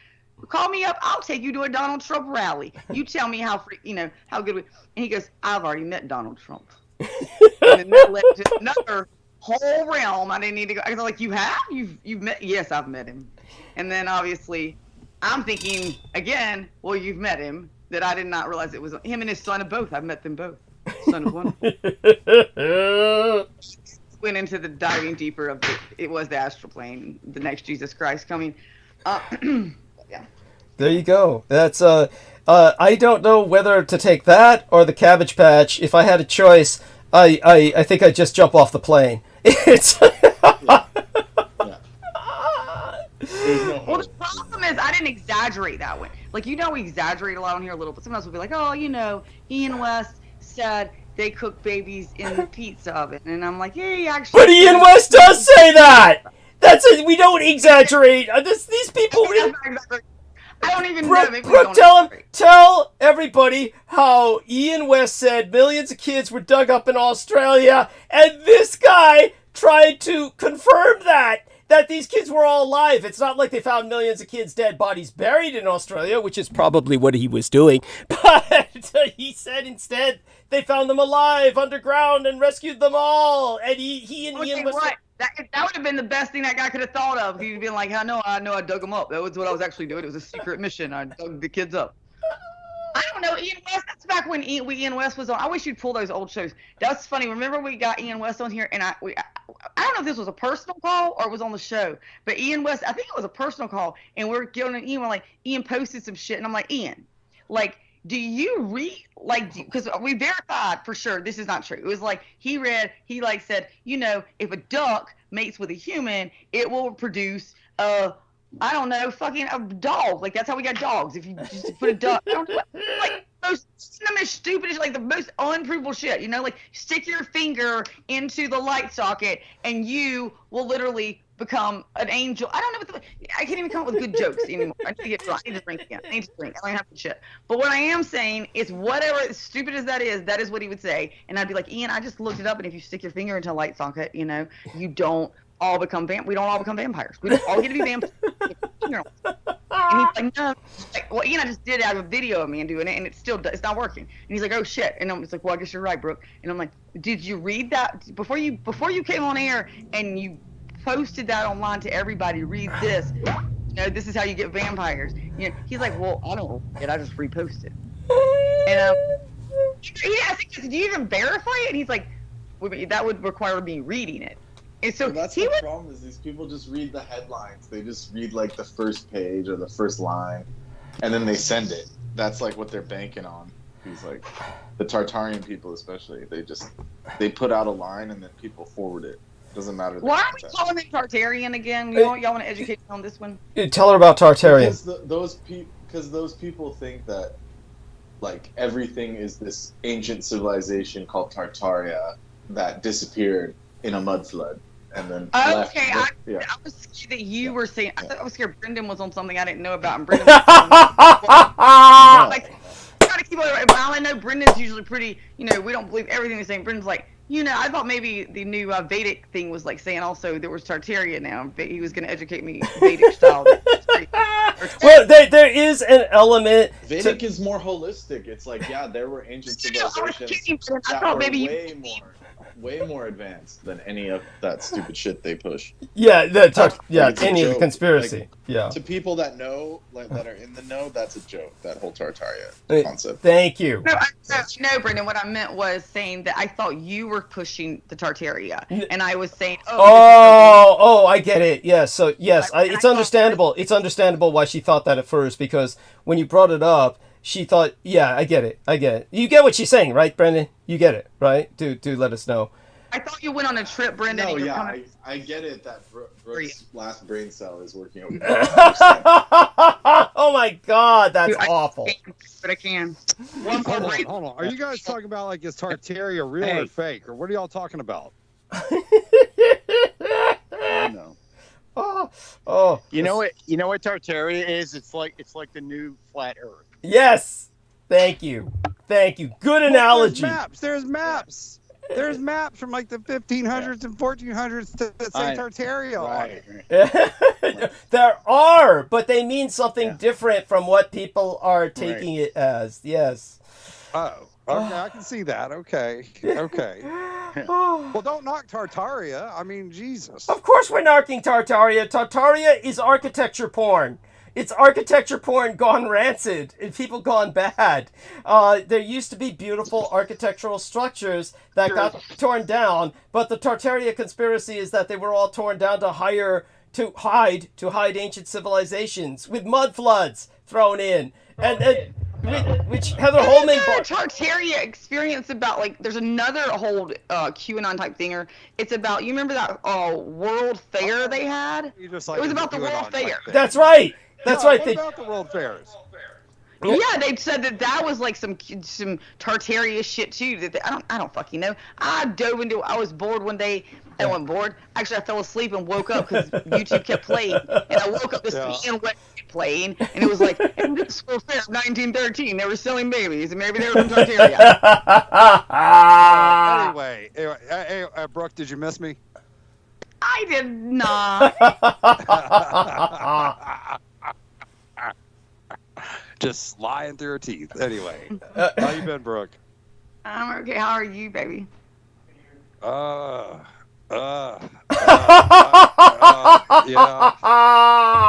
It's one of those nights. It's like that. It's one of those nights. Are you working? No. You're not on shift? Okay. No. Okay. They fired you? No. I got to be there in the morning. Oh, God. But, that's so sad. I'm sorry. Yeah. I just heard y'all talking shit about me, so I was like, I better get on, Yeah, well, I owe you that much. A man should be able to defend himself. That's true. Yeah. Okay, so but tell people I'm not lying about you. Tell people I'm not lying about you. You took Michael Aquino's porn novels and you set the text to music. This is true. Tell people. Then he goes silent. This is true, right? That's what you sent me.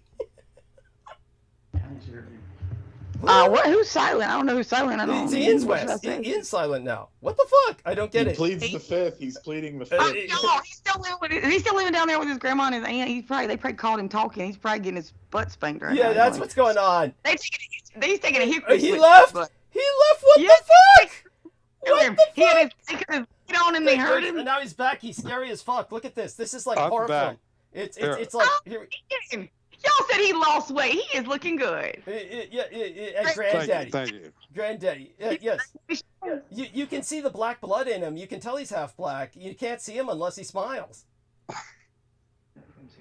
And let me turn the camera off. There we go. Yes, that would help the rest of us sleep at night. Yes. No, but I wanted to get everybody's opinion on the new musical, the Michael Aquino musical. You did it. Tell people about this. Tell people about your Michael Aquino musical. Yeah, so I took the gay pornographic novel, and I had to do some editing to it because there's a bunch of like sentences where he's like describing stuff. He's like, well, then Larry walked over to the thing, so you can't really have them sing that in a musical. So I had to do it like voice number 1, voice number 2, voice number 3, and then I took a bunch of samples from what's that South Park Broadway musical, The Book of Mormon. So I took that Book of Mormon style African Broadway sound. It's almost worse that you put this much work into it. Thank you, Brandon. Thank you so much. I know. Yeah, no, it's a labor of love, but it's pretty funny though. But the book is sick. What the two books that I gave to you, they describe young boys being forced to drink urine, being forced to eat fecal matter. They're breaking. Well, I haven't got that far into it. I just got the first part where he's begging to suck the dude's dick. That's as far as I got. Okay, and you put this to music already. Yes. I got 2 different versions of it. Yes. Okay. One's 13 seconds and the other one's 45 seconds. Holy shit! This is just bad. This is all bad. Hey, This is thank really you, bad. Brandon. This is Thank like a you. train Yeah. wreck. Yeah, I know. Yeah. Well, Because you know, it's because better of than Doug, mullets. I had to like review all this shit, and it's You remember don't it? Oh, well, just did you? don't just start putting it into music. Like it gets worse. It gets a lot fucking worse. I think it's great. I think it's great. I'm ready to finish it. Don't like say seriously. that on air unless you really mean it. I mean, that's like jail No, I'm time. dead serious. No, I really want to do like a full musical. You All right, know, at least you're honest about it. And if that's No, what I'll you're do into. a full Michael Aquino musical. I could have every Satanist in the world buying All those right, tickets. I mean, Yeah. it's on record. We know where he stands. And they're talking about selling these Yeah, kids by the thank you. plane load. He describes selling these kids by the plane load. Yes. He describes forcing the father who sells his son to sign a contract to implicate the father in case he ever has a change of conscience. And tries Oh, you to... need to hear the music I got for that scene. I got music for that already too. Oh, man. Oh, Is well, this That's good. satire? Are you trying to be funny? Like I don't understand. Oh, it's just a hobby. That's all it is. You know. No, it's like it's a PMV, a porno music video. Except he's making a That's good. Now you're musical. defending it. Now you're defending it. No, I'm just trying to contextualize it. To him, it's like Broadway. He wants to put It this on is. Broadway. He wants kids Yeah. to be doing this. It's like Little Orphan Annie, except it's homoeroticized. Is right, Ian? Basically, yeah, correct. He is Oh my correct. god, this is awful. I think I'm gonna sign out for the night. You guys have a good night. Well, it was good to hear from you, Brandon. It was good. I know I'm just too Brandon. You know, I'm just too much. Oh my god. I'm sorry, what did Brandon say again? Brendan said, Brendan, tell Brooke what you said. Tell Brooke what you said. Sorry, I went to get a cigarette, so I missed I'm it. just shocked. I can't stand for this anymore. Yeah, I mean, tell people how dark this stuff is, Brendan. Tell people this stuff. This is like the darkest shit ever written, basically. yes, thank as far you. as like Basically, just- yes, you are right. Yeah. And then like the most sickest, most depraved shit you could imagine. Okay, on- so and then on Ian campus. West. If I'm And if then I'm Ian's over here saying, "I like it. I want to make it a musical," and then proudly declaring this. So you know. well, so Brendan, I'm gonna have to go with Yeah. it could be on you because you're the one that pushed getting off meth and sobriety, and obviously Ian West has. He's gone to live with his grandparents. Ian, just Not doing just well for it. debauch. Not doing well at Debauch. all. It's better for you. Like sticking that one beer, you know, apart, I'm thinking we want you to go back to those old ways. All right, buddy. Yeah, that's what I'm thinking too, Brooke. That's what I'm thinking too. Yeah. Yeah, I'm thinking that too. To be honest with you, I'm at that point. I'm like, really? Was my life that bad when I was fucked up? Seriously, Ian, if you did put this shit to music, and I mean this in all seriousness, if you did, and you are off drugs now, which I know, I'm pretty sure you have been, I'm very serious. I think you should go back to Florida. I've never pushed anybody back to Florida, but whatever you need to do, get your shit handled, get back in good graces, I guess. Yeah, here, I'll send it to the group chat here, and that way you guys can all hear it. I really wanted to get Brendan's opinion on it. You know, I really wanted to get, you know. Brendan's already. I figured- I forced him to review the books because I wanted to show him how Aquino operated, and Brendan said that was the darkest experience he's ever had. Brendan, what memories do you retain, if any, of this?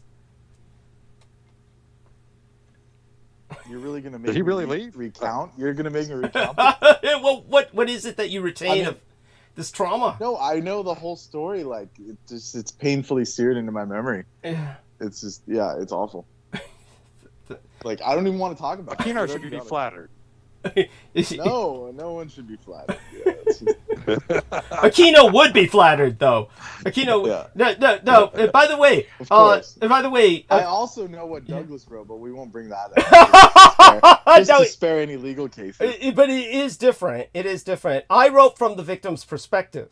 Okay, I did. You have to admit that, Brendan. I always wrote from the victim's perspective. I mean, it doesn't mean it's better. I mean, That's, well, I'm trying to see through the eyes of the victim. All of the young ladies that I saw trafficked and tormented. yours was almost like more painful to like read. Thank honestly. you. Thank you. Just... I mean, I'll take that as a compliment. And the reason why is because I truly empathized. I empathized with those young ladies and was trying to show what they were going through. and the true horror of the situation of human trafficking, Yeah. and the exploitation. You can't even call it human trafficking. I mean, what was that? I mean, it was worse. It was worse. Yes, it's where you end up a stump and you're like chained up somewhere. I mean, yeah, it's horrible. That's right. No, it is. Yeah. It is, and that's the horror that I witnessed. This is the kind of horror that I witnessed. Is like, well, pretty much the same thing happens in that other story. It's like, you know. Yes, and there's no happy endings. There's no happy endings. The boys are shipped off one of them literally to be eaten at the end of one novel. One of them is literally going to be eaten. This is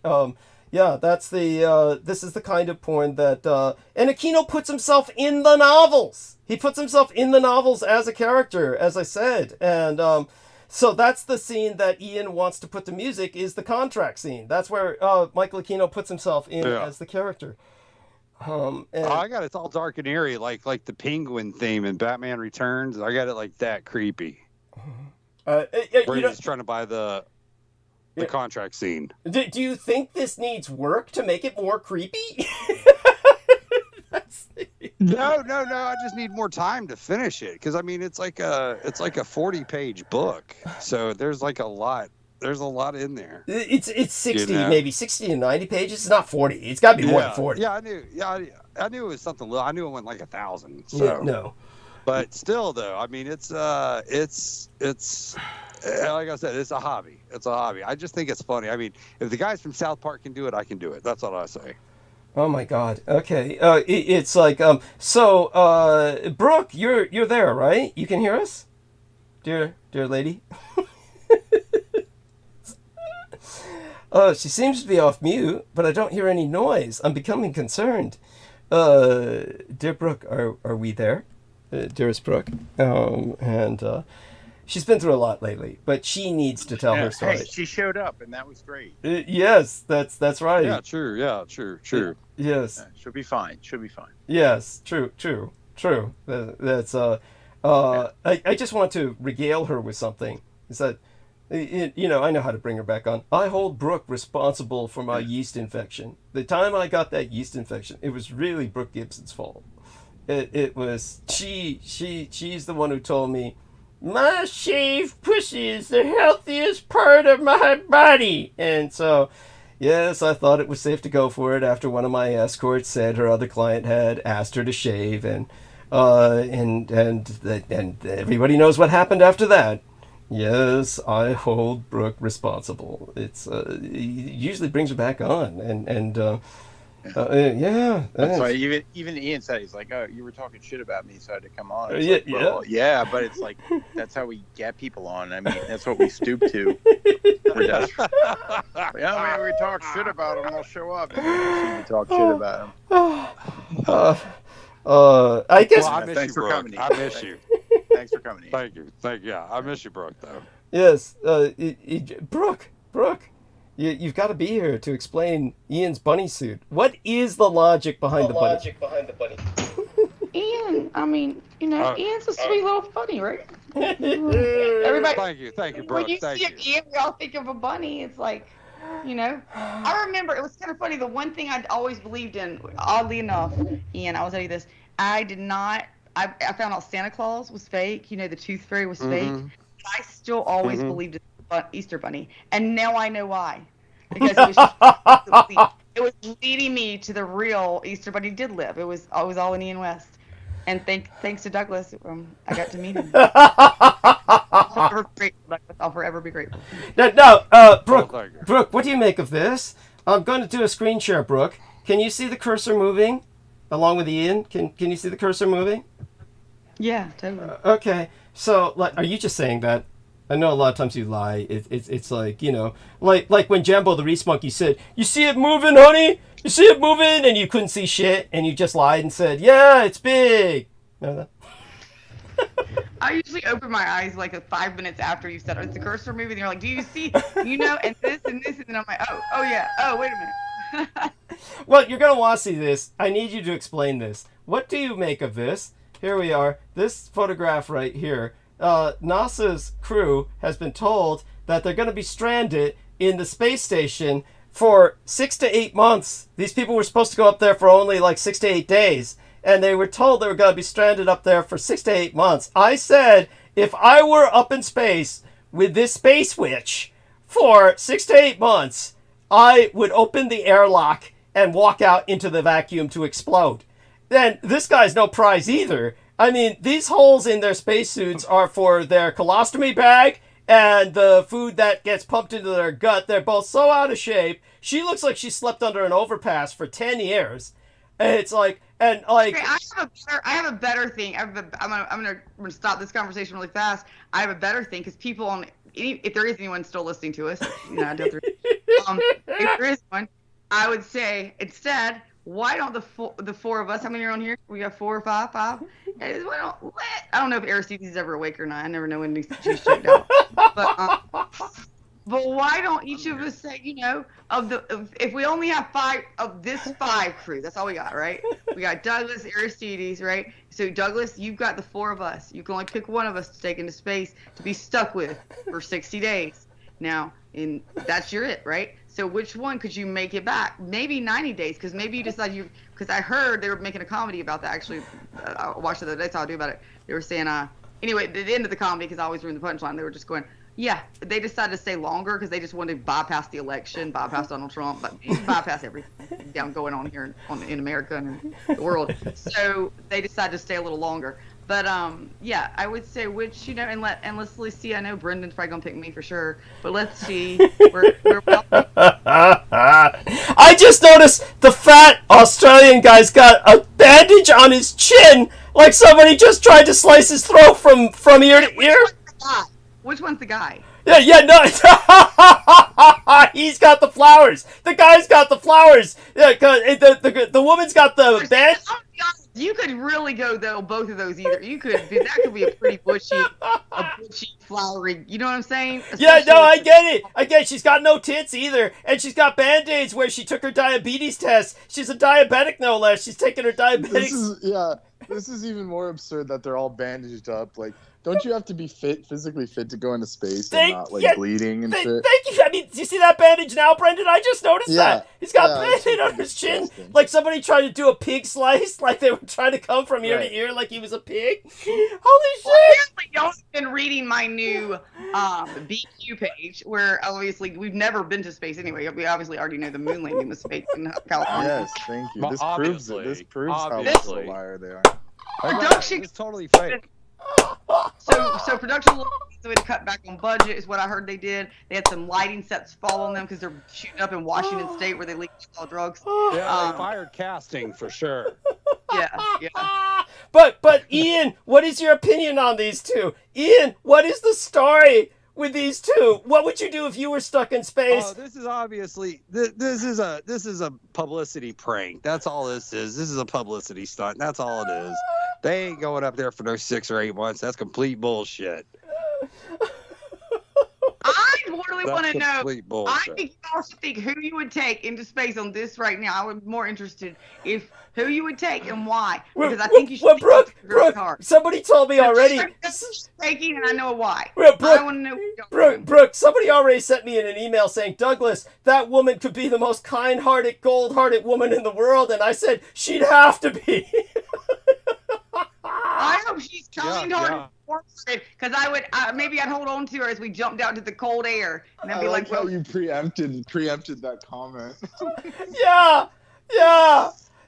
It's like I guess they just started listening. Holy shit!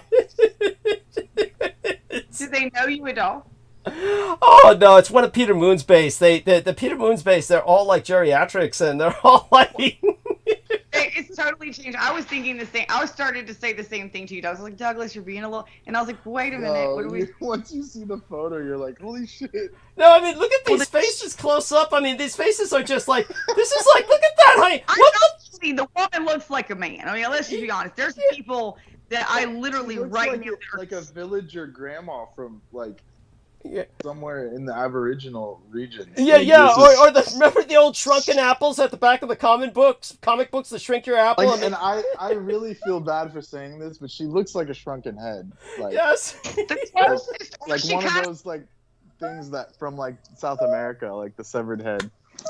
The best I could say to give her best look, I would say she would have been the witch that hands the apple to Snow White. Like No, she was sexy. She was an evil sex goddess. I'm just saying, take her in a spacesuit, her best day, put her in a black dress.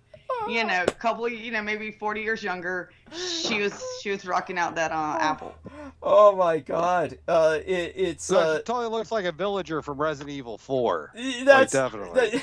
Yeah, I think that's the point. I did not look that bad. I did not know that y'all thought I got That's the that point. Is these people are not qualified to go to space. This is a lie. Fake. They're not qualified to ride a bus. They're not qualified to ride a bus in public. No, what it shows how bad Americans gone. We can't even afford good actors anymore, sets that don't beat them up. Like, we're not in space. We're just putting on the. We're going down. China, Russia. It's all taking us over. What do you think about this full moon? Oh. Yeah. That's terrible. Yeah. That's terrible. Oh my God, there we are. So glad.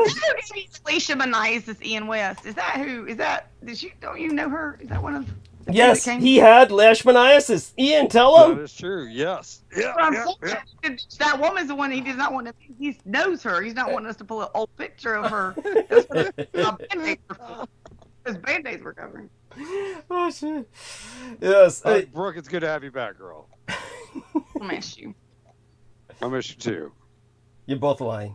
At any rate, Brooke, you've been through so much lately. There must be something you feel safe sharing. I have another pet squirrel because God loves me so much. There you go. And that's how they ate through both of Meth Head Larry's recharger cords. One squirrel each. Right? Well, the struggle is real. The struggle is real. Let me tell you. Yeah, that's what I said to the police officers when I actually cut them and threw them out the window. And he was asking us for his scores. I was like, "Here's the scores. I don't know what happened to the end zone. I know you might go to jail.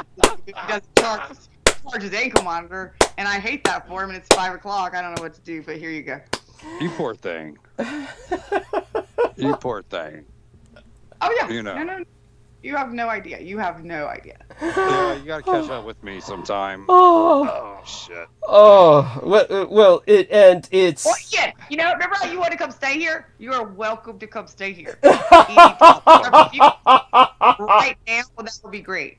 Because I, unfortunately, also got told by the police during that Now's not a good time to offer that to him. He's got nowhere to go. Yeah, it's not even as a joke, Brooke. Not even as a joke. Yeah. All right. You remember Diana? He'll come over and never leave. Yes, you remember Diana Fraser? Yeah, go on, Brendan. Yes. No. That's no. Brendan. I mean, I'll tell you guys later, but no, I'm about to jump ship here. Oh, well, no surprise. Yeah, seriously. No surprise. Yeah. I knew that. I mean, I was down in tears, man. Your job, Ian? No. I'm still working at the Waffle House. I'm still at the Waffle House. You said jump ship. I mean, you were jumping on the ship. You got your cruise line. No, not like that. No. Just some shit went down. I'll tell you tomorrow. I'll call you and tell you what happened. But just some shit went down. By the way, Ian, Brendan Zogit, Aristides, I just want you all to know, I warned Brooke Gibson about Deanna Fraser. I said, look, that one-tooth hag, you let her in your house, you're going to wake up in the morning with that single tooth gnawing at your clit. That's going to be the first thing you're waking up to. Okay, you're going to eat something before I went to bed. Now you've totally roasted me. Thank you for that. Yes. And Deanna Fraser looks a lot like that astronaut, except maybe worse. Yes. That's fucking sick, man. I will say something. I was dealing with the person I was dating, and I literally had some issues with his mother, and was in the car, and I literally said something to her. We kind of went back and forth. I said, well, he needs to stop this and that. She said, well, you need to not you should not be talking about, you can't have room to talk. What did she say? This is for Ian West. You don't have room to talk because you are talking about people running the train. And my God. Yes. I was like, what? I looked at her, what are you talking about? And she had heard the Ian West conversation was, and she said, you talk about people running the train. And it was actually mine and Ian was personal conversation, but I had two cell phones at that point because I was using his and mine, and somehow I hit record, so all you heard was me and Ian talking. And I'm talking to Ian. I'm like, Ian, and I'm like, so after that girl, you fucked her after you let her, you went and fucked her in the shower after you knew she had the train runner on about 38 guys. And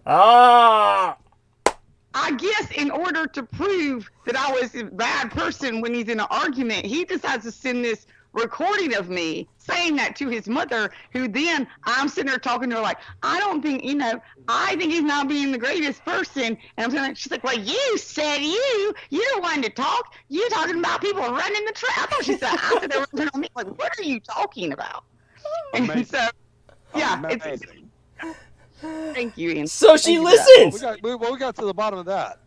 She listens, as well as Heather Holman, who has joined us. Heather, tell us about Patchtown and why you disagreed with Ian West. When Ian West says they're eating all the babies, you disagreed.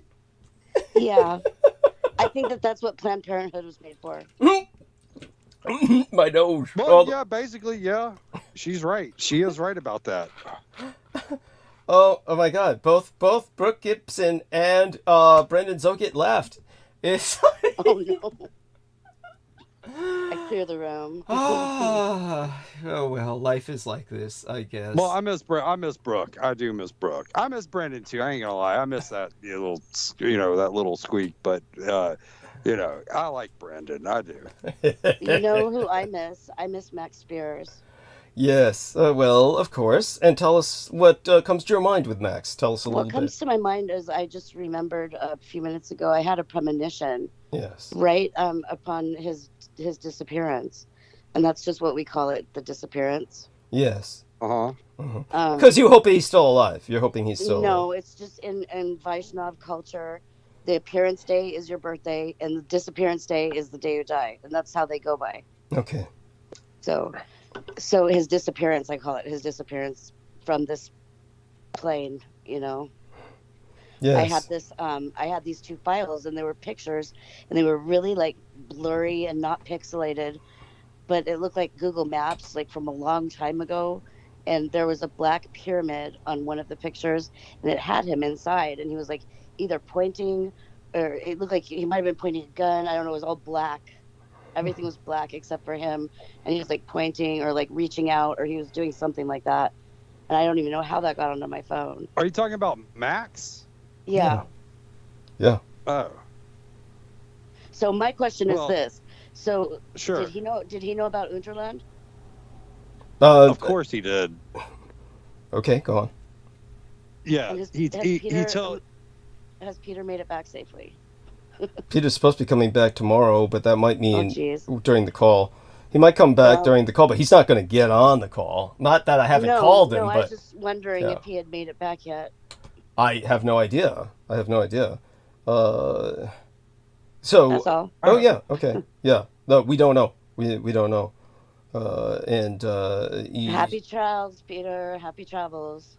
That's cute. Yes, it's Ian West left. Jesus fucking Christ. That's what I do. That's totally what I do. Amazing. You got what it takes. But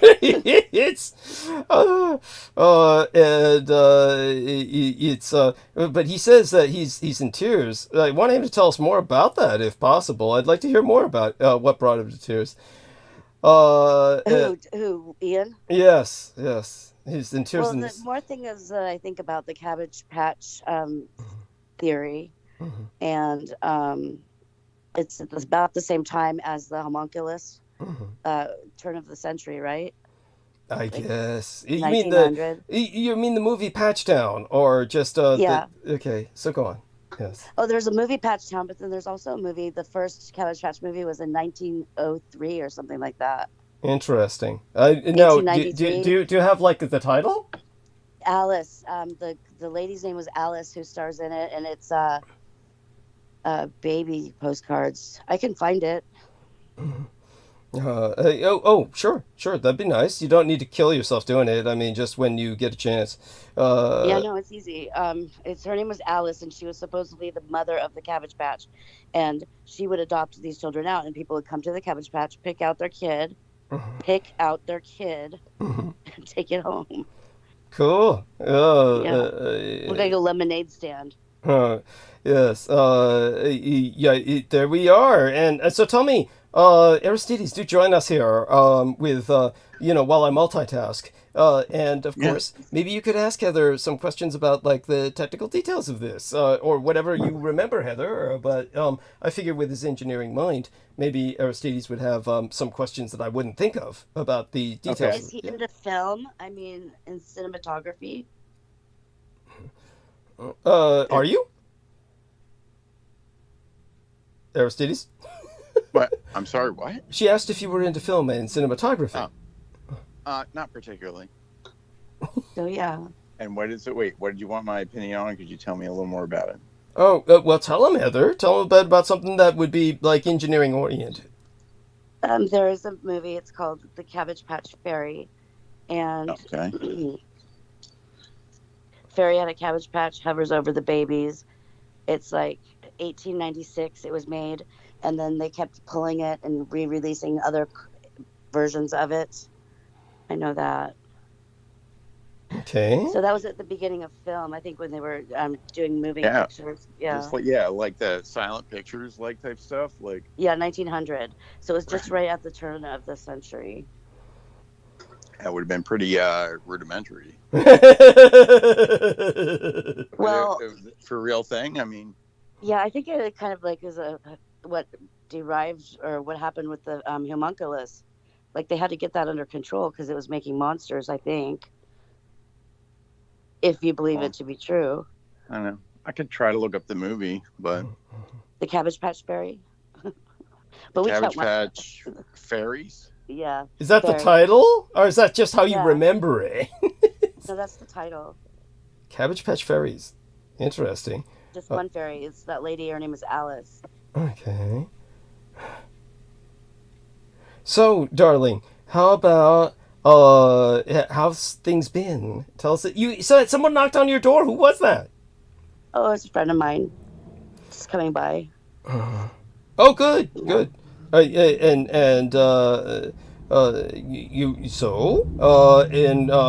Like, are they staying or just visit? They're gone now. I mean, that's why I was gone for so long. Okay, that explains it. Yes. So, do people not like the stories about the Cabbage Patch people? I don't find them offensive. I just find them funny. They're funny. Bemusing. They're amusing. The only thing is that if my grandpa was one of them, he had these red moles, like how white people, like we get these brown moles. His were red, and I've never seen anybody else with red moles. And he always said it was his genes. Moles? You mean like dots on the skin? Yeah. Yeah. Red. Oh yeah, they're called cherry tags. Honey, they're cherry tags. That's what they're called. They happen to all kinds of people. Yeah, cherry tags. You can look them up. Cherry tag skin condition or epidermal. Epidermal means skin. Epidermal's cherry tags. Yeah. When is your procedure going to be done? I don't have cherry tags. No. I'm kidding. The nose. My sinuses. It's the 28th, the end of the month. So let me take a look at the calendar just to make sure I'm giving you the right date. Yes, that's exactly what it was. Let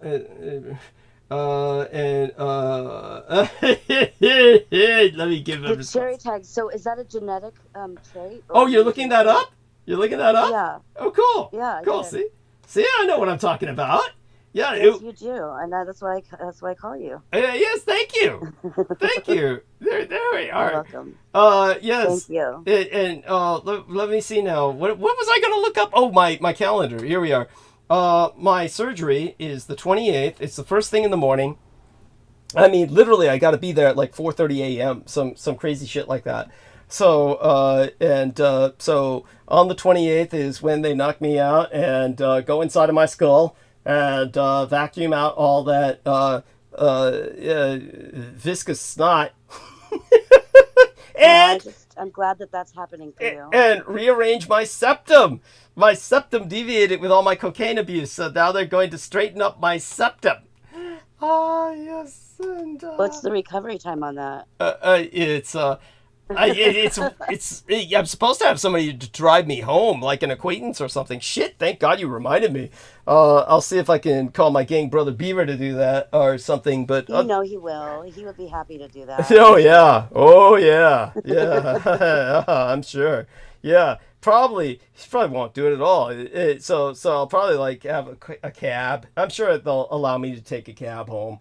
Yeah, what a night. Well, Brendan Zoget is recharging his phone. Our man Ian West, God knows what happened to him. Probably like Brooks said, he's being spanked or something by grandma and auntie he lives with, and they just like they're God knows they don't understand, Ian. They don't understand. What were you guys talking about? Oh shit, what were we talking about? We were talking about just all kinds of crap. Well, I'll show you what we were talking about, since it's the night's image, and it is pretty much a funny image. So it's an image that first off, let's do this. Do the screen share, and when we do the screen share here, can you see the cursor move, Heather? Yes. Okay, good. Now, here's something that we were talking about earlier, that we had you in mind, and that was, of course, the kids being mailed, and who put this baby in my briefcase, and I said, well, there's Heather! There we go! Heather Holman! Baby in a briefcase! Yes! And so, adorable Heather, and looks just like you. Guess what? What? What? So, Heather brought up this this movie, the Cabbage Patch Fairies. Yeah. And I found it. I'm trying to get a copy of it onto the computer that I can hit the chat with. But I found it. I found what she was talking about. The Cabbage Patch Fairy Lost Film is the first movie ever made. Wow. Yeah. Wow. Holy shit. And I'm basically impressed. Looked like a combination between like silent film type stuff and like storyboard type, where it was just like very crude way of like kind of having a static storyboard with stuff moving around it in a very basic way or something. Mm-hmm. Yeah, and about that time there's lots of postcards coming around, just like slews of them, babies for sale, babies floating on flowers, babies like in chicken coops. Okay. Yeah, well, they used to put kids on those cages on the sides of buildings. Here, I can look that up for you, and let's look that up, an image of, baby cages for windows, baby cages for windows, apartment windows, baby cages for apartment windows. Here we are. Okay, so here we go. Let's do a screen share here. So can you see the cursor moving, Aristides, Heather Holman? I never can see the cursor on my phone, but I can see that your live screen is on, and it never fails. Really. Okay, how about you, Heather? Can you see the cursor move? I see that. I need to grab my glasses, but yes, it's clear. Okay, here we are. So these are images of, this is for real. What happened was apartment buildings, they thought that babies needed air, and so the parents would buy baby cages to put the kids out to get air in the city. And there we have that. I should actually save that for records, because those are like like the cat cage. It's like the cat cages they came out with. Yeah, except for babies. Yeah, but look at that woman. She just can't help it. She looks positively evil. She looks just like holy shit. Is that like a baby safe drop spot or something? This is like, there's more. It's like, here we go. It's like, this is like baby cages, suspended toddlers outside of apartment windows for proper fresh air. And everybody was doing it. Everybody just thought this was the most normal thing in the fucking world. Honestly, if done, like safely and responsibly, it sounds like a great idea, because why wouldn't the baby benefit from the the fresh air and the sunlight and like hearing the sounds outside and and the bird shit and the part. Well, yeah, but seeing things. I mean, it's better than being stuck in a fucking room for his like development. They actually they keep them in drawers. They keep them in drawers in incubator. Yeah. Okay. You gotta say it's got to be better for the kid, like to be like. Would you want to sit in a room all day, or be like at least look out the window? So basically, like. Yeah. Well, this one's no. I hear you. Look, I appreciate what you're saying. And let me refresh this page here. This is a good example of the baby cage at a high. There we are. Just it's like incredible that. But so what you said, as always, Heather will say things that sound crazy. There is an element of historical truth to much of what Heather brings up, just to verify that Heather's not all, full of hot air. She does bring up things that are valid. And our man, Mr. Aristides, as an engineer, has just brought up, these alternatives. Look, this kid looks really happy. This is haunting. It's time to bring back baby cages. Yeah, that's what they look like. And the thing is they're born prematurely, and they're really small. My grandpa weighed 15 ounces, and he said they kept them in a box in a drawer, and there was an incubator, and they had those incubators at the World's Fair. Mm-hmm. Okay. And people bought babies that way. Okay, right.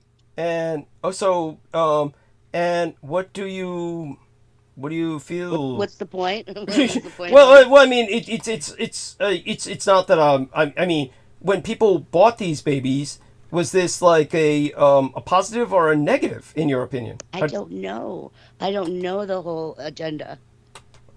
Okay, so what you're saying is this might have been innocuous, or like people just buying babies because though they are wealthy, they can afford to raise kids, and it might have been kind of an adoption, or but you don't know. You just don't know. But you're bringing up. Okay, but you felt the. Yeah, I don't know. I wish I did. That's kind of what I would like to know. All right. By the way, here's another photo. I'm going to go back on the screen share here. Here's another photo where what makes this interesting, and again, I appreciate what our man Aristides is saying.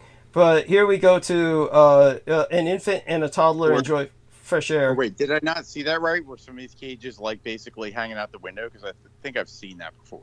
Yeah, these cages are hanging out the window. But what I'm saying, here, well, that's pretty nice, man. I tell you what, when as much as I've been like complaining about the weather, like right now, and the hordes of mosquitoes looking to come and rape and kill me, but when the weather's nice, like, and I'm stuck at work in like a windowless lab, like. I wish there would be a fucking cage out the window I could just like climb into and just like fuck off. And just sit there and look at the outside and feel the fresh air, when it's nice and cool. Just like cool. Yeah. Right. Yeah. I mean, I get it. All right. It's I hear you. We could all use that. Yeah. Why not? Right. I mean, I don't understand why people just don't take more advantage of the fire escapes in their apartments and just kind of hang out on their fire escapes more often. Why don't people do this? But you can make that choice, and like a baby can't. So when was eugenics? When was eugenics? Is what you're asking? Yeah. Well, I mean, eugenics was around for a long time. I think that they have been. It's like. When you say, when is this kind of activity started? And this is perennial, it's perennial with mankind's experience. People have always been trying to breed better if they have societies that value certain traits. So they try to breed those traits in humans just like they do in racing horses or other kinds of animals. Humans are animals after all. And but what happens is that, say for instance, like in communist China, Yao Ming. Do both of you know who Yao Ming is? No. How about you? I mean, if you have mentioned him, I probably have a note on it. But okay, so let's have look. You? Yo Ming, is it XIOU? Yo. Well, that's so cute. Let's screen share again, and I will show you Yao Ming. So Yao Ming. Here we are, Chinese basketball player. So Yao Ming is a big, tall Chinese basketball player. This is how tall Yao Ming is. So let me show you this. Oh, that guy. Yeah. Okay. Yeah. I got you. I remember the guy who was like fucking 8 feet tall. Yeah. So Yao. Yeah. There he goes. Basketball player. Yeah. Basketball player. Yeah. Was. Now, Yao Ming is the product of eugenics. He is the product of a breeding program. So you don't think that he's just like a Tartarian? What you're talking about is a concept known as atavism.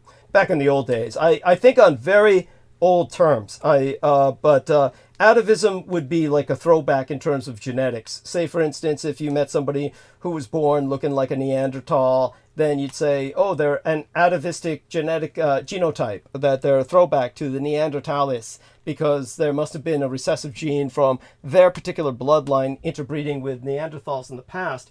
But Yao Ming is, the product of a modern breeding program where they got several tall Chinese people, the tallest people in China, and forced them to have sex with each other. At gunpoint is what the communist government did. He is a product of forced rape by the state. State forced rape. He's a product of state forced rape. That's awful.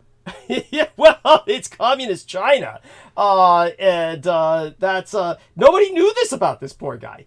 But other than that, he's a good example of eugenics. So eugenics is ongoing depending on what country you're in. That's all. The problem with that is that when you get to be like a certain age and you're reaching adulthood, usually, the heart gets so big that it's too big. Yeah. Something happened to him where he could no longer play basketball. That is true. Something happened. Heart, probably. I'd have to look it up. But, that's, I hope he's doing okay. I got nothing against him. Yao Ming, woo woo. Yeah. But Yao Ming is actually the perfect physical example of when I was young, I wanted to write about a Asian comic book character. So those are the terms I would think in as a young child of what an Asian kind of superhero, if you would look like. He fits that example perfectly. So, dear Brooke, have you ever seen this Yao Ming? No, and I don't care to see it. I just want to call in because I needed a good argument. So I'm hoping I get an argument with you. This is a good argument. Let me show you his image. You know me. I'm very argumentative. So here he is. This is Yao Ming. Look at that. He is a product of state. Pro eugenics though, because I knew what she was asking. But eugenics, I think in America, there was a big push for eugenics in the early 1900s, right? That's correct. I believe it was yeah. So I remember one of it was the head of I can't remember, it was West and one of the big companies. There was a lot of people that were well known at that time, big companies. Yes. They were very, very pro eugenics, and they were breeding out. They were pushing. You were crazy, and then you couldn't. I mean, I'll just be honest. Nobody on this, everybody on here right now, we would have been pushed out. We would have been. You're not breedable.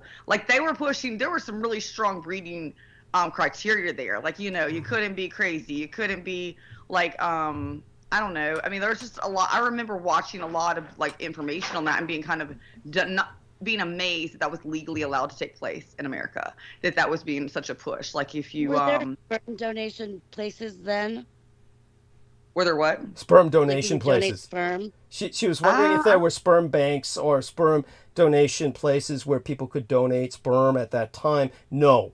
What they were doing was trying to arrange marriages, trying to pair the right people up. They were trying to pair the right people up. Matter of fact, when I was still going to school, you would even go to county fairs. This is one thing I don't remember. You would literally, they would have they would have these eugenics come through. It was like a county fair, right? And people would take their families. This is the way you now, I don't know, in the South especially, you take prize. Oh, I got the prize pig, the prize cow. You went and they did prizes, the prize family that was the most whatever, all the criteria that they had, I mean, I don't know. I mean, I guess. Is that what the debutante is? No. The debutante is introducing a young lady at a event, her first time out in public as a public person. That's, but continue. They were measuring, they were still kind of, you're going back to, probably some stuff obviously, was done in Nazi Germany. Like they're measuring the width of the faces.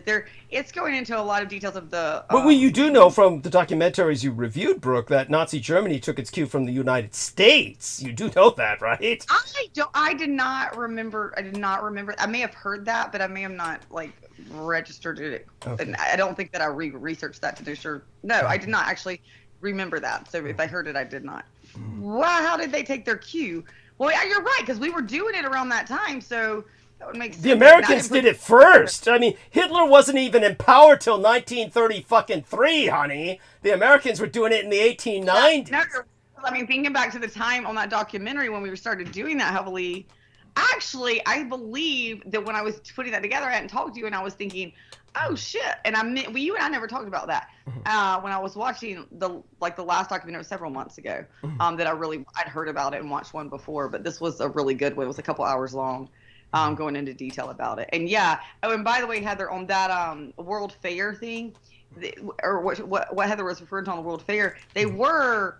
There was a man. Now that was separate, not about eugenics at all. It was the same babies. It was the same babies. So the way that they were making them, and they're growing them. No, what he was doing actually is he was taking baby. From what I remember on this, he may have done some of that too. But from what I remember on him, he had developed basically what we call today an incubator. You know, yeah.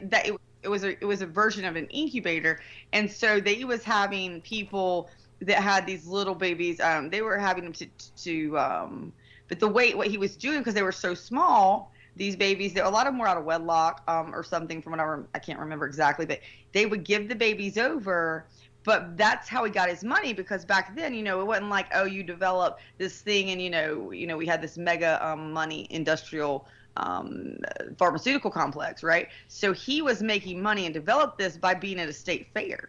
And so he would take care of the babies, and they would have the nurses take care of the babies, tiny babies, that really they were saving their lives, but they were doing it in front of people. It's like, again, a window show, Like, so basically your incubators now that are at your hospitals, and we have even more, better, but these were your first incubators he had developed, but people would pay just to walk by and see this tiny little baby and how it's alive, and I think there's a little more to it as far as the way they pushed it or sold it, but I believe he had some marketing gimmick there. I don't remember, but yeah, they were tiny, all right. So Brooke, if you take a look inside the text box right here on this call, that's what it was. And then I remember, and then some people were saying that they thought the kids were from somewhere else, but I don't believe that they were, but who knows? Whatever. Where did they come from? I believe babies that small barely thrive. It's not like they were like moving them around, Yeah, like they were basically just like they were bigger than the babies that even live now. They were just premature babies that had never lived before, because he developed. So before that we didn't have incubators, and obviously when the baby comes out at that time and you wouldn't have incubators, it wasn't gonna. I don't know. There's it's called a child hatchery. Yeah, I think it was a good marketing ploy, but who knows? Maybe they were just hatching kids out. Like, I don't know. It's tiny. Oh my God. See, this is why they come out of the Cabbage Patch. I could understand. That's how they show them in the Cabbage Patch film, Patchland. They come out that size. I can understand. And then there's a place in Georgia where the actual dolls are made. Of course. Yeah, and they birth them in the birthing plant. Yes, it's awesome. It's a real place, and it's awesome. My mom. It's for children, but it's kind of creepy, I think. But it is for kids to go and check out their Cabbage Patch doll. You didn't have Cabbage Patch Kids? I did, but I didn't go to the patch to pick them out. Yeah, well, you're missing out. Yeah. You got to be like, we got to into. Remember how you would like get one, you get the name, and we would always look for one with the same birth date as you or something. You go through all the stores, and just like nowadays they have the Beanie Bears, and you find your birthday of somebody. But I don't know, like I love the Cabbage Patch, and then just because I just happened to be in South Carolina, so it's only a couple hours away, and so people would go just because you could go, and they made it just. I always say if you really want to find the answer to anything, whether it's a conspiracy or not, follow the money. And I say it's pretty easy to follow this money because that's where it started. And they were like, hey, can we make more money? I don't know. Let's just put dolls that we're selling to everybody. Let's open a patch and charge $30 a head. We'll charge for the dolls. We'll charge them $30 extra to come in and do it in front of a cabbage. Like, I mean, it was money. They were just making more money. You know, it was like a mini Disney World for an era when Cabbage Patch was popular. Yeah. But I mean, I don't know. I do remember there was a big story about the incubators. But I thought they were just like, you know, premature babies is what I remember. Yeah. Do you remember they had that weird smell? Perfect physical example of when I was young. No, Brooke's reviewing something. I wanted to write about Brooke? Yeah, you're reviewing a past episode? Or was that Heather? I guess it was Heather. Was it suddenly? No, it wasn't me. Oh, that was. It was me. I was trying to review about the episode. I was trying to mute you, and I muted you on the computer. Instead of muting you like I meant to, I rewound the same episode. Or I don't know what I did, but whatever it was. It's just Cabbage Patch doll that I had. It had that weird smell, and they would all have that weird smell. At least you were able to open all yours. My mom would give me same thing as Barbie doll. She'd be like, "Here's your Cabbage Patch, but you can't open it or touch it." Why? Yeah. Why? Ian, why was her reasoning? Because they would not be worth money later if they were ever worth That's money. so fucking chintzy. That's so fucking cheap and exploitive. What happened to Cabbage Patch doll? Well, probably my mom's got it. Look, I'm yeah, I'll tell you what happened to it. It's on call with us right now. It's on call with us right now. It's Ian West. I'm back. It's Ian. So, now tell us. You said you were in near tears. You tell us what brought you to tears with Granny and Aunts, Gramps and Annie, or something. Their mental state. It's just it kills me. But let's not get into that. We'll save that for another time. But let's save it for another time because Ian West does get killed. Yeah, especially when anybody doesn't see him when he tells Granny and them, "Hey, it's because the worms are coming out of your skin. All your problems." They disagree with him. He gets a little teary. Brooke, you're not far off. You're right there, but you're not far off. Would he bathe in Clorox or something? Yes, he does bathe in Clorox. Yeah, I wish. Yeah. I wish. My life would be a hell of a lot easier. This man can sell something so well. If you need a salesman, he sold me at one point to bathe in some. What was it? What did you have me bathe in? So I will say this: I bathed in maybe it was a little bleach, but it was no blue detergent. It was blue detergent. I never smelled better. Like I swear. Exactly. Yeah, exactly. It didn't heal me at all, but I was like, Yes, it did. It pulled whatever you had out of you out.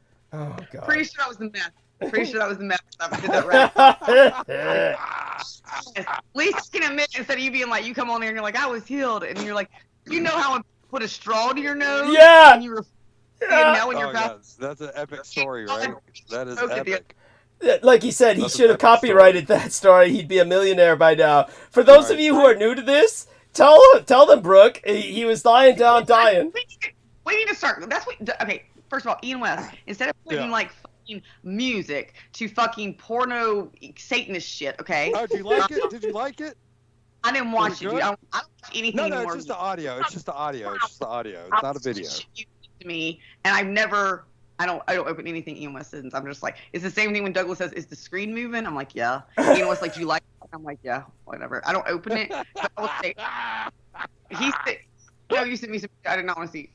So, but if you would take time instead, just a little bit, and go back and clip the stories of you telling that original story, or like I originally met you. I want to hear that. Like that time when I heard. We need those clips because you can't really do it justice retelling it. But like the way you said that, like there's just no. We tell that story, but the way you just said it, we're like, what the fuck? Like you said it like it was so true, and I'm like what? We need the clips, is what I'm saying. So every time, just hit a play button and play it. Yeah, right. Yeah, right. It's not nonchalant. You were telling it with passion. Ian West was like, and then the delivery boy came. And he handed me my sandwich, and I knew the moment I picked that sandwich up, it all jumped from him onto me, and I was on my back looking up at the sky, and I realized he's close. Yeah. No, he's close. He's doing it a little bit of justice, but he's just a little over dramatizing it. Yeah, you're a little over dramatizing. Actually under dramatizes it because what you really do is like, hey, look, let me Brooke Gibson, she's new to the contest. Let me bring you haven't met Ian West yet in a while. Let me introduce you to Ian West. And he's like, how are you doing, Ian? And he's like, I'm great. But I just got some busy people. And I was just like, oh my God, what it does. I'm just, again, this is back when I didn't even know I'd ever done meth in my life. And I went, I don't even know what I said. I still to this day don't know what I said, but I'm fairly certain I called you out immediately on being on drugs. Because Yes. What you said. Yes. Yes. I mean, I was tolerating Ian for a long time because this one woman who was a dominatrix and a sex worker who I had some respect for, she left, or has never shown up again after she asked me a question about that Stephen D. Kelly, and I guess she hated what I said and never came back, but I don't get it. If you want my opinion, why ask for it if you get upset? I mean, it's one of these things that's bizarre to me, but she loved Ian West. She thought it was the funniest thing in the world. She said, this guy's a party. She said Ian West was the one-man party. So I was tolerating him. But Brooke, she saw right through Ian. With Ian, I was just like asking question after question and dragging it out. But it was like, Ian, at that moment in Ian's life, tell Brooke, you had like what you called scientific equipment. Like, what are the spinning? Yeah, this is true. What are those spinning tables for the test tubes? A centrifuge. Yeah, Yes. centrifuge. Yeah, I have one. I own one. You kept taking your blood. You were drawing your own blood, putting it in the centrifuge and under the microscope, and claiming you could see all these living creatures, right? No. You put a reaction test into it. So if it turned a different color, it would mean like you were low on iron, or shit like that along the lines of that. That's what I used it for. But did you not see anything under the microscope, Slav? You were putting it under the microscope. Yeah. Well, that's a different thing. Yeah, the microscope's a different thing. The microscope's different from a centrifuge. But no. Like I said, when I put it under the microscope, there was a black dot that just like shot by real quick like a rocket. You hear that, Brooke? I swear to God, it scared the shit out of me. Oh, Brooke, I mean, how can you deny the man his experience, his observations? This is... I'm not denying... Well, this is not to put Ian West down date, because I'll be honest, the girl's right. Ian West was funny. I'm Ian West, and I like Ian West, because I love Douglas. But I'm going to say on this, who just put themselves more down? It's not Ian West. It is the fact that, Douglas, how long were you talking to Ian West before I was like 20 seconds in going... Why are you still asking him questions? He's all fucking math. He's high.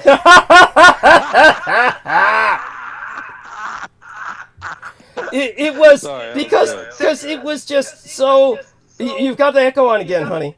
By the way, Heather, I'm not that I'm trying to avoid the topic. I'll get back to the topic. But Heather, what is this you're sending us? It says this is so graphic. Warning. What are you trying to send us, Heather? It's something that somebody sent to me one time, and it looks like an attack of some sort. I don't know if it's in China. Or it's like some kind of an attack from cell phones. And what happens to people who suffer this attack from cell phones? I'm not sure. Like their heads start steaming like teapots. Their heads steam like teapots, and this is on footage. It's something that is inside the cell phone or something. I don't know if it's China. I just thought maybe you'd heard of it. Oh my God. Well, I'll take a look at it right now with the sound off, and let's see. Well, I'm going to screen share first. Sound even plays. Okay, well, there we are. Let me share screen. So I'm going to press the play button. I'm sharing screen just so everybody knows. Okay, let's say, look, warning, this video exceeds your sensitivity preference.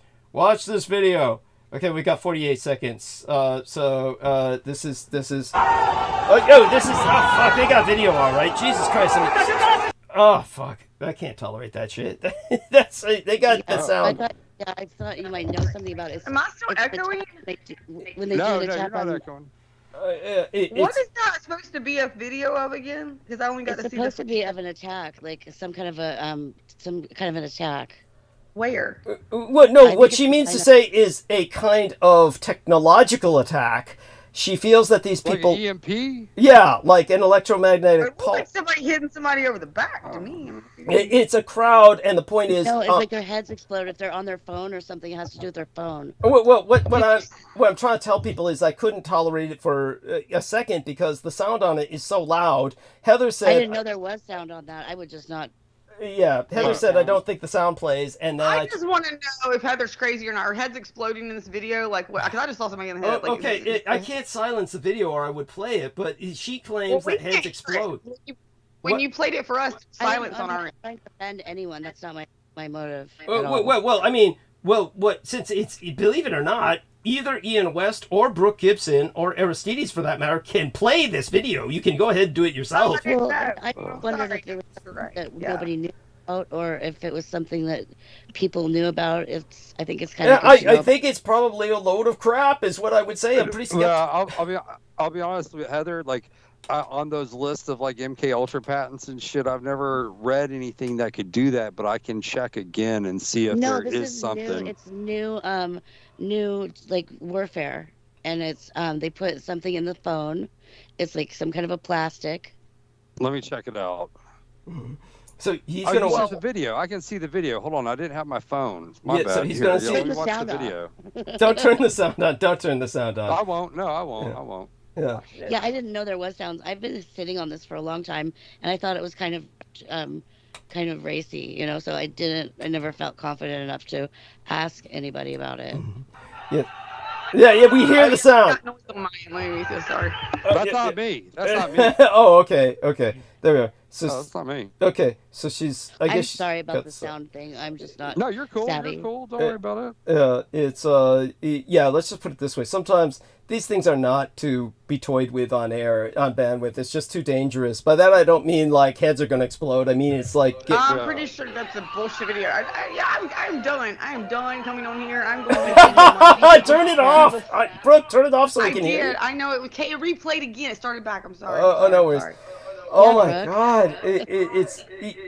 Yeah. Thank you. No, I'm serious. What are we doing here with our lives? We could all be on a beach right now in Tahiti, with just making some of this fake. Like all that took was some poor people in a fucking substation in a sub. No, it's potential dangers of an attack that could I happen. know, and people like you will be paying for my Tahiti trip because those were some poor people laying there with some fake bullshit red. Because I do believe in a lot of the conspiracies. Because conspiracy is only a conspiracy until it's proven. So I'm not saying that knocking everything that you believe, but in my belief, just watching that in 20 seconds, just the way it was filmed, the way that they had a couple people walk by. Purposely feet, you see, and suddenly they have one person who looks like he's going down, and then suddenly it skips to there's 5 people laying there still, and it looks like some I don't know, kind of choppy. At a store laying there with some fake blood. You know what I'm saying? Laying to him, and then everything that would make it could be a mock thing, like they're maybe testing it. Oh, Yeah. I think. How about it's just not worthy of our attention. It's too vague. I will say Heather is very positive. I mean, she's a very good person. Yeah. I know I love Heather because the first time I ever met Heather, and I didn't have $10, and I saw her, she sent me $10 for beer, and I'm gonna tell you, I will love Heather to the day I die. So I love her. But what I'm gonna say, Heather, is this: there are a lot of things I used to get mad. Like I have a big animal, obviously, you know. I got another squirrel, by the way. Again, I told y'all that. Yes. I saved the squirrel from a snake. If y'all ever want to know what I do in an emergency situation, I will grab a snake in 2 seconds if I see a squirrel wrapped. If it's got a huge black snake was wrapped around a squirrel. Wow. And I saved the squirrel. Yeah, like that on thing. But anyway, that's another story. This is how you got your new squirrel. Your second squirrel was Wait a minute. Doesn't that other girl have a squirrel too? The Firefox girl. Firefox Please squirrel. don't tell me that Amanda, you. Amanda, you. No, Yeah, Amanda. somebody else has a squirrel. Somebody else has a squirrel. Yeah. Victoria had a pet squirrel.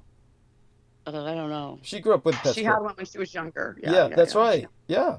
So you see, Brooke. When I was out there, what's funny was I was having, I had my, I don't know. I guess some people sent me some shit. I bought that 2000. I bought a car in December and paid $14,000, $15,000 for it almost. And promptly after that, she promptly entered the demolition derby. Yes.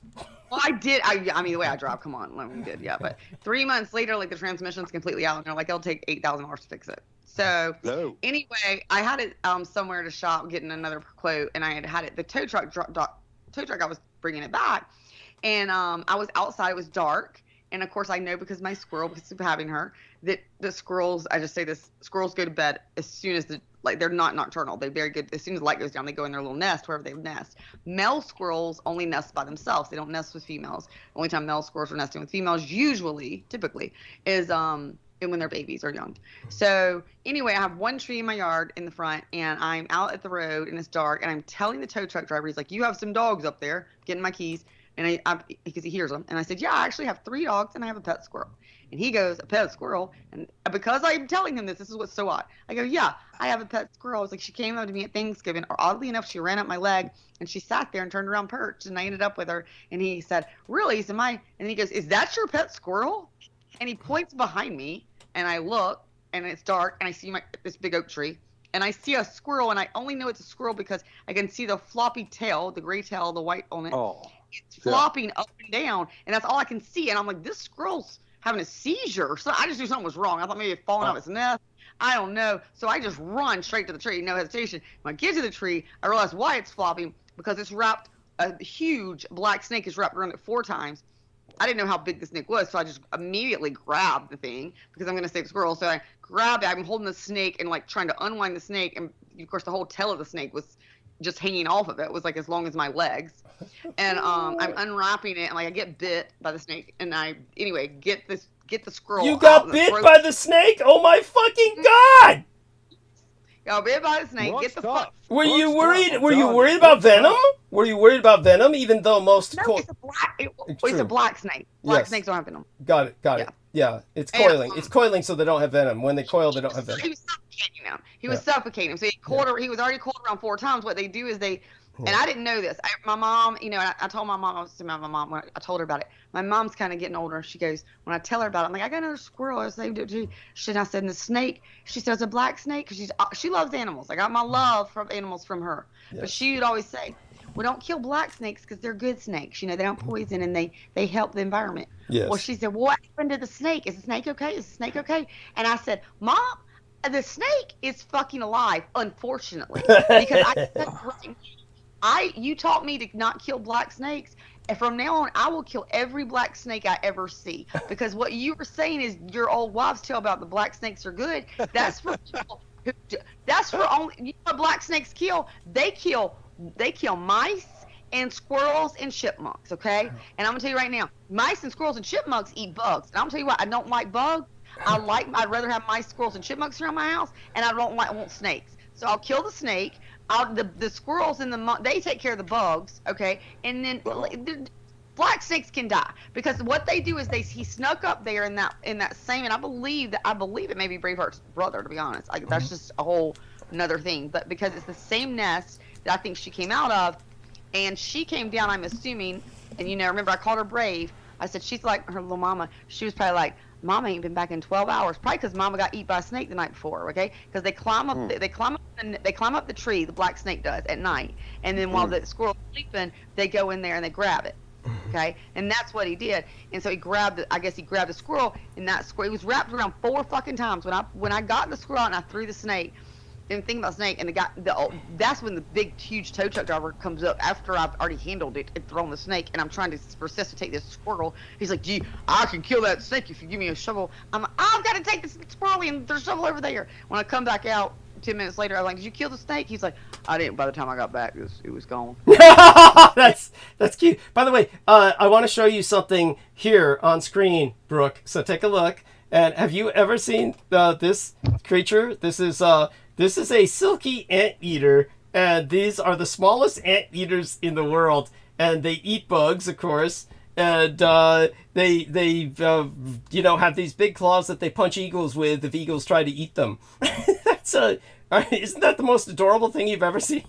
I'm trying to get back to your screen share because I'm still on her, I can still see her call. Uh-huh. Where is that? Where are you at? Oh, there you are. Okay. Yes.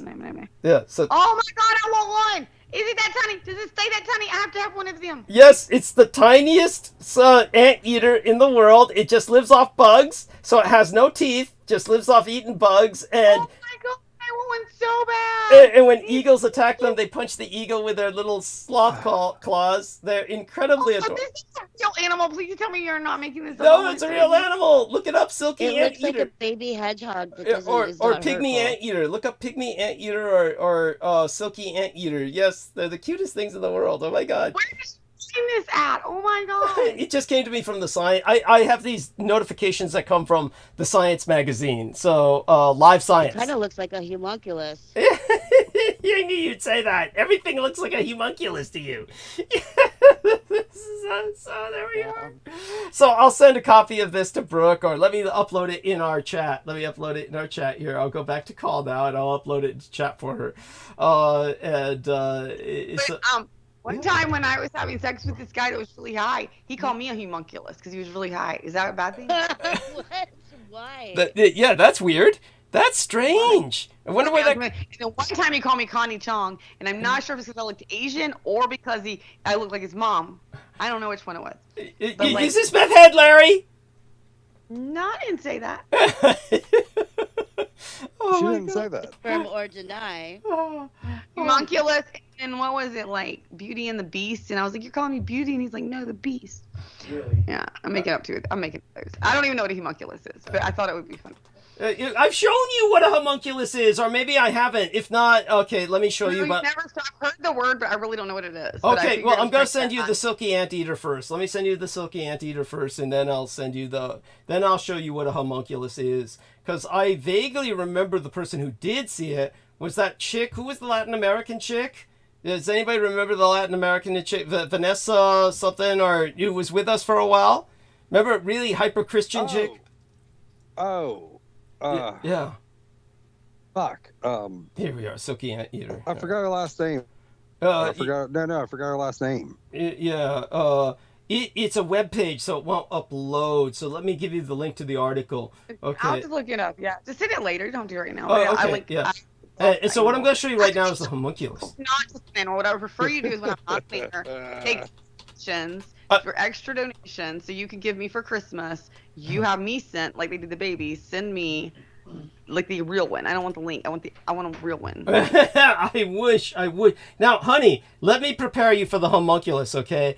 What a homunculus is it's a creation out of flesh. Theoretically, we're talking about in the old days of alchemy, what they would take is people's flesh and sperm and various like body parts for reproduction, and they were trying to create. Remember how man is created in the image of God? They were trying to create man in the image of man, meaning that what parts of a man's body are the most sensitive and the most used, and how do we see it? This is going to go very badly. Yes, how do we see the world? And this is what they created. And in the old days, they were supposed to be alive, but now all we do is create models of them. But here we are. Obviously, there were no women involved in this project. There were no women involved in this project, but these homunculi are all deformed because they don't have what it takes. In this illustration, you'll see now these homunculi. I'll give you like a few images, but I'm trying to find the illustration that has it more proportionate in terms of. Here we are. This looks like a long-legged little monkey thing. And let me see now. This is the way it's supposed. But this wasn't real. This was not ever real. There we are. This is the proportionate homunculus. Now, theoretically, in the old days, this is what they. The clitoris in your head? What the fuck did it say? Yeah, that's the name of the article. Okay, have you ever seen a cortical homunculus? So I was thinking about the clitoris this week. This is Emily Nagoski says this. Anyhow, she says, I guess this makes retroactively clitoris week. Big helping of neuro. What is a cortical homunculus?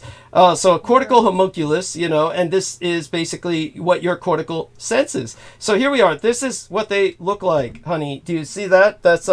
Is that a large enough image, or can I make this large? It's basically saying, like it's the problem with society, basically, right there. Yeah, this is where a man is most sensitive in his body. A man works with his hands and his penis and his lips, and there's no brain. This is man created in the image of man. And what man really kicks the world with is his big toe, especially in the old days when people were a lot more barefoot. And this is what a homunculus created would look like. Well, what's the name of a woman? And I know we do man, like we say man and woman, but I do believe that's just a man, obviously, because I truly believe if you were to create a woman and then image a woman, but I'm pretty sure it'd look a lot fucking better. It'd be all brain. It'd be all brain. Yes. I'm saying your brain laying there. Yeah, you'd have a brain. The man has no brain. Here we are. But this is the homunculus, and this is what Heather Holman is on her mind a lot, is homunculi. That is not right, because he didn't have the dick. The dick is proportionally sized to the dick and the hand. Attention, yes, it's basically proportionate to a man's interactivity with the world is with his dick. And the man is the doer. What is it? The female, like you have the masculine and feminine. We all have that in us. But the masculine side of us is the doer. And so what I would say, when you're in a masculine body, you're the doer, but problem is that masculine right there, which is so many men, he only wants to have he wants to have that hand the size of his dick, and he goes to do whatever he has to do to stay alive so that he can touch his dick more. Now, this is the female homunculus. This is the female homunculus, honey. This is what the female homunculus looks like. Let's get a close-up. They've got it, of course, on fucking X with Elon Musk. She was a lesbian? She's a lesbian. First of all, she's got that tongue. I like that. Yeah, she's got the big-ass tongue, hands, titties right under our chin. I mean, we moved the titties up. This is how a woman... Back there. I don't understand the bottom part of that. What do you mean, two hands? Two hands. This is two hands. In her own those are her hands. What's she doing with them? She's killing all the men. That's what the fuck that's for. She's there. She's killing all the men, and she's got a tongue to be a goddamn lesbian. Hell yeah, that's fucking great. That's how you know that's not real, Heather, because that didn't happen. Because there are still men alive. Because if that homunculus was real, then there would be no men alive, and women would have great orgasms every day with tongues. So here we are, the missing female homunculus. Another example. Here we are revealing the missing female homunculus. So here's this woman who's a scientist. She didn't say what her reasoning. I mean, that's how I interpreted it, big time. Because I don't know. I would I go with the brain thing. I agree. You're right, Douglas. It's one of the few things you said right. Thank you. Brain. Thank you. But I would say that what is her reasoning for instead, if she's a female, said, I just think they'd have big, huge hands bigger than half their body and a huge tongue. Like basically half the body is taken up with the tongue and the other half is taken up with the hands, if people have not seen this. It's there we are. Here's the female. No, wait, this thing has got. I guess that's the clit. See, that's not a penis. That's a clit. So here we are. This is the female homunculus. Big hands, tongue. I like my own clit. I love this bitch. Oh my god.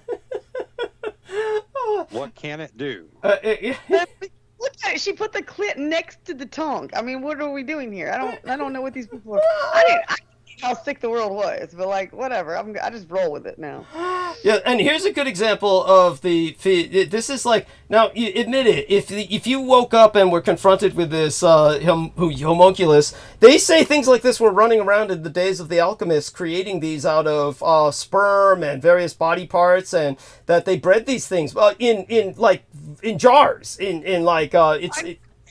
But do you believe that? Because I would say, for anybody that believes that, well, then they were also... modern neuroscientists are building models of them for a reason, and they're saying that they're functional, that they could... Well, then I'd say we should all gather our piss right now, because they have the Philosopher's Stone, and we have this secret now. The Philosopher's Stone is our own urine, which we take every day, bowl for fucking a year and drink. I mean, basically... The Philosopher's Stone, the secret, life for infinity. I don't know who the hell wants to live in this fucking hellhole for infinity. But, honey, I've done you one better. I found, here we are, darling. I'm still sharing screen. This is, how do we make this bigger? This is the homunculus of Jameson Reese. Right here, on the right. You saw this guy, Oh, yeah. Wait a minute, you went away. Oh, there you are. Yeah, those lips are identical, Doug. They are. Yeah. Yeah, the lips are pretty close. I mean, I don't know. Yeah, there he is. This is and it's, look, they already tried to block it. That's his psychic power. There we are, honey. Look at that. And his dick's the same size. His dick is small. And he's saying, look at me, Brooke. Love me. Love me, Brooke, despite the fact I want everybody dead. Love me. Amazing. What? Oh, God. Ian's jealous because I didn't give him as much attention as I gave old... Oh, what was his name? Jambo the Reese Monkey. Yeah. Oh, yes, and here he goes again.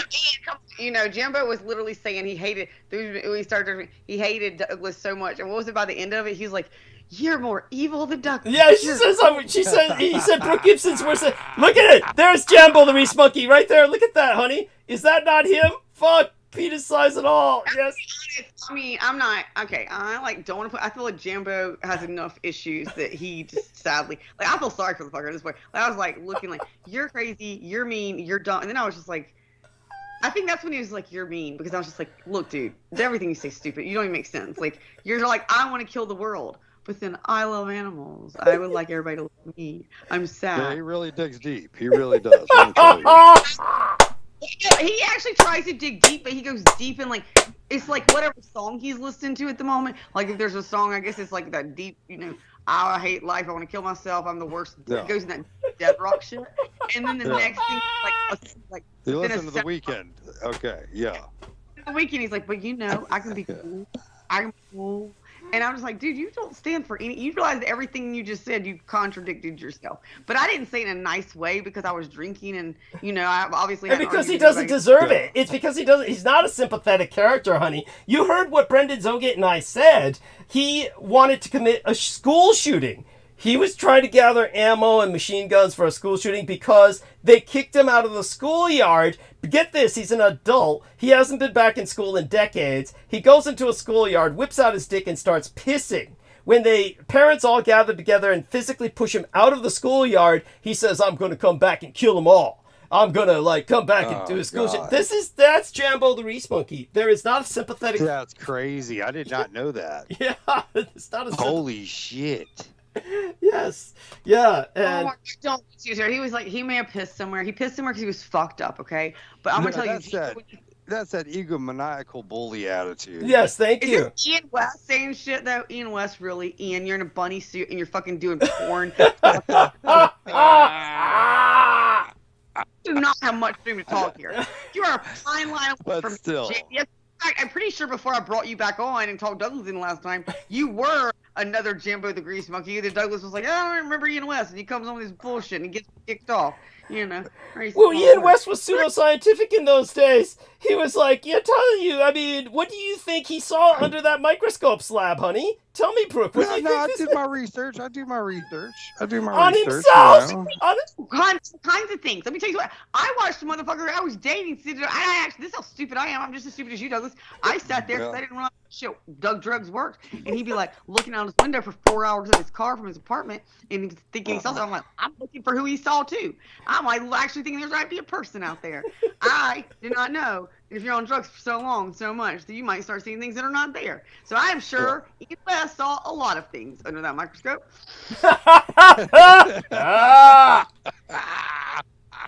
And tell us again, Ian, what the centrifuge and your own blood, it must take a certain kind of, I got to admit, you've got guts to draw your own blood. I mean, how do you stand doing that? Were you not frightened that you might... Says the vampire. Anyway. Yeah, well, touche. But you're putting it into centrifuges. Did it not disturb you sometimes when you were spinning it and it all congealed into jello? I'll be honest with you. Yeah, like no. It's like whenever you pull blood, it's like you do kind of tense up, like reactionary. It's not like, you know what I'm saying? Like it's like you're concentrating too much on it, so of course your body's gonna tense up and it's gonna hurt.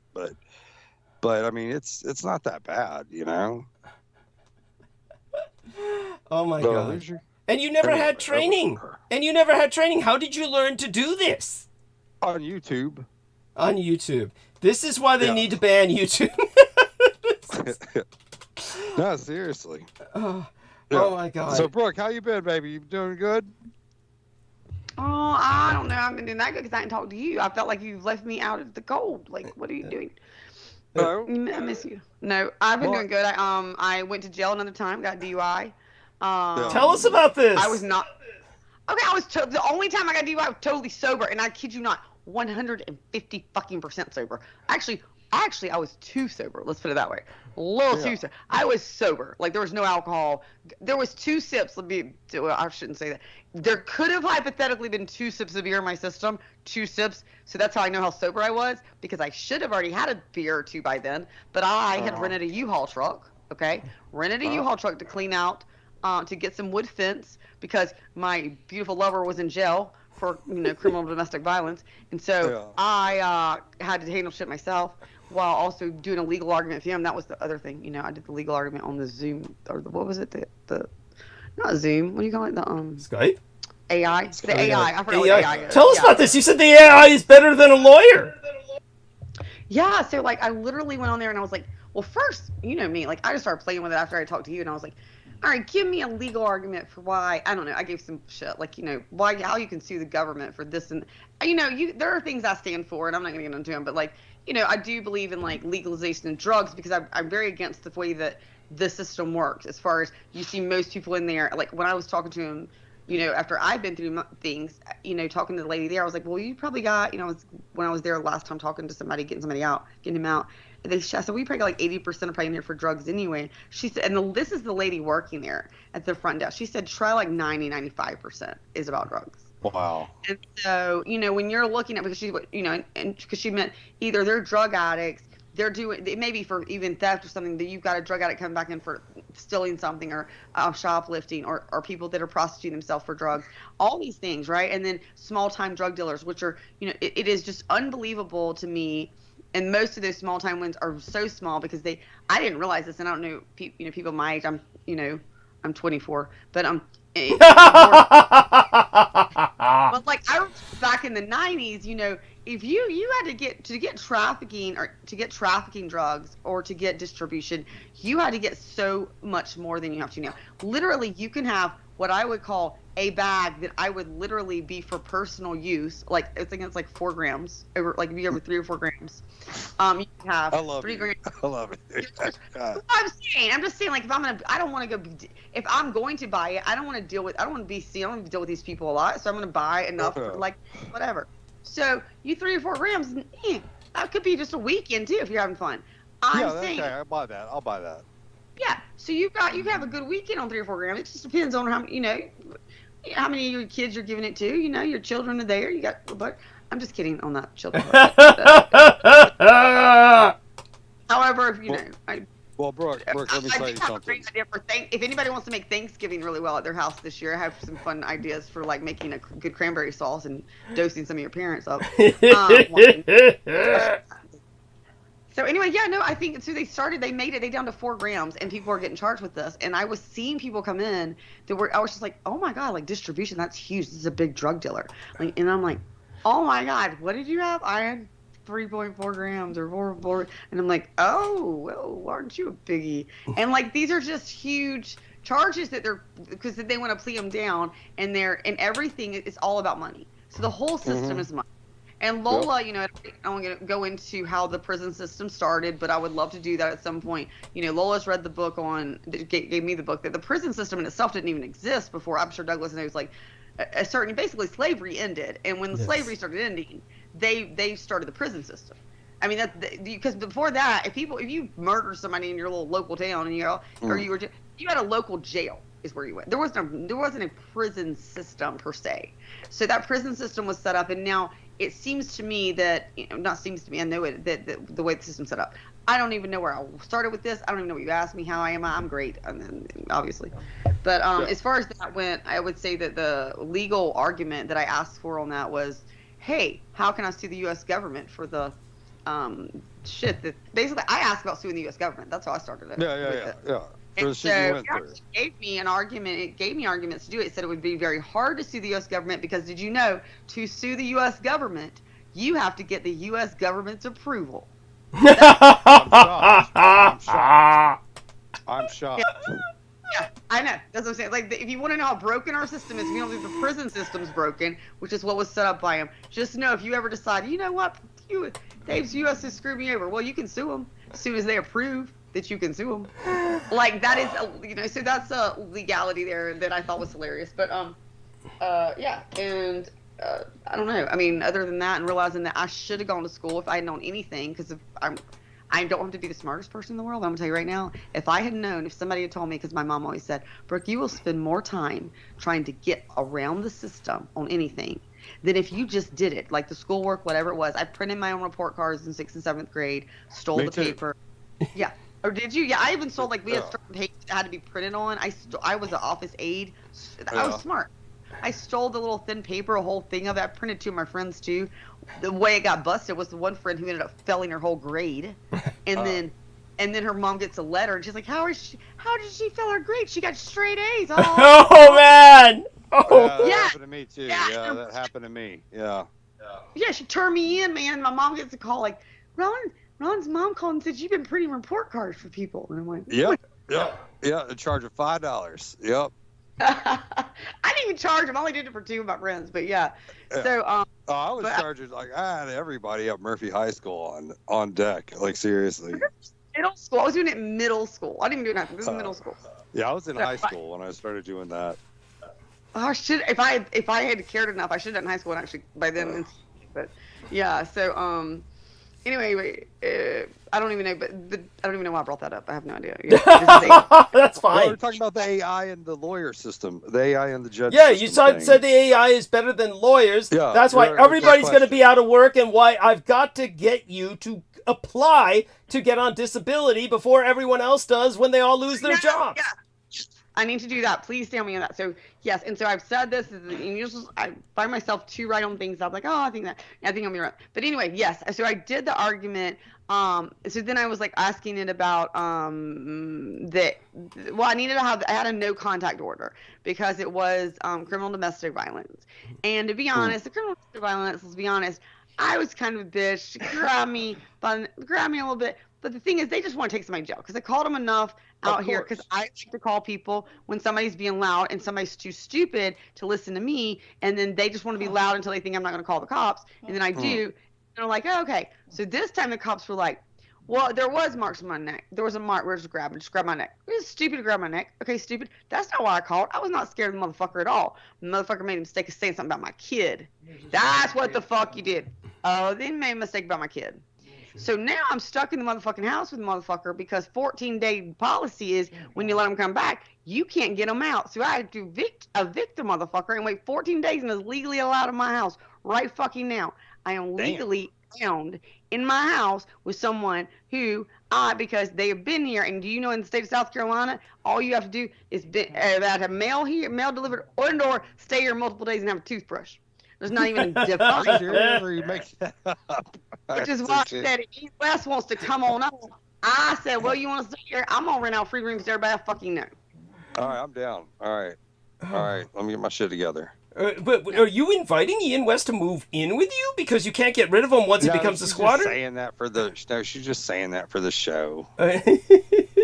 No, I'm also saying it because if a motherfucker keeps being stupid, staying in my fucking house against my fucking will, either he's gonna be fucking smart and smarten up, get sober, fucking get smart, listen to fucking me, or fucking get the fuck out. But if you want to push off 14 goddamn days in my goddamn house, illegal, you want to say legally? Well, you will find out what legal fucking means. Because I think system will go off, and you felt Ian West gonna come on in, drugs done and funny, you won't allowed to do, no bathing, you will see what the fuck goddamn happens.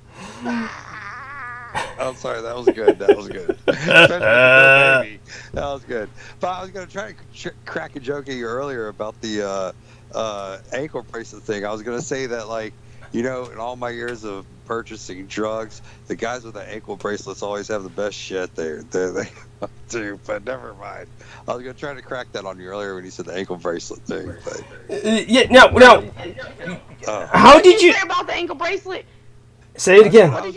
I was gonna try to crack a joke at you whenever you mentioned that. We're getting a lot of echo, Brooke. We're getting a lot of echo. I'm holding it too close because I get a little angry and I grab stuff. Okay. No, you're good. You're good. So say it. No, I said the joke about the ankle bracelet thing that I wanted to crack at you earlier was that in all my years of purchasing drugs, it's always the guys with the ankle bracelets that have the best shit. Yes. Yeah.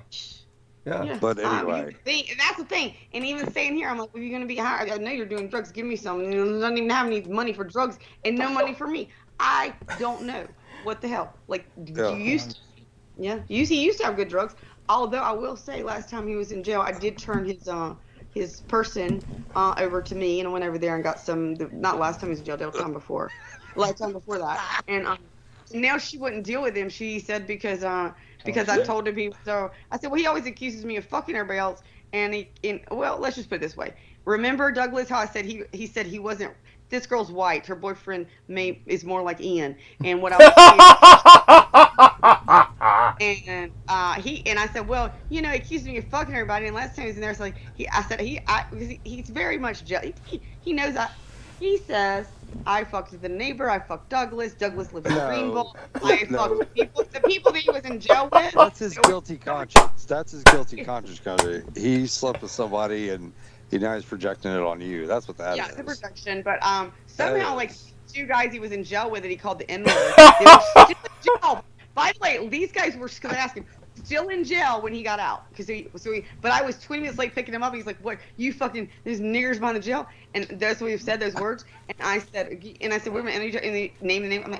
I'm like, what? How, aren't they still in jail? First of all, what? And I was just blown away. He's like, yeah, but they probably brought him out there. And I'm like, it's just so blows me away. Like, because I'm the world, like, y'all know me. Like, I didn't have sex for like a couple of years after Maggie. Like, I'm like, sexless. And it's like, I was talking about, like, let me tell you something. If I want to be fucking somebody, I'll fuck anybody. I'll fuck them in front of you, okay? But I'm definitely telling you first, I don't want to be with you. Because if you think that I'm dealing with you because I just, am enjoying your company and all the shit I'm getting from you, and I don't get like that. But, I've got all these other great guys and I can fucking too. Fuck my life. Like, didn't go well. But, oh yeah, but I did kiss a black guy right in front of me. So when he came here, Ian, let's see what your opinion is. So he accused me this for months and months and months. I mean, the first time I hear Douglas, like, I fucked him. Definitely that conversation with you didn't go well. That's why he sent anything. Whatever. So anything with a male, I look at the neighbors while we're talking when we stand in the yard. If I look to the right, he would say, "Why are you looking at there? You been fucking him?" This man's got his fucking baby on the way. I'm like, I know. Everyone, gas station, fucking him. Wow. I mean, that's why I go to that. It's true. It is true. I fucked his dad. Oh, I fucked his mother too. By the way, I fucked his mother and his father. Yeah, I mean, Coach from watching all that porn, and when he's on the meth, he's seen his own mother's face in the porn. Correct me if I'm wrong, Brooke. Is this not the case? The Edison complex, or the it's called. Yeah. Okay. He's lying. He says dope makes you do that shit because he walks in my room, which legally is not just his room. I can call the cops because you walked in my bedroom, because they did say I have legal access to my bedroom and it is breach of peace. She let me in. Is this him? It's him? It's him. Oh my God! It's Larry. Larry's back. Put yourself right there. Go on here, dude. Over there. There you go. You've got Method Larry there live. Oh my God, Larry. One and only. Yes. Oh my God. Look, we're all worried about you, and don't you think that aren't you concerned that you're upsetting Brooke? You don't want to upset Brooke. She's been through. I went to use the restroom earlier and she told me I couldn't use her facilities. So I don't know how bad I'm really upsetting her. She seems to get fucked, honestly. Well, show your Jesus tattoo. Show how you're pro-trans. Man, you're tatted. Yeah, you've got a sleeve jacket. Yes, tell us what it is. Show us one. Yes. Lift it up and show your chest, man. Which one is it? No, whole thing. You said he's pro-trans. I do want to see the pro-trans tattoo. Can we get enough light on there? I don't know. It'd take a lot more light. They're all dark blue. It's all one blob now. There we are. Oh my God. So what is that? Here we are. She's got to focus in on it. There we are. There we are. And how is this pro-trans? You can see it's Jesus.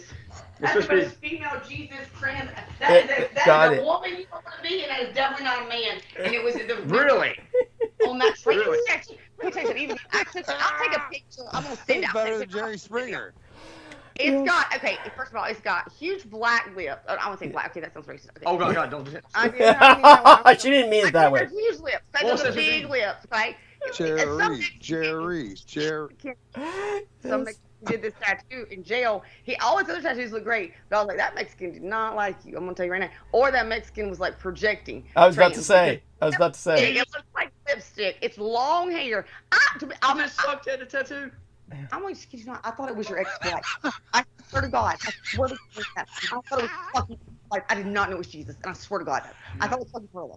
I thought that was fucking Carla. Honestly, I thought it was Noah. His voice is so young. I thought it was Noah was coming into his mom's bedroom. And then she started And Douglas, why don't you tell him how you thought he was, what he sounded like in the hospital the other time? That's right. The time I thought it was Noah after a brain injury in the car is what I thought. Of course, I spoke to Larry about this in the past, and oh my goodness. So definitely, Larry. How is Hope you're dealing with all of the challenges. I mean, you know, it's obviously we do care. We want to see you. We want to see you go straight. We want to see you go sober. And I mean, he was in prison 7 years. Straight's pushing it, right? yeah, I mean, yeah, that's true. Yeah. That's true. It's pushing it a bit far, but we do care. There's good things you've done for Brooke. We take that into account, and we're just trying to.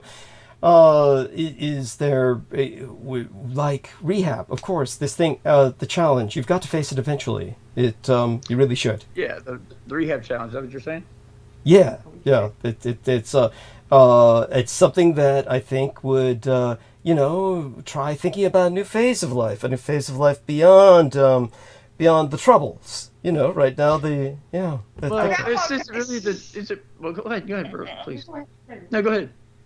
I was going to say, I don't think drugs are much the problem anymore because he got sober. He had to be in jail for 40 days when I got him out. My legal argument, which we forgot, got you out, right? Yeah. But then what happened? You come home, right? And I come home and I walk in. You come, it wasn't your home, but I said you could come here and You said I told you. I called you to tell you when I called you to tell you I was out. And Hell smashed the phone but one time, and I called her back 14 times. Well, that's because I was busy fucking some of your inmates, right? I mean, so I come home, I get here, and it's like all hell broke loose in the house, and I thought everything that was the same as it was when I left, really. So, and I walk in there, it scares the shit out of her, and you walk in there. Well, it is frightening to have someone walk in your home in the middle of the night. Have you thought of no? Yeah, I didn't know you were getting out. I didn't know what time you were getting out. I told you I was out. Yeah. I would left the phone downstairs, okay, or something. But it been so you were supposed to be out at 7. It was midnight. So I called. Right. And I was upstairs. I was upstairs. Is what he's saying. I was upstairs. It was midnight, and then I was still, and I left the phone downstairs. And then he walks in the room. I hadn't seen him in 40 days. He fucking walks in. Yeah. And I get a whole fuck. She covers her face and goes straight to the bathroom. Yeah, that's yeah. Well, let's look at this, Larry. Larry, you and I both suffer from PTSD. You and I suffer from PTSD. I don't ever hear about you trying counseling. Have you tried counseling? I do counseling. What try? I mean, went to a few places actually about it. And then it's one of those things that just kind of phases out. Have you ever gone since you got out of prison? Yeah. You haven't. Buḍḍhist. Where? Carl Buḍḍhist. Carl, when I came home, I was married. I thought you just had to go for that one thing. We talked about a lot of stuff that day. And that day, you went how many times? And I seen another guy at church or something. I mean, have you thought about church, by the way, perhaps as a kind of a family extension, a community? I mean, these are. Yeah, church was kind of like it wasn't really necessarily like the family community thing I was looking for, I guess. Well, I'm just trying to. Well, you know, his mom has very much brought him into her church, and she's very much a good person, and we don't put down people's mom because I don't even put my mom down, and I'm not putting her down. What I would say is we're both open-minded to how our parents are, and what I would say is this. He went to her church, and she's very much like, you know, I'm Christian, you need to be good, and don't cuss. Brooke cusses. I don't like that cussing. Oh, and then God. when I hear on the other, because I cuss, right? But then I hear her well, the first time I was surprised was to go, I heard her going, well, you don't even need to be with that white trash, blah, blah, blah. And she said pussy twice the other week. And then she called my mom. I call her on the bullshit. I know, that's what I'm saying. My mom's there. You should have seen these two Christian white ladies getting an argument between us. My mom's here. This is the last time. His mom comes to get him. She tells, my mom goes out there, and I'm like, my mom tries to be with it. 60-year-old and a 60-year-old out there about to fight. Well, a technical question. I gotta tell you this. His mom goes, yeah, Larry, you just get in the goddamn car. And then mom goes, well, I guess your church was like that. Look at you saying GT. I guess you know her. And then mom's like, I guess you just don't fit into our neighborhood. And I'm thinking, like, they're going to this white woman, old Baptist white woman, and I'm like, oh my God. Brooke makes a Oh picture. God, that is some. That is some good, true Southern dialogue right there. That is good. Well, such being said, a technical question here. The chargers for the ankle bracelet were cut. So how are you handling this? How are you recharging the ankle bracelet? I had to go get a new one. Yeah. How much? You had to get the next morning. How much did it cost you? How much? Yeah, it started going off and on. How much did you pay? $50. You told me 100. You liar! You told me 100. No, it's two of them. 100.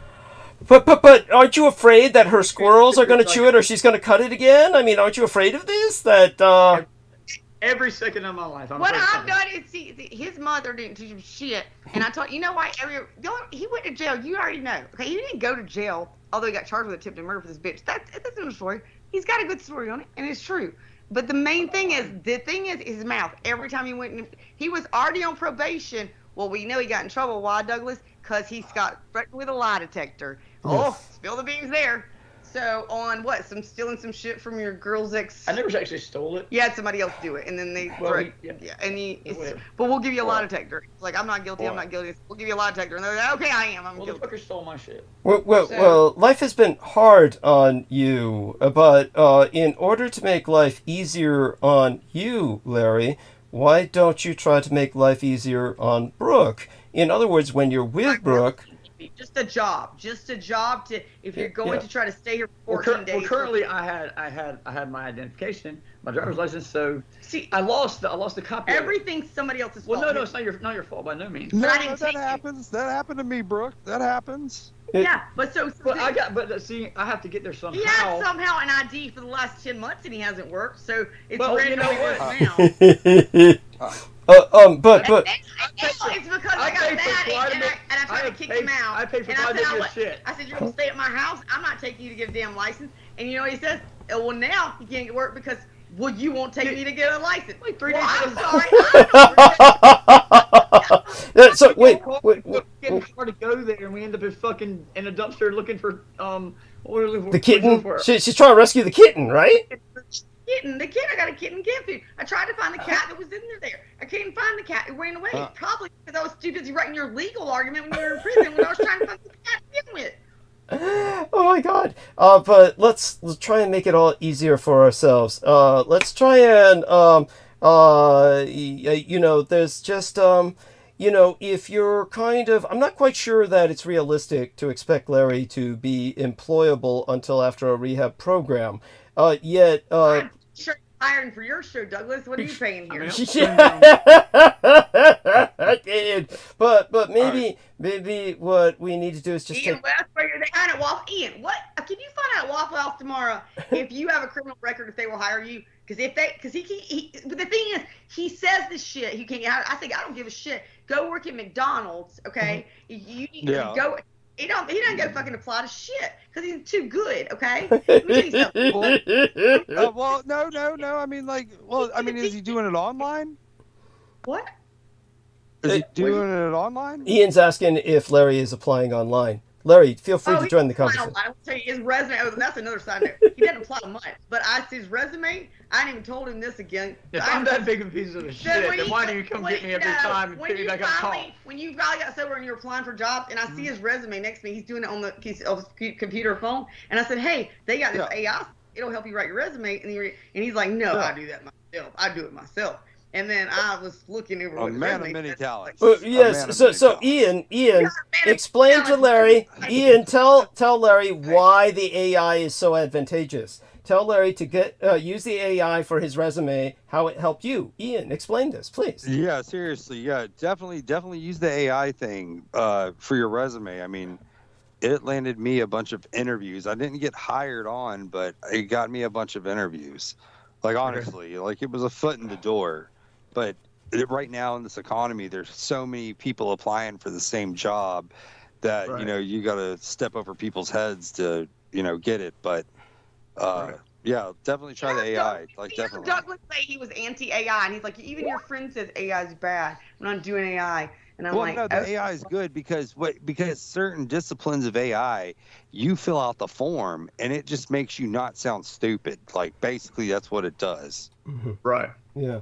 Right. So, well, and what I love about for anybody that's listening to, and for you, what I added was like, okay, I want to make the intro or like the introduction, like the way I work, like I would say, make the intro more detailed or more like I would on my cover letter. Can you make it funny? Can we add some funny humor in there? Because you do cute. Yeah. So then I have a joke in there, and I'd like, I don't like that. You're like, is this good? And I'd be like, I don't like that joke. Give me another one. And you keep going, you know, like yeah, you can prompt it over and over. You can. Yeah. Yeah. Yeah. And so Larry, you've done so much that's good for Brooke around the house.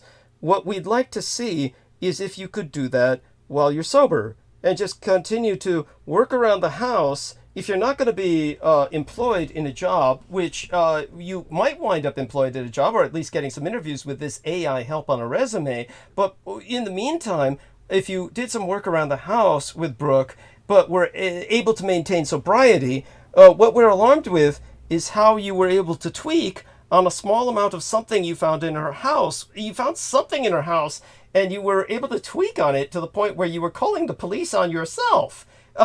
This is what puzzles. Yeah, that's some good shit. What he's saying is that so what happened was that night he came out. So I picked up your pants. And so here's the thing. What we found out about and what he's not discussing, I did slowly find out from his mom. He had told me before he can't drink alcohol. If he drinks alcohol, he gets really red-faced, okay? Now, again, I hadn't done meth or aging meth with him. I didn't know how it was. I used to think he's seeing shit. I'm like, okay. Now I realize, even though he's done drugs a lot longer than me, he has more sensitivity to things, okay? He does. He's just more sensitive, I think, to drugs. He's probably not going to agree with this. He is. And so he's sensitive to things. And so he's way out. Is he still in the room? Is he still in the room? Yeah. Oh, okay. So, Larry, I'd like you to consider something. Have you ever considered that you have mestizo, or Native American blood in yourself, indigenous blood? This is why you're sensitive or even vulnerable to these elements. And so you need to take that into consideration and honor your ancestors by participating in something much milder, like the cigarette you're smoking now. It glows purple. It has a nice little... I did not smoke until I met Mr. Gibson. He didn't smoke cigarettes, so what do you mean? I was yeah. I take it your mother blames... take your mother... I take it that Larry's mother blames Brooke for that too. Yeah. Like partially her because she smokes too. I mean, she said your mother blames me for that. But she's like I'm spending more on cigarettes than I am the meth. Because to be honest, cigarettes are more expensive. The cigarettes are more expensive. So kick the smoking habit. Kick the smoking. Classic. It's so true. Classic. It is so fucking true. Yeah. Two white trash struggles. Cigarettes are more honest eating. This motherfucker eating. I told him he's eating when he got sober. I'm like, you should go back on meth because I can't. I get a job. I can't afford this shit. Like, yes, I can imagine. I can imagine a guy like that could empty the refrigerator pretty quickly. Look, we're trying to look. We would like a happier life for yourself, Larry. We really would. But you've got to work with us. You've got to work with us and just decide that I'm going to change some of my behaviors. And that would give you, look, it doesn't have to happen all at once. Let's start with your ID. Let's get you an ID. Let's work on the ID. That's important. Yeah, first step. Yeah. All right, you all gonna come take him to get ID because he's looking at me like, you gonna take me to get ID? Well, you said you would, but I'm really not. I'm not really banking on that. You know? What, Larry, tell me why is it so important for her to take you to get the ID? Is it because you need adult supervision or what? No, Brooke said she would do that, so she's telling me that I don't stick to my word ever. Oh, I forgot to tell you. I forgot to tell you. So the way I met him, remember, so he followed me in his Tahoe. Mm-hmm. Now I will say, I didn't tell him this. I mean, I'm going to say, if Brendan was here, on my Vedic astrology, I'll give him credit. Lola will not let me drive her car, okay? Mm-hmm. At her first car that I drove. And that's not just because I hit curbs a lot or wrecked. Every car, so the first car I drove when I was 15 years old, my dad had a brand new Honda, like it was like 90, I don't know, it was like 95, 96. Y'all know Hondas were good then. Yes. And I drove it, and I started telling my dad, he's let me drive it, here and there. I said, it's acting funny. He wasn't driving it much. My mom was driving every now and then, but I was driving it mostly, and so he finally drove. He's like, oh my God, something wrong with that transmission. It wasn't changing gears. I didn't even know. It's automatic. I don't know. So turns out the transmission had logged up. That was a rare thing. Luckily, he was able to get it covered under warranty. That's my first experience with car. Now, I can fast forward to every car I've been through, but I'll save us all time. Something usually goes wrong. If the car does not get wrecked, the car goes bad. And so I'm only going to give this little bit of benefit. Maybe it was my fault. I don't think it was. I did not admit it till later. But are you concerned that you would have a wreck if you drove him to get the ID? No. So what happened was, he let me drive his car. He had a big Tahoe when I met him. He let me drive his car. And let me rewind. You go into Vedic astrology, which is what Brendan does. Yeah, Brendan does. On my moon and the way it's placed and everything, one of the details, because Vedic gives you much more different details, like Brendan says. And so Vedic just tells me, it says, by the way, this is the way I read it. It was like, by the way, this placement right here, you're gonna have lifelong problems with either, you got one or two, said either your mother or cars. They will not work. Like, it will be like, it was just like, it's bad. You get a bad mother relationship or bad cars. Things will go wrong. They will break. He said you can try to. Brendan said this. Brendan said this based on Vedic astrology. I can pull this up online, and it says this about me. Holy shit! Like all my astrology based on my birth chart and the time I was born and the day and all that bullshit. So so I drove his car, and then it just started going wrong with it, and like then basically the engine ended up blowing up eventually. So now his engine's blowing in his car. So what he's saying is the engine blew right with gel. So he's saying he didn't have a car. Now it's not my fault he didn't have a car, but he is asking me to take him to get the license. Is what he's saying because apparently he doesn't have a job to get an Uber himself. I don't know. It's kind of hard to get a job without. How far of a walk is it? Well, obviously he's not going to walk it.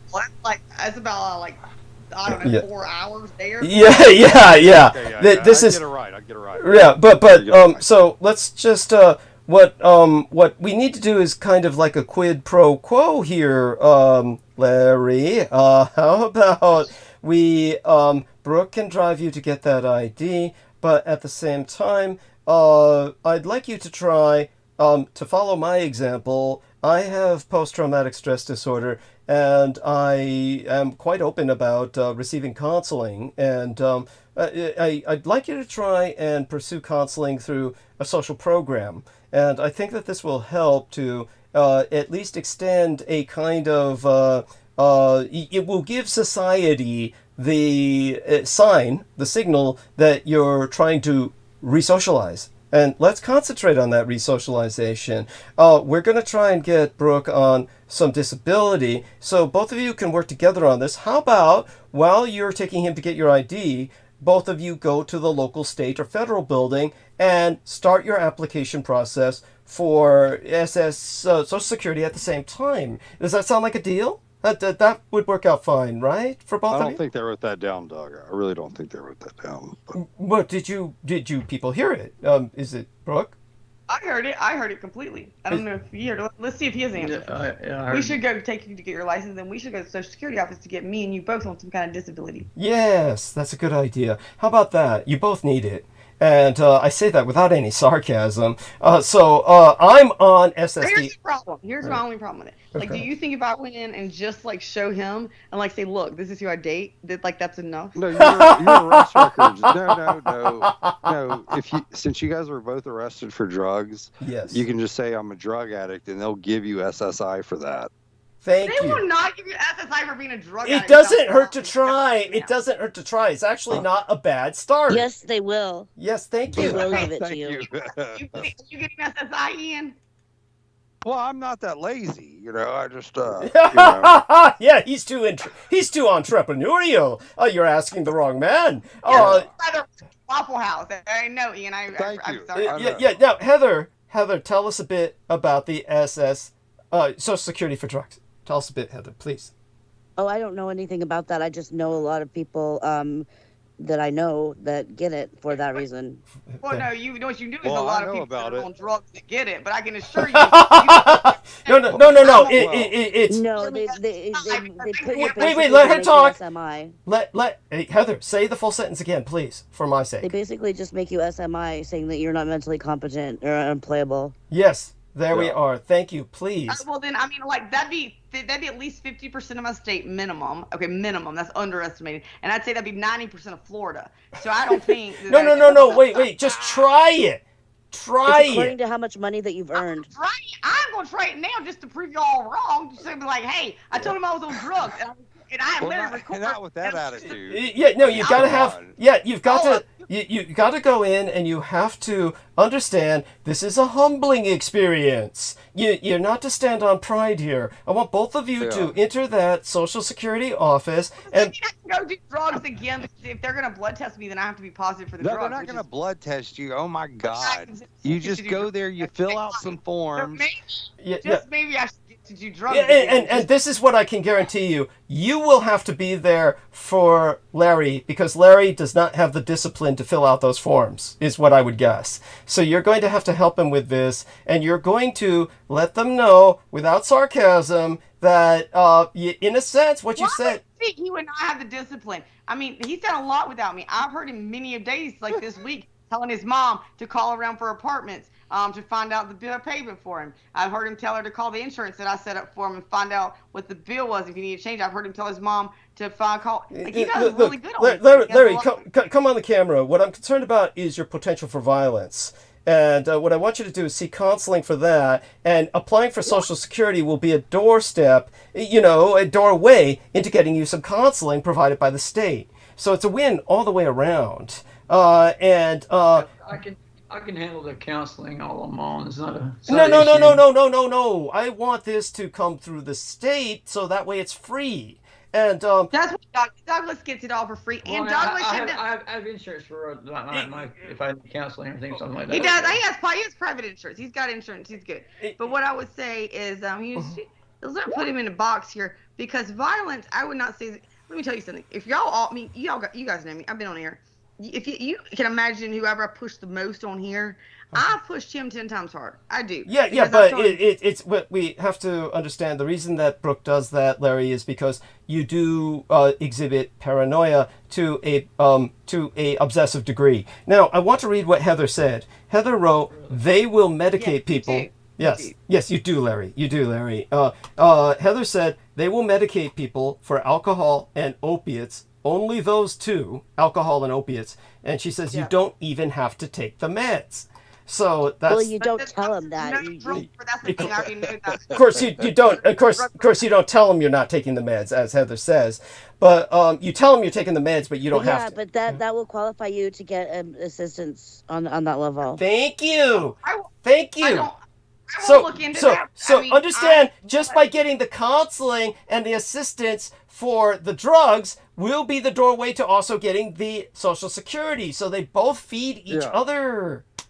And it'll take about 5 years to kick in. It'll take 5 years to kick in once you apply. But no, that's worst case scenario. Wait, if you go to a place where you check in for a 72-hour evaluation, they have to push it through. Yes.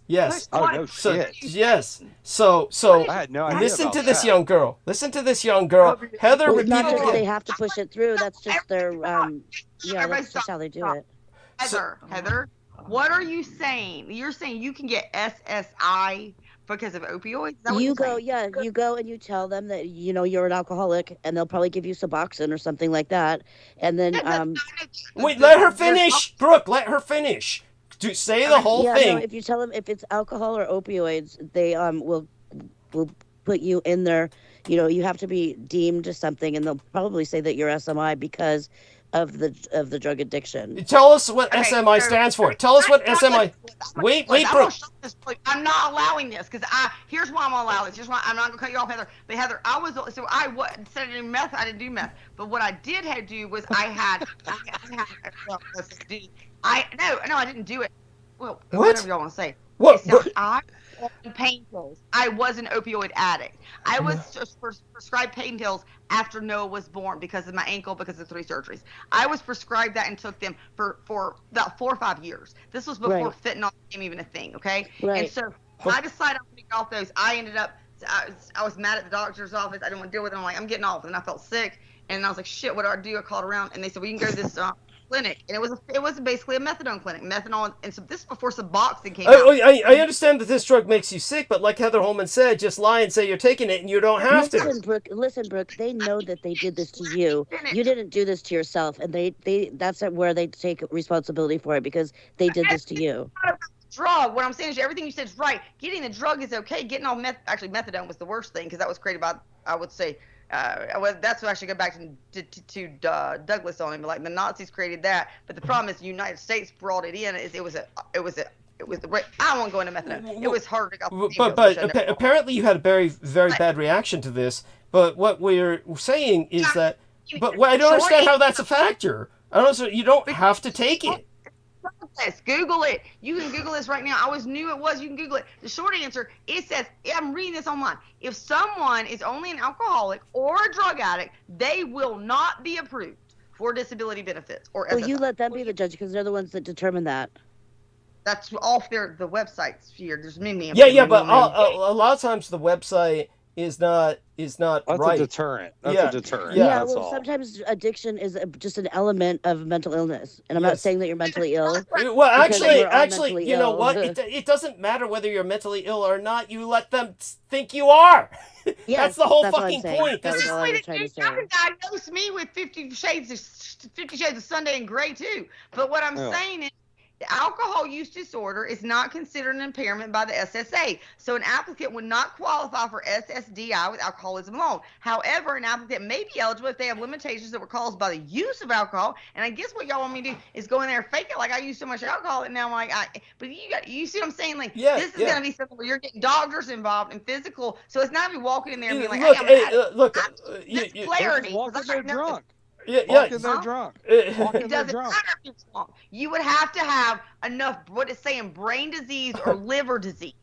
Okay, so my liver would have to be not functioning, which luckily I've never been an alcoholic like that. So my liver you might even qualify on another basis that you don't even realize. Honey, the whole point is, this is where we're going for. Wait a second. If I take a copy of this podcast, our podcasting, it will show brain deterioration for sure, and I am fairly certain that I just get some copies of me on here, and that's good. I'll probably be the brain was just eaten with alcohol or it's a lengthy process too. Yeah. Sign her up. But let's look at it this way. Obviously, Larry and yourself, I want you both back on camera because that way I can tell both of you are listening. We're going to have to cross this bridge at some point.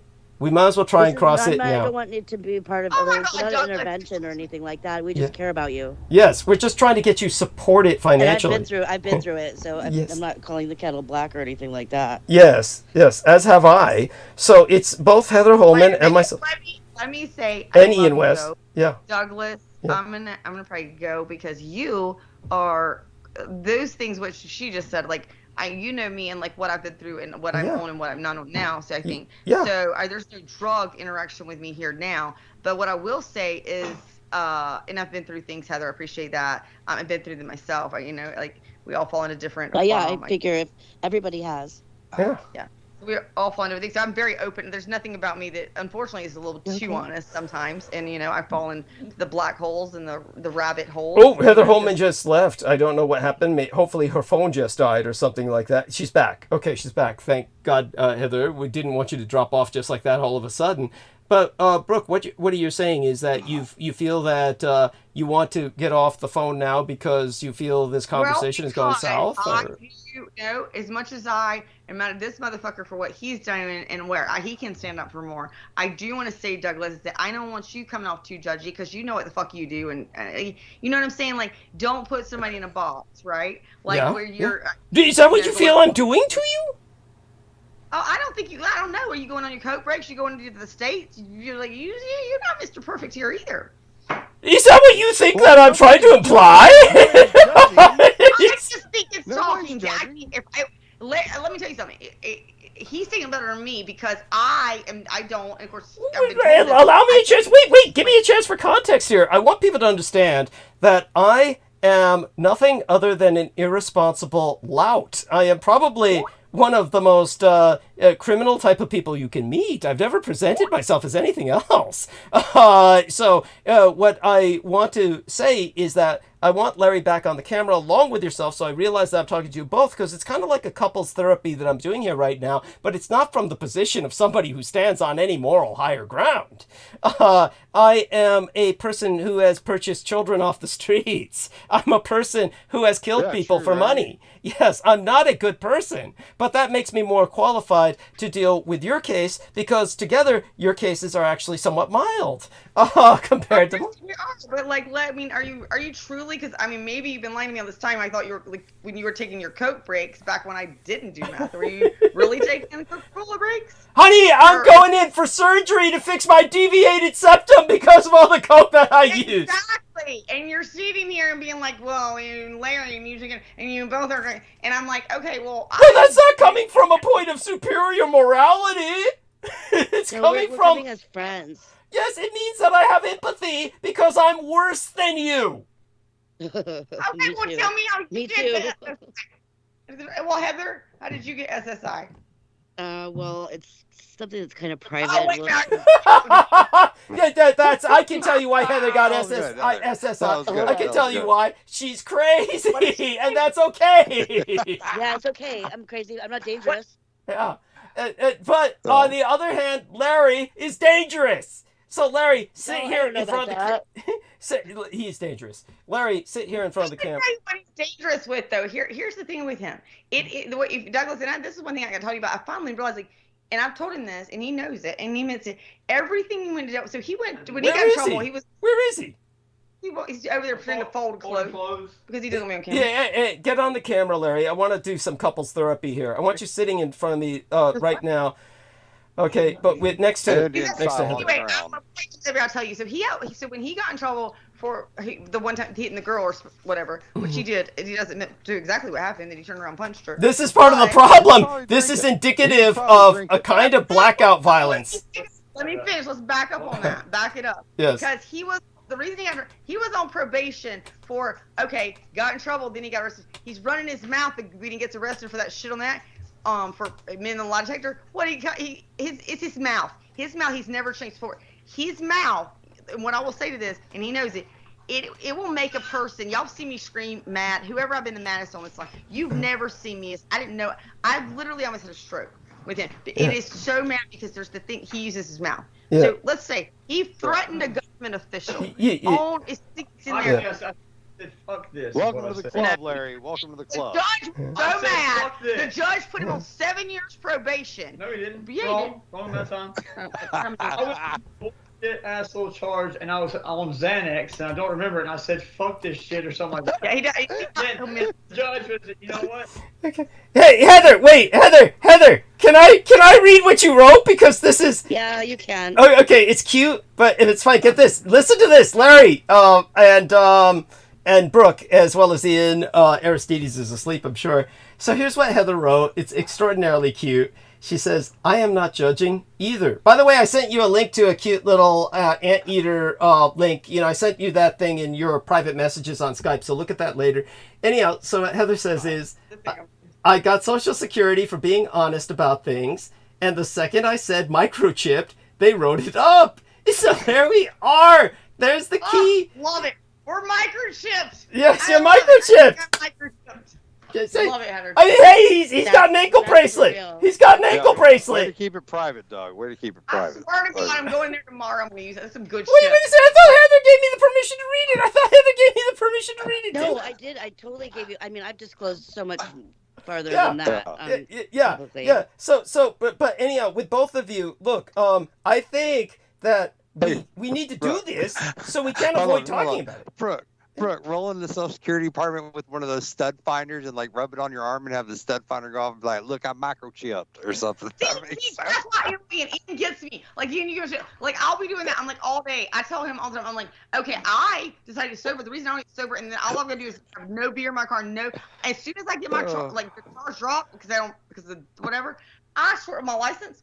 I'm going to purposely pull. You have no idea. I just want to fuck with cops. I want to pull up and look like I'm smoking drugs. I literally just want to get pulled over. I'm going to paint my car. He gave me the idea. He's like, "Why don't you just paint your car like the same color as the cop car with the black and the gray?" And he thought he was kidding. And I said, "Genius.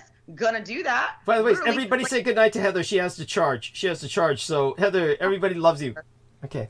Okay, But, she like, left. you know, like, fuck with them, so I love it. Just perfect. Well, Ian, I don't want to play with cops. It's too dangerous to play with cops. But no, you have to fuck with them. This is where we're going. This is the only thing. Oh, no. Look, just apply. Just apply. I went to jail sober, dude. Like, completely. This is the one time in my whole life that I know. Well, I won't say every time I've gone to jail, it was completely innocent. But what I'm saying is this time I was completely good and sober. Look, I understand this. But we're talking about getting you on SS while getting... Why did they do that? Because they look at your past history. So if you have a past history, because they have and that will be your evidence towards getting Social Security, along with Larry's prison record. Yes, just as Ian says. Exactly. So both of you have a history where you're not socially functional. Use that. Yeah. Exploit that. You qualify. Yes, you qualify. Yes. Look, if you don't do it now, the government's going to steal that money after you're dead. So you need to do it now. Yes, do it now. Do it now, because as you said, everybody's going to be applying soon because AI is going to put everybody out of work. So do it now. And I want both of you, Larry, sit in front of the camera so that I know you're next to Brooke. Douglas is turned on by you. He wants to see your handsome body. Come on over here. Apparently, he wants to see. I want to make certain you're listening, Larry. And damn it. Okay, really? Well, then get out of my fucking room. Don't argue. Don't argue. I don't want him to get dangerous. You have to love that. I don't want him to get dangerous. Bipolar bitch. I love her. No. Oh my god. Get out of my fucking room. Oh my god. I love it. Oh my god. She's just trying to get Larry to do something. So, Larry, by all means, I understand that you've got a lot of pent-up anger issues, and I understand you have insurance, but it's obvious you're not taking advantage of this insurance to get counseling. So if you're not taking it, that is correct. Yes. So if you're not taking advantage of this insurance to get counseling, his mom hasn't called for the appointment yet. Obviously, because his mom probably told her to call. So Larry, we can't count on other women taking care of things like scheduling appointments for you. What we're going to try and do is get you to work this as a team. Right now, pretend that both of you are getting together to rob a bank. And this bank is the federal government. And they have your money. You've paid taxes all your life. And with you, Larry, you've done time. You've done time. You've served your time. You have an ankle bracelet. State money. Yes. You made the state money. I think you're going to talk me more into this than him, because I'm more the criminal mind than him. He's just. Yes. I want to agree with her. I want to tell you something, Larry. You know what your problem is, Larry? I'll tell you something. I am a worse criminal than you because I think ahead in terms of my crimes. But you, Larry, you are very childlike. And the problem, Larry, is that you are an innocent victim. That is your fucking problem. Is that you truly are. He was the only child of his mom and the whole side of that family that raised him, his grandparents. Yes. That's where he raised on that land. So he was the only child, mom, dad, and then the grandparents that raised him. You're both only children. You're both only children. He was just doubled out on spoiled. So then, I mean, his dad, how many cars do you have? He gave him so many cars. The stories you would hear how spoiled he is, person is. So he doesn't know how to. And it backfired. I get it. You're both single children, and you're both problem children. But Larry. But he thought he was the most stubborn, and now he's scared because he met somebody that's like, I'll be miserable just out stubborn you, is what I do. But Larry, you'll always be miserable, Brooke. You'll always be. No, that's awful. That's awful. Don't say that, Ian. I know you're going to come up here someday and give me a big hug. And then he would make you more miserable. Larry disappeared again. Larry, if you lack the discipline to sit in front of a camera. Did you really say this? Larry, pretend I'm your parole officer. And I want you on the goddamn camera. Larry. Yeah, still fucking hear everything. I got my toothbrush. Mm-hmm. Go ahead. Yes. So but it's the toothbrush. He's talking. He said he can hear everything. I'm pretty sure though he's listening to the toothbrush now. It's speaking to him. Oh God. So that was back in his meth days. I said you would hear the toothbrush. Yeah. Now, Larry, Brooke is definitely the more mature of the two of you, and you have a potential. You have, and that's saying something. That's scary alone. That alone is scary. And you yourself, Larry, you have a potential for violence. We're just trying to stabilize the situation and take some of the desperation out of it, and maybe that will help you both balance out more. So what I want the both of you to do is get that ID card, and while you're getting that ID card, you will both go to the building where you can apply for benefits. There is nothing wrong with you. Doug is right. Doug is absolutely right. I gotta back Doug up on this. Here's the problem. If he does any drugs, because you take him way too high, and I know for the other day you were outside my door. I knew you were on drugs because you sit there and the cop had told you you could knock on my door, and he's sitting there. I want to talk to you.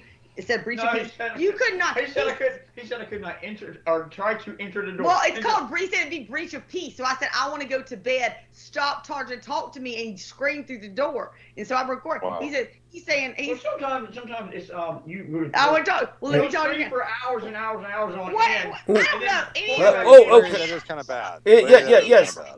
Look, Larry, we have to face things. Look, there's things I know about you. One of them is that I don't believe you retain memory of some of the things you do. So you got to accept what Brooks says as truth sometimes, rather than trying to defend yourself. Sometimes just roll with it. That's why I think everything is defensive, and that is the truth. What you got to remember. You defended. You told me last night, of all times, you told me something that you thought I did. I was like, what the hell are you talking about? Yes. Literally, you thought I'd gone to something. Then where did you even get that idea? And he's like, nothing. But that's my point. And I say everything. But instead of saying I'm sorry because you'll know you're wrong. Okay, last night I'll tell you this. This is what last night. I had to go to the grocery store. I mean, not the grocery, the gas station last night, and I made him ride because he's stuck here. So I'm like, I'm not leaving my house, and he'll be gladly ride because he wants to make sure I'm not going to fuck anybody. I guess so he rides with me. But he goes out my door. And he's so paranoid. Oh, because I locked the door. And I'll look back and I'll leave my door unlocked. I've slept here, Douglas, you know, the whole time you've known me. You know how many times I've locked my door? I don't know where my keys are. I don't lock my door, okay? I want you to get into the habit of locking that goddamn door. By the way, that's. But I'm saying I don't. So I didn't have a key to get back in. So I turned around because he's already locked us out twice.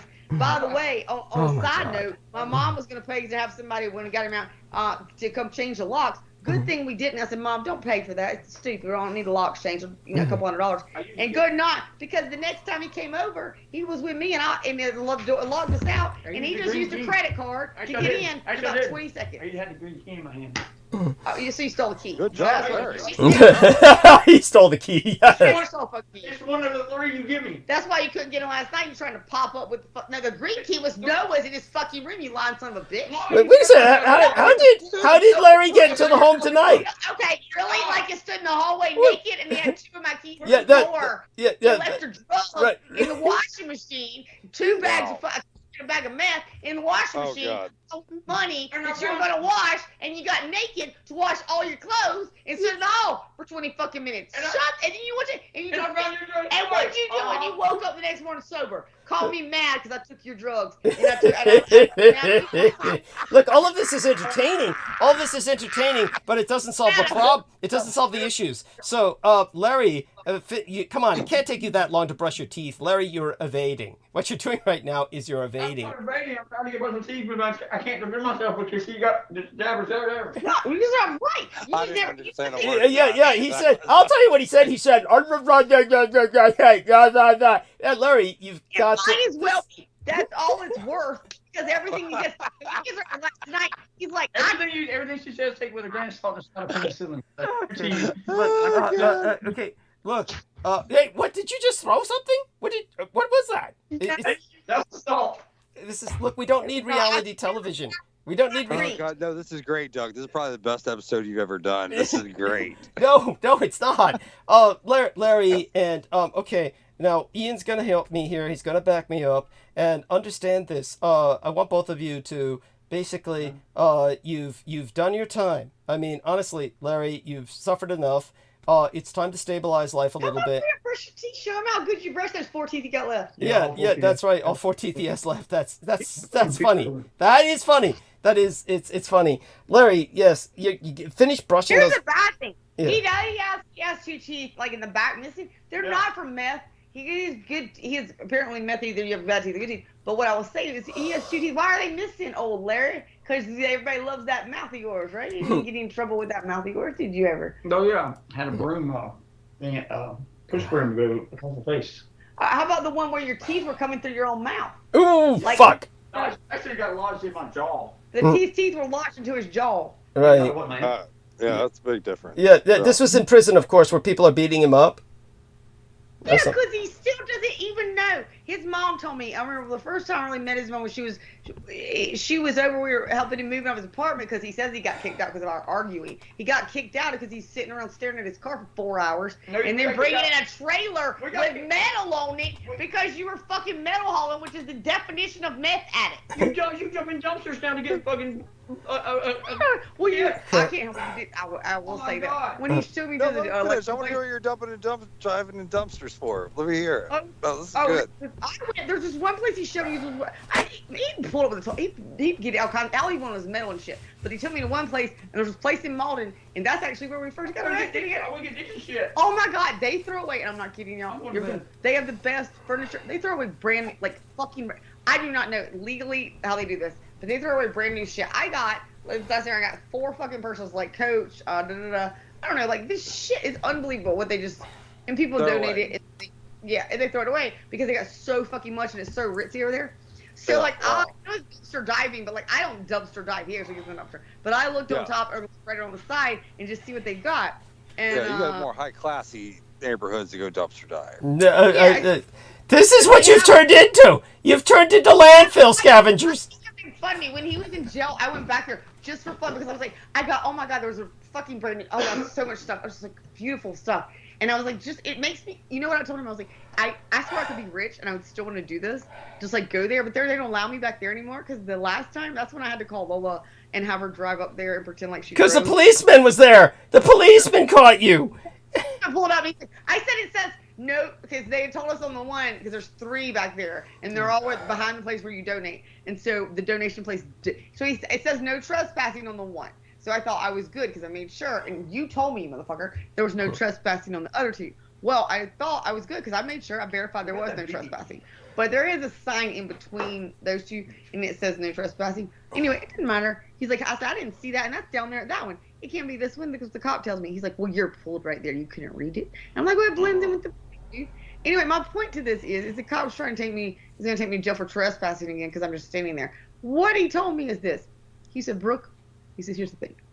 I said, I thought it was, and it's just, I wanted to donate some stuff, and it was closed, and he said, Brooke, you are not allowed to ever come back to Malden. If Malden says, because it's a little tiny town, it's a little ritzy, little thing, they're not that ritzy, but they're little, and it's a little city subsidiary, they don't even have, it's weird. A municipality. It's a municipality, and he said, I'm putting you on trespass, if you see any dumpster, Brooke, and this one made me feel bad. He's like, if you see, like I'm a dumpster driver or something. Because I was like, I saw this big thing for the garage, and I was trying to climb up there and grab it.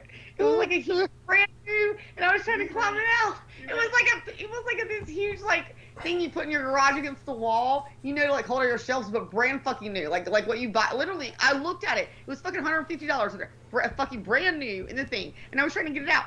The motherfucker was like.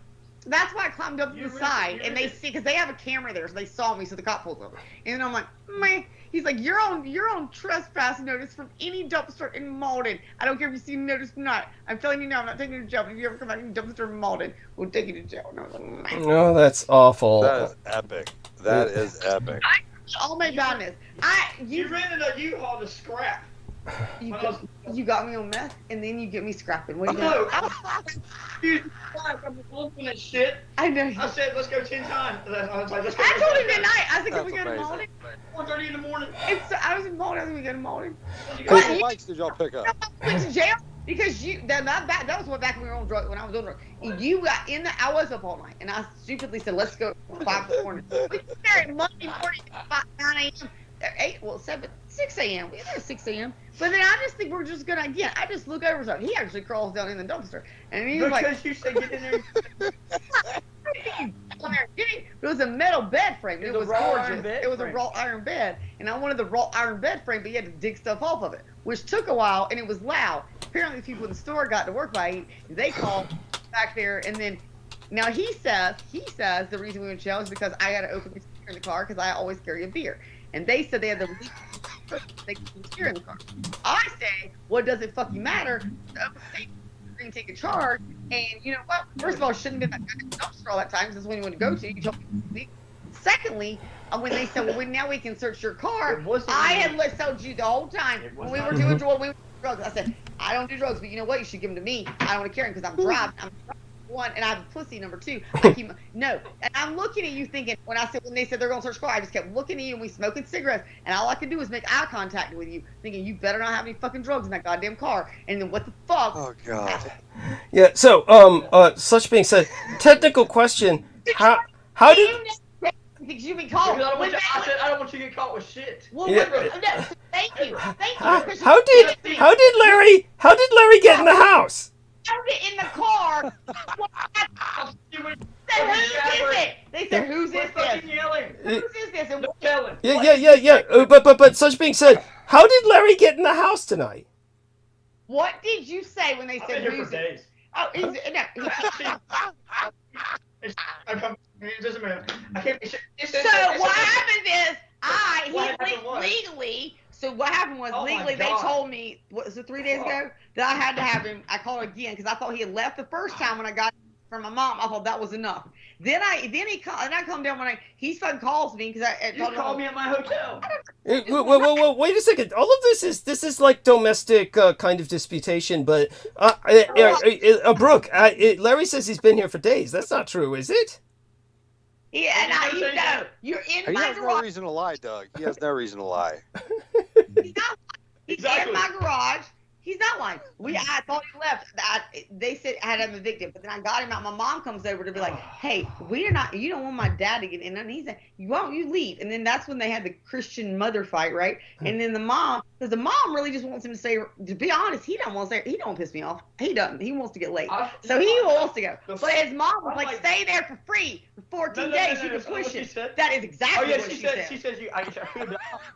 That's exactly what she said. If I really want to be an asshole, I could have came over here without telling you a fucking word. You crawled in the goddamn dog door, you lying son of a bitch. It was fucking hot as fuck. Oh my God. You crawled in the door in my backyard. He broke in the house. So he broke in the house. Legally, but apparently it's not breaking in. He found out if you crawl at the dog door because it's a flap. It's a dog door. It's a flap. Dogs go in and out of. Whatever. So he did that. So that's where we started. Fast forward. I don't know which one. That's. Yeah. Well, okay, so let's count on this. One thing at a time.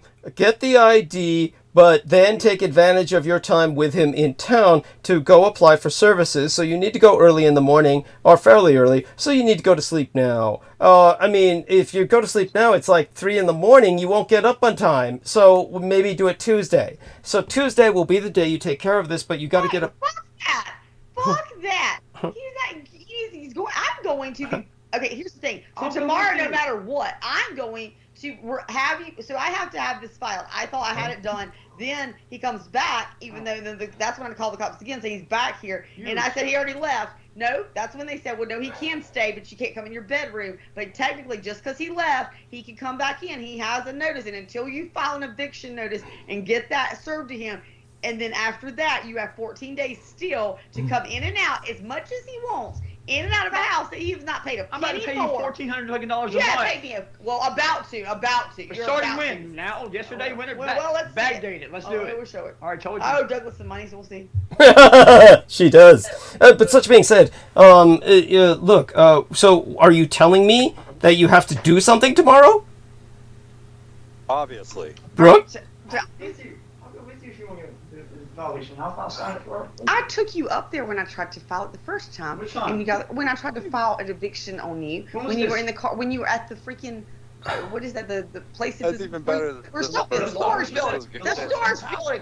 You walked out of my house when you were sober and you've been sober and you decided you want drugs and I wouldn't take you anywhere and you literally left walking and walked to Taylor's to somebody I fucking knew, and let's go ahead and finish this story. And then I wake up and he's still fucking here. I'm like, where the fuck did he go to get drugs?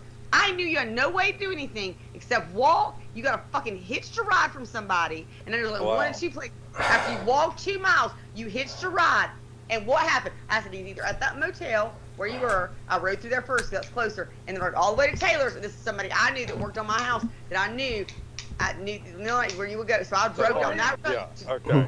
And I drive down the road.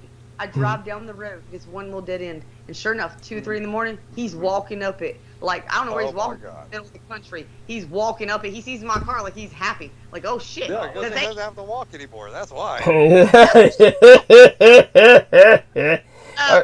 what he thought. Are being left at like every gas station in around here just because I disagree with her on a color of a sign or something. She's like, fuck, get out of my car and just leave. And, no. It's we have to take some responsibility, Larry. You are constantly looking at people and accusing her of fucking them. So just. Who's over there? The only people I've accused you of fucking is your. I didn't accuse you of fucking your ex-wife. I accused you of fucking one person or 2 people. You're gonna tell it, and you know what is your answer? I can't remember if I did. That is still to this day. You can't remember. You are so fucked up. You can't remember if you did.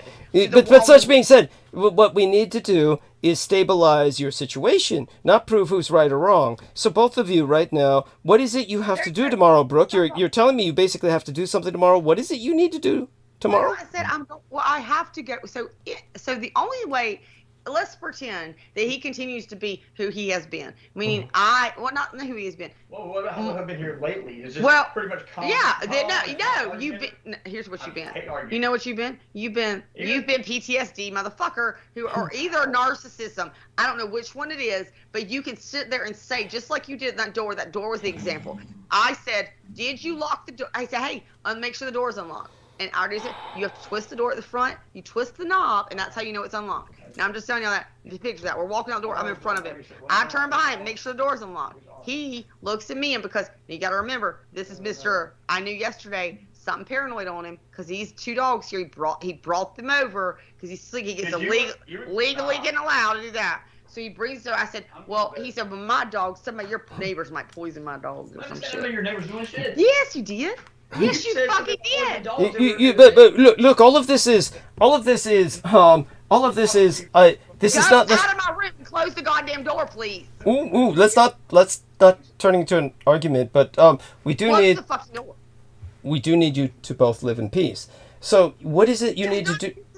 What it is. What is it that you need to do tomorrow when you're at 3:30 a.m.?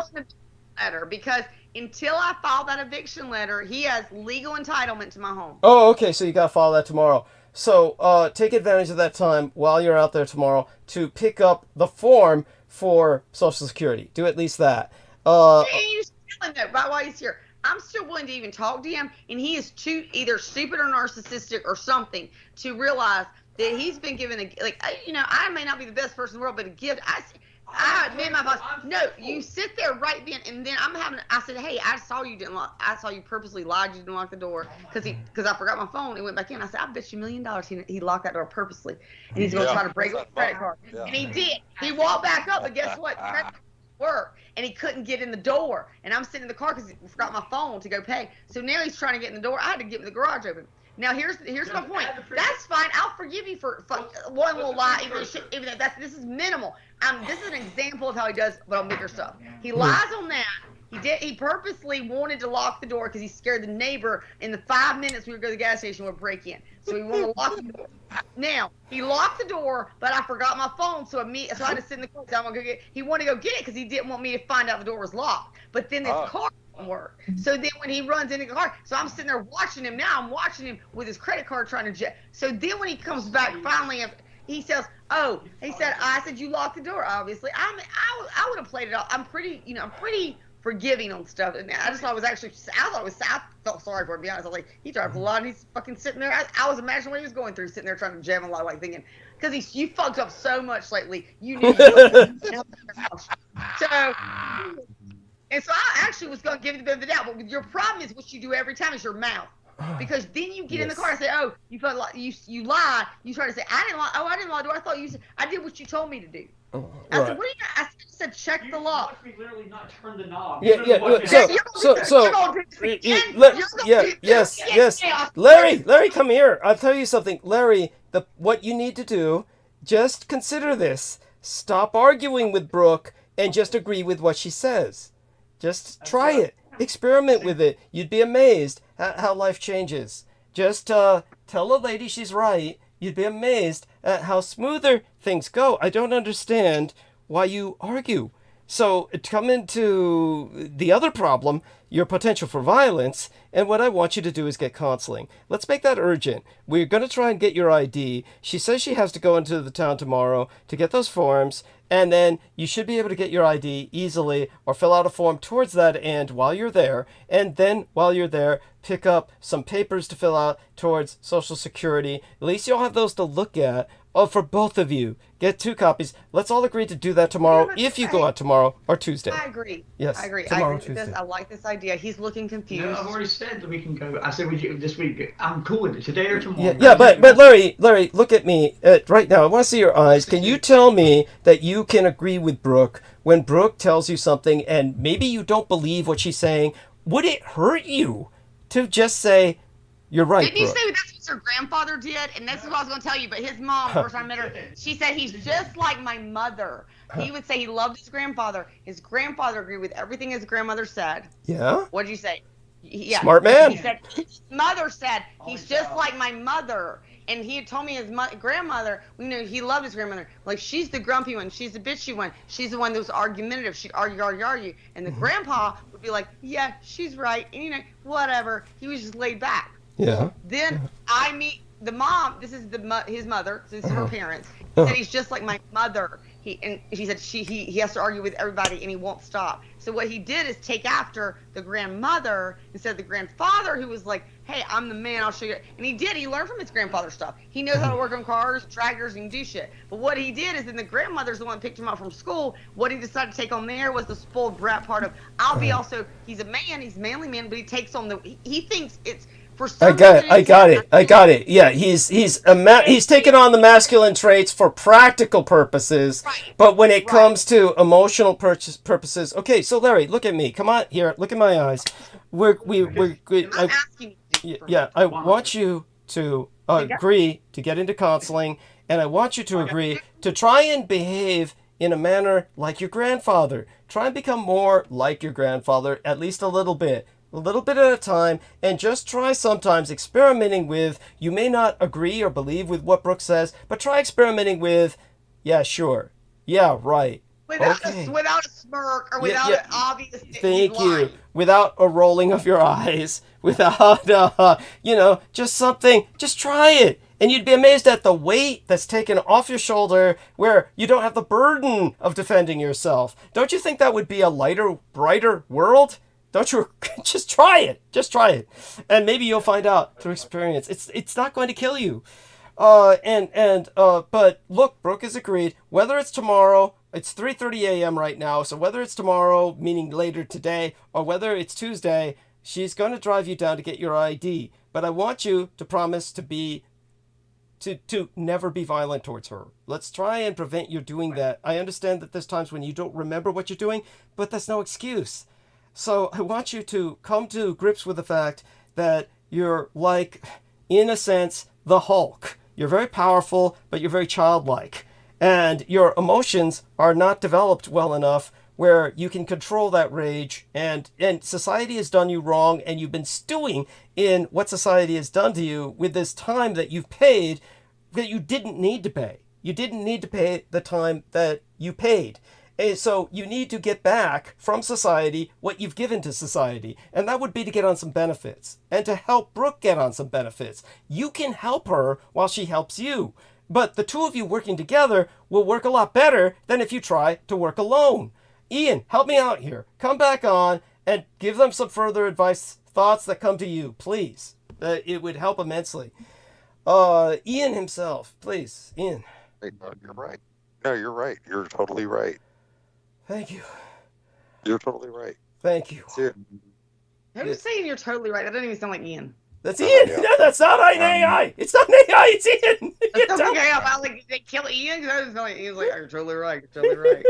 No, it's not George Knight. You know what? It's fake Ian. It's fake Ian because Ian's like, you're totally right. Whereas Ian's literally actually saying, you know what? But Brooke was out for me to live there for free. They keep knocking on. Like, I just think maybe, yeah, totally right. But if y'all want to fight, you want to. I don't know if you hit her and she puts you in jail again, I'll be there. I'll make sure your stuff's taken care of, is what Ian's saying. Like, I'll come up there. I'll live. we're friends. We won't fuck, but I'm saying I'll take care of your stuff as long as there's a free bedroom. Actually, if y'all get along, can you still make sure there's a free bedroom? That's all Ian's saying. Like, where's the extra bedroom? Oh my God. So Ian and I did say that I would kill Ian too if he came up. So. Oh my God, Ian, respond to this. Respond to this. This is your cue to respond. Come now, Ian. You said you want. Like, this is me, and I want you to know, this is me. I went to bed last night with this sweater on. Yes. Woke up, put it on again because somebody stood outside my door until how long? That I couldn't sleep. Yeah. And I only woke up this morning because he felt so bad for what he did. He decided to, we know he did to make it up. He decided to finally pull he's staying in my house for free with the cops. He he wakes me up, I woke up at 7:30. He's sound asleep. I asked him to close his door. My dog was in. No, the door was not pushed. Then 7:30 in the morning, I'm up. I push the door. I wake up. You're finally up like 1:30 after I'd watched YouTube to watch Red Douglas and stuff he had sent me, like all that stuff. And you literally, you're like, I'm doing the carpet that, I'm like, what are you doing? The carpet that my dogs, pissed all in while I was fucking in jail all this time. The carpet where you kept my dogs for free. I pulled it up, Brooke. I'm an amazing person. I just finally. So now. Finally got the carpet padding. Yeah. So you finally decided to pull it up because thank you. And you're amazing. You know what I'm saying? That actually is good that you did that. But I wake up to banging, and then he's like, 12. Anyway, 1:30. I'm sorry. That's when you woke up to bang. Whatever it was, it doesn't matter. What every other day is like, I say, hey, I'm gonna get up. If you were here when you were here, I say, I'm gonna get up, and you're like, don't get up. And I'm like, well, if you can sleep, then that's fine, but I'm gonna go work. And then you're like, no, that's mean. If you leave me, like, you have to lay here while I'm here, because if you I can't work if you're not sleepy. But then all you want to do is sleep or fuck or get high. Well, what do you mean by work, Brooke? I mean, like, around the house. I mean, cleaning, fixing the fence, getting out. If not, I've got to get my house ready to sell. And then I have 3,000 square feet, okay, in my house. Yes. I am one person by myself living in this. I don't need 3,000 square feet. Well, apparently you've picked up an adoptive child who's rather large and empties the refrigerator in a single night. So, by the way, Ian West is still down there yeah, that's right. By the way, Ian wrote into the text box, "Oh my God, I should have just moved in with Brooke." That's what he was talking. I talked to Ian, and he was saying he was going to come, and that's when Larry was in jail for criminal domestic violence, and that's when the phone call was recorded. And he's coming. I said, I can't just have you. I don't think he's going to be cool with you coming. Now I wish that I've been like, I wish I said, get on that. Yeah, get your ass down here. Get your fucking ass down here. Yes. Oh my fucking God. So, Ian does hold a job. You got to give him that.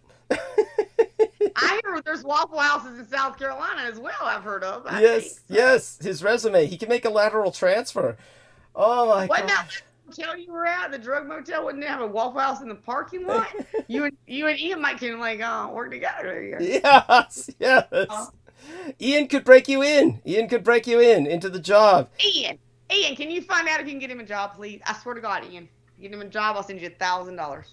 Just to prove. I will pay it. I'll pay it just to prove that you fucking motherfucker are too fucking lazy to apply for a goddamn job. And when Ian West can fucking get a job before you, I'm gonna tell you right now.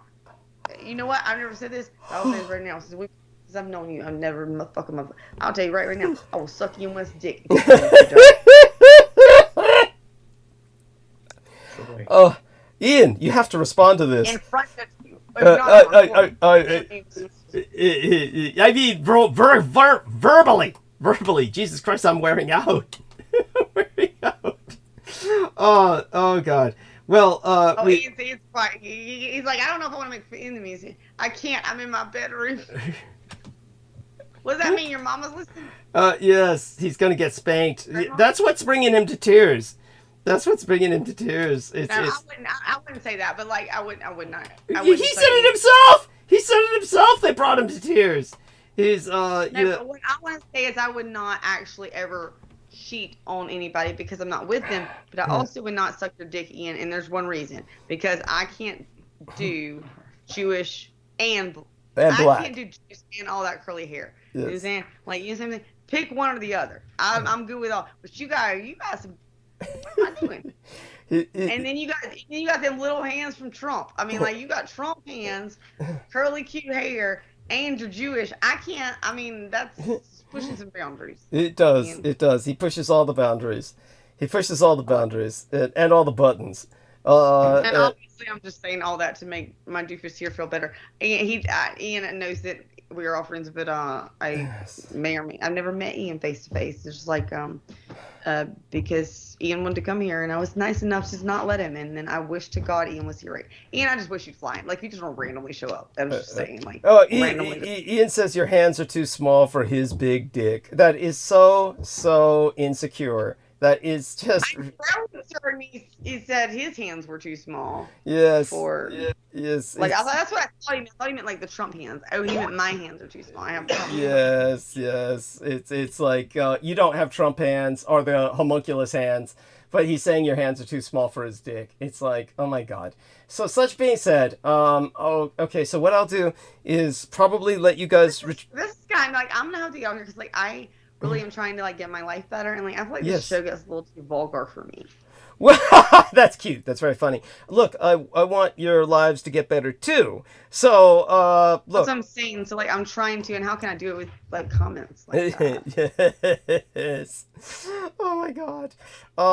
Look. I think I miss my grandmother. She died a few years ago. Yes. He's saying, "Don't go, Brooke. Don't go, Brooke." I mean, Jesus Christ, you're like you're like his anchor. You're like his lifeline right now while he's lying there in bed, surrounded by two. Ian, you can't even talk. You're just gonna be muted. Like, you can't even say a word. Yes. Look. You're right, Ian. Yeah, he's on the camera now. He can't talk. He's on the camera. He's gonna show you that big dick now. That your hands are too small for you. Just like show us like your 21-inch waist. Yes, okay. Yes. Remember? Yes. Oh my God! Using the Chinese. Yeah. I said that must be Chinese New Year's or some shit. Yes. He's like, I'm a 21, 27, 21. Yeah. And I'm like, well, you're not even on meth. You are on some new drug and you're dying. Yes. Yes. He had those measurements up. He had them taped up. He had plaster on his thing. He says, no, he had them literally. So we go on video, me and Douglas, and he pulls them up on live stream. And it's just, it says 21. And I'm like, I'm fairly certain those are measurements that are not in human. They're not human Chinese measurements. Yes. Those are Chinese. They're like Chinese people. It's like, yeah, I don't know what they measure in. But what I'm saying is, it was like Chinese inches. It's like Chinese inches that he was using. Whatever. Actually, let's go back to. Do you remember those spaceships? They're Japanese and they say they're the aliens. Yes. Whatever they're measuring in. Yes. One copy of that measurement. Yes. He says that's another classic episode. Yes. It's tonight's will go down in history as something. But honestly. Look, lately I've been ending the episodes early because the point is that I just am investing all my energy into a lot of what I emailed you. A lot of this geography that I'm going to put into the book. I'm trying to work with Amy Como on in terms of the map, one of the maps in the book. And so such being said, I'm just glad that Larry seems to be nonviolent at the moment. And Larry, let's keep it that way. Let's work to increase the peace. And the way we can do that is to get your ID, get those forms, get the, let's plan on that. All right. And, yeah. And just try to roll with Brooke. Just try to roll with her. She'll say something. Maybe it's not even true. Just say, okay. She does something. Maybe she turns the camera to you. Stop turning the camera to her. Can you give in ever? Can you ever give in? Yes. And just roll with it. And all right, my love to everybody who listens to us and supports us, and all your prayers for Brooke and Larry here, they need it. And Heather Holman says, please donate to Douglas, he's got a big heart and it's in the right place. Thank you. That's adorable. That's probably the biggest show he's had in a while. It's well, we start that show, that'll be a gold on history. I swear, most shows I'm on, to be honest, they're like, that's another memorable history. To tell you the truth, the numbers aren't necessarily that high for tonight. It's not. It's okay. It's just me and you. We will remember it. Because that's what I told him. I was like, you know what? This will be a show. If I've been here 20 years from now, I'll be like, remember when Larry came on? That guy, you know, you did meth with, and you had sex with a couple of times, and you had him in your bedroom, and you couldn't get rid of him, and you ended up dying on the side of the road like a possum, and you found him like a possum. Like that guy. And I'm like, yeah, that was a good show. Oh my God. So, okay. Well, again, my love to all who support me morally or fiscally. And we found the brother for Braveheart the squirrel. What's his name? Leroy. Well, first I call him first Larry Jr. I said, look, I think it's a brother because it came out, okay, a year ago. It's just the same tree, it's the same nest, and it's a big nest. Males don't build big nests. That's where it fell out of. And it would have been not a year. Braveheart be turning a year old, like in September.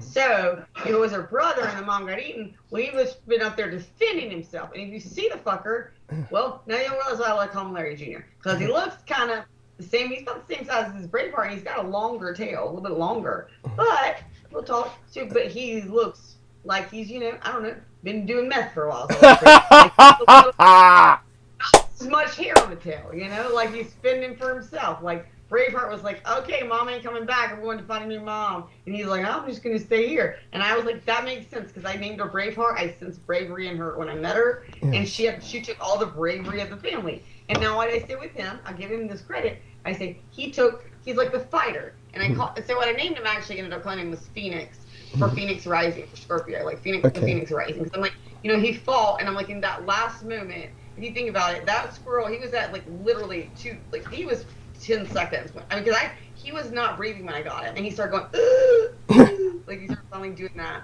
getting the air in. So he fell out in my yard. I'm never out in my yard at that time ever, and I wouldn't have been out there had it not been for the exact time they pulled up. And then I'm even saying the only reason I'm there is because I stopped and he's like, "Do you have your dogs?" I'm like, "I have dogs, and I have a squirrel." And then because he stopped me, "You have a squirrel?" And I'm like, "Yeah, I have a squirrel." And he's like, "My daughter had a possum." And I'm talking about the squirrel I have. And because I am talking about that, this squirrel falls from a tree with a snake. And he says, "Did I hear about squirrel?" And I mean, like, see, I wouldn't have even seen it even talking out there. Yeah, and that's pretty supernatural. Yeah, go on. Yeah, it's almost super. So that's what I'm saying. So all of that. So I said, maybe it's her brother. It's like, and I really just got that feeling for some reason.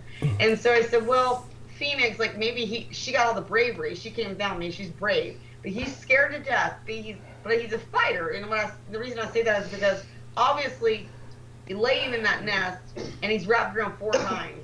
If he had not been able to fight just enough to jump out, and if you think about that, let's say, because if I wasn't there, he was dead anyway, right? Yes. What are the chances, first of all, that a person's going to be down there and then they're going to save you from a snake? And then, like, you know what I'm saying? Like, he didn't have much hope, okay? And then it's Brooke. Like, it's Brooke also. It's Brooke. It's not. She's like, if you're brookish, you're out. Like, we're gonna fall. We expect Brooke to save us, right? I'm just making, joking myself, but yeah. So he didn't have much hope. But that jumping from when you think there's no hope left, and he still went ahead and kept fighting. Like that's what I say. That squirrel kept fighting, even though, to be honest, there was nothing that squirrel could have done to get out. He was gonna die, and he could have given up. But he fought enough, and he squirmed enough, and it jumped him out of that, and it made him fall out of that tree to then fall for me to see him. And by that fight in him, I say it's like the Phoenix Rising, where you fall, to the, like the Phoenix falls and burns and rises something better. So to me, it's the fight in the Phoenix. So I said, you may not have bravery, buddy, but you got fight in you. So I called him Phoenix, and then that's kind of led to me Phineas and Fin. But I've also said Leroy and Larry Jr. So I'm like, you're LL Cool J. He's got multiple names. We'll see. He's still scared to death. He's obviously been raised or been out there for a while. When he woke up, I mean, he's PTSD. I mean, maybe I should call him Douglas. I don't know. He's definitely, we know we have a Douglas. So tell me about Douglas. We were going to adopt Douglas, the prairie dog. When I picked Douglas. Oh yeah. Dog. His name was Dog. Yeah. We wanted a prairie dog, and the prairie dog was online, so we were getting along for a little bit. And there's a prairie dog, and he likes the prairie dogs too because they're like the squirrel. This is well before I found the new one because we were getting along. But what I'm saying, and he was sober. But the dog. Prairie dog is like, oh my god, I'm on the camera. Prairie dog is because I have my. was like, so cute, and it's was named Doug. There were two. There were only two, and it was so cute. And I'm like, oh my god, look at the little dog. And I was like, you could put him on hold. It was like $350.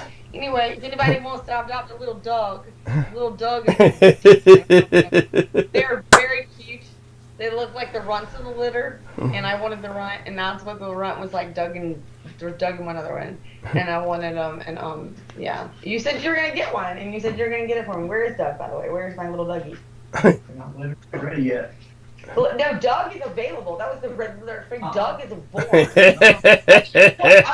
a bunch of them, okay? I mean, let me ask you. Doug ain't gonna be born till next year. Why the fuck is there a picture of Doug? How do you take a picture of the thing and it's not available? They all look alike. They do not all look alike. You're racist against freaking people. Oh, you can't win. Well, okay, both of you have a blessed night. Remember, there's always Tuesday if it doesn't happen tomorrow, but make it happen Tuesday. If it doesn't happen tomorrow, make it happen Tuesday. We're going to try and get your life in order, both of you, and both of you working together on this. Yes, rings. You're showing me rings. Why are you showing me rings? You're engaged? See you at all. I'm trying to get back. I don't know if it was on camera because I stood up and I had pants on, so I hope you guys didn't see that part. It's all right, honey. I've seen. I'm a pornaholic. I see quite a bit. Did you just see me? Oh my god! Shut up! Did I do that? Oh my god! I'm all. Oh, love you, Brooke. Really? Look, Brooke, you're fine, honey. You're fine. You're looking good. You're looking good. It's No, you could not have gotten pants on, so you didn't know. There we are. Yes, that's. Yeah. So aside from that, well, dealing with the both of you has left me exhausted. I am spent. All right, so call me as soon as you get off so we can have another call. Long talk. You're kidding, right? Oh, I'm too tired. Maybe tomorrow. We got so much to catch up on, Douglas. We do. Yes, we do. Realistically, let me see. Tomorrow, Friday. Realistically, Friday. That makes some sense. Let me take a look at what's going on. Okay, I'll talk. Ian, I'm gonna need you all day tomorrow to support then. All right, Ian, you in?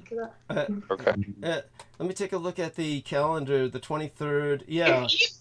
Ian's so in fucking seriously. Did you hear Ian? He actually said okay. Yeah, he did. He did. I heard it. I was impressed. Like a little schoolboy. Oh my god, Ian, what the fuck are you doing? He's like a kid reading a flashlight book. He's reading one of the flashlight books in his bunk. Yeah, that's. There he is. See, there he is now. Yes. Ian, I hope they're feeding you good there because you'd be better at a shelter if you have to whisper like that. I really think good. Because otherwise, I'd rather be in jail than shit. No, I won't say that. Well, maybe. But I'll be honest, if you go to jail like 4 times in 1 year, you're like, I like this cake. I even told him, I'm like, hey, can you bring some of that cake they have there when you got out? I'm like, can you do that jail cake? It's bad. When you know the food, and you're like, I like the gel cake. Bring me some. Yes. Spice. Yes. Look at him. He looks like he's deep in thought. You look great. Look at you eating. Yes. He looks intellectual. And he gained weight. You said he lost weight. He's actually gained weight, so he's not doing the meth anymore down there because it's not as good in Louisiana. I guess you can get it as easier. Yeah. He doesn't have the good shit you two obviously have. Jesus Christ! Whatever shit both of you are on, I want it. I want in on it. I told Heather to share. I'm not on anything right now. I'm not. Are you on anything? Are you on it? I'm pretty sure you was on something yesterday. Or this morning. Probably, actually, you were on something today because you were working in my room. You would have been. Got up and just started cleaning. That's why you're talking like that again.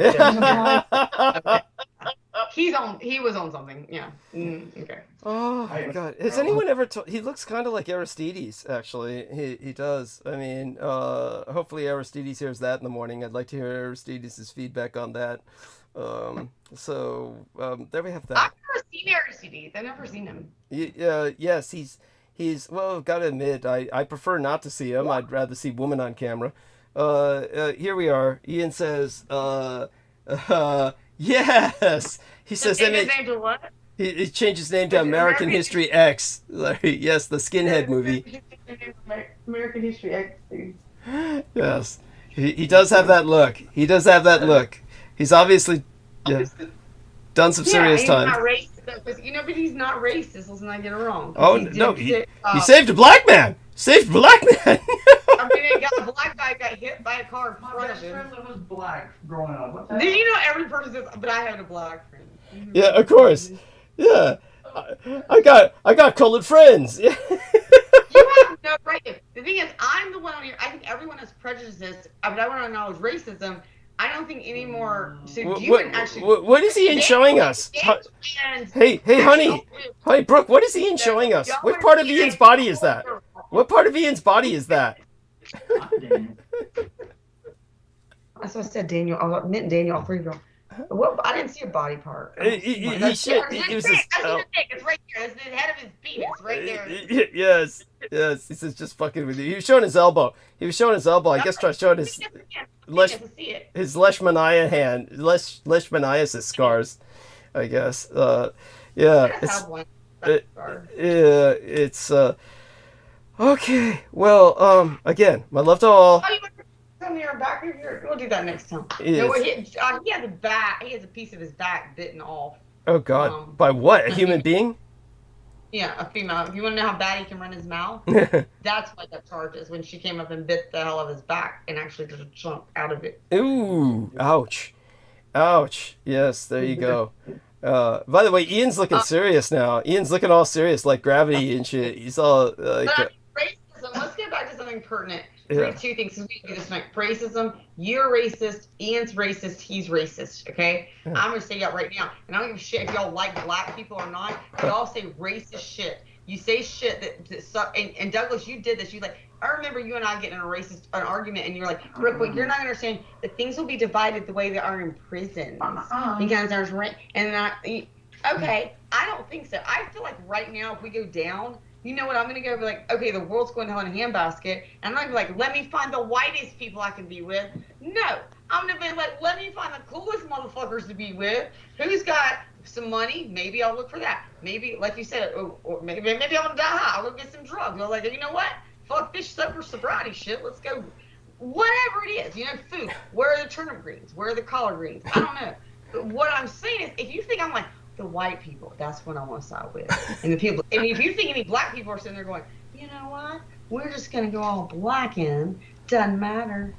Do some people do that? Obviously. Because there's idiot white people like the three of you. But I think that are partying with our collard greens, turnip greens, high with our liquor, that are all like in a mixed race. Y'all can y'all go to prison. Y'all be run by your wardens that subdivide you into fucking races. I will hang out with the people that are cool enough to hang out with me. Yeah, Brooke, that's not what I said. That is exactly what you said. No, I said that this is how things tend to enclave. Ian West is some Spanish. Right. You basically said, and you're like, well, let me explain it, Brooke, and then you went into your beautiful, your Dietrich Artelek talking, and you said it in a smoother way, which is what you're going to do now, in the way that I didn't say it. I didn't say you said word for word. It's my, but it's the way you took it. You took it in the most negative possible sense. I'm a taker. You know what? That's what he says. I take things wrong. You know what? When he said that, I said, did you lock the door? And then he said, yeah, I locked the door. So did you check it? Yeah, I checked it. And then when he says later, I just did what you told me to do. I assumed you already, those people. And then it's like, no, well, you know what? Why is it even a big deal? What does it matter? Why are you even asking me now? You're taking it wrong. If you like Kid Little or like, hey, did you fuck that girl? I don't know. I was high. I don't know. I'm a bad taker, obviously. I'm taking you wrong. Took it wrong. I do think that there's an element of you that tends to take things through a negative filter, and there's no need for that. Honestly, but in the end, let's give you a counter argument. Say that you maybe I'll wait till I'm more awake, but basically I'll like loose with it now, kind of. Honestly. Does it matter if I'm racist and Larry's racist? And I already told you, Douglas. I told him. I said, I told Douglas when I was like, Douglas, I don't know. I can tell you about anything. Remember, we had our private conversation. But I said, Douglas, you can find out right now everything that every person that didn't like you or hated you was true. I decided to love you for who you are. So it doesn't matter. So no, that doesn't matter. But what I can do is also still state the facts. I still think you're racist.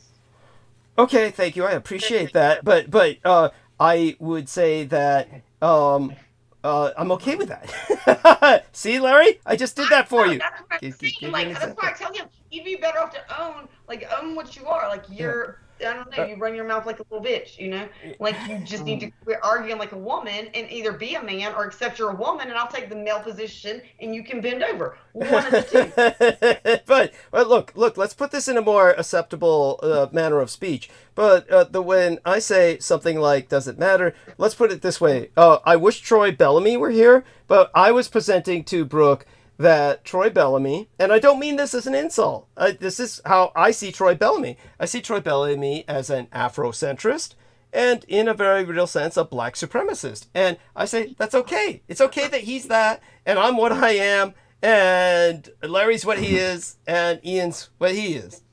And having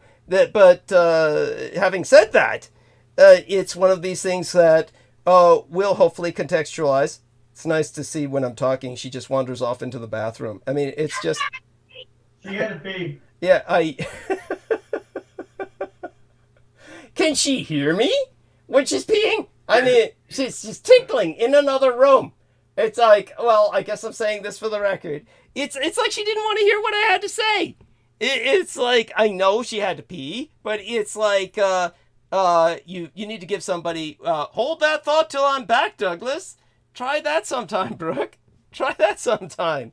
He sucks the air out of a room. I know you wrote that no words. She says she's not saying another word, you're sucking the air out of the room. Yes. At any rate, when it comes to... No. I say he sucked the air out of the room because that's what somebody used to say to him. What I said is, Douglas is going to explain it the way you tell me I tell stories. And I know I can run and pee and get back, and I will have pretty much be able to kiss in the interim because of his beautiful words and intellectualizing something that, you know, I will know what he's still talking about. I can run and pee and get back here. And I can kind of hear you. And I tried to tell him to come sit here while I was peeing, but he wouldn't because he's... Oh well, it's you get my point. What he's using you to do, honestly, Douglas, is to try to stay in my bedroom late enough to hope I'll get sleepy and let him sleep in here where maybe he can get laid, and that's not going to happen because. At least he's got a sense of strategy. At least he's strategizing. That's thinking ahead, Larry. That's thinking ahead, Larry. And we all know that you'll probably wind up fucking anyway, both of you. It's okay. It's okay. We only live once. But all that being said, yes. Well, my mother may be listening, and I do not have sex outside of marriage, so I don't know what you're talking about. But, yeah, of course. That's cute. So, okay, all that being said, I'm exhausted. I'm spent. I'm going to get some sleep, and then wake up tomorrow, get back to getting some things, and I hope you to pursue this. If not, later today. Also, pursue Ian West send us a coupon code for Waffle House. Buy one. Is there a coupon code you got, Ian? Like a buy one method dinner get one free? No, he can't talk. You're gonna get him in trouble. You're gonna get him in trouble. What is going on with him? Like, I'm seriously worried. I'm worried about more than him. He can't talk. That's Ian. I wish he could talk because. The next time you're on with us, Ian, there's this guy entered a comment that's for you. He wants to know the connection between J.D. Vance and Peter Thiel. So he wants to know more about the J.D. Vance Peter Thiel connection. So make certain to answer that question for him next episode, okay? He says, okay. I think Trump will either, if something doesn't come bad out about Kamala in the next 24, 48 hours, I think either would be Kamala something they're going to try to run to dig her into the mud, which I have turned to Kamala fan. I've changed my mind on her. But I will say versus Tim, I'm not going to say fan, but definitely better. And thank God, but then I'm worried that either that or that something like that's going to happen, or Trump may pull J.D. Vance and put a female as vice president. Believe it or not, I think that is a possibility. That would be the smartest thing he could do. That would be the smartest thing. Yeah. Yeah, I think you would either put Chelsea was her. Chelsea, what's her name? Chelsea. I can't remember the one who killed her dog. Chelsea, whatever. It was just like Chelsea. Tulsi Gabbard. Yeah. Tulsi, I think she did Tulsi Gabbard, or the one from my state that was running against him. But he could do that. That would be the smartest thing he could possibly do. That would be one thing that could happen. And the only other thing I'd be watching for is what's going to go on with Iran and Israel in the next 48 hours. Mm-hmm. Yeah, well, I have no argument with anything you're saying. I'm glad you're keeping track of current events.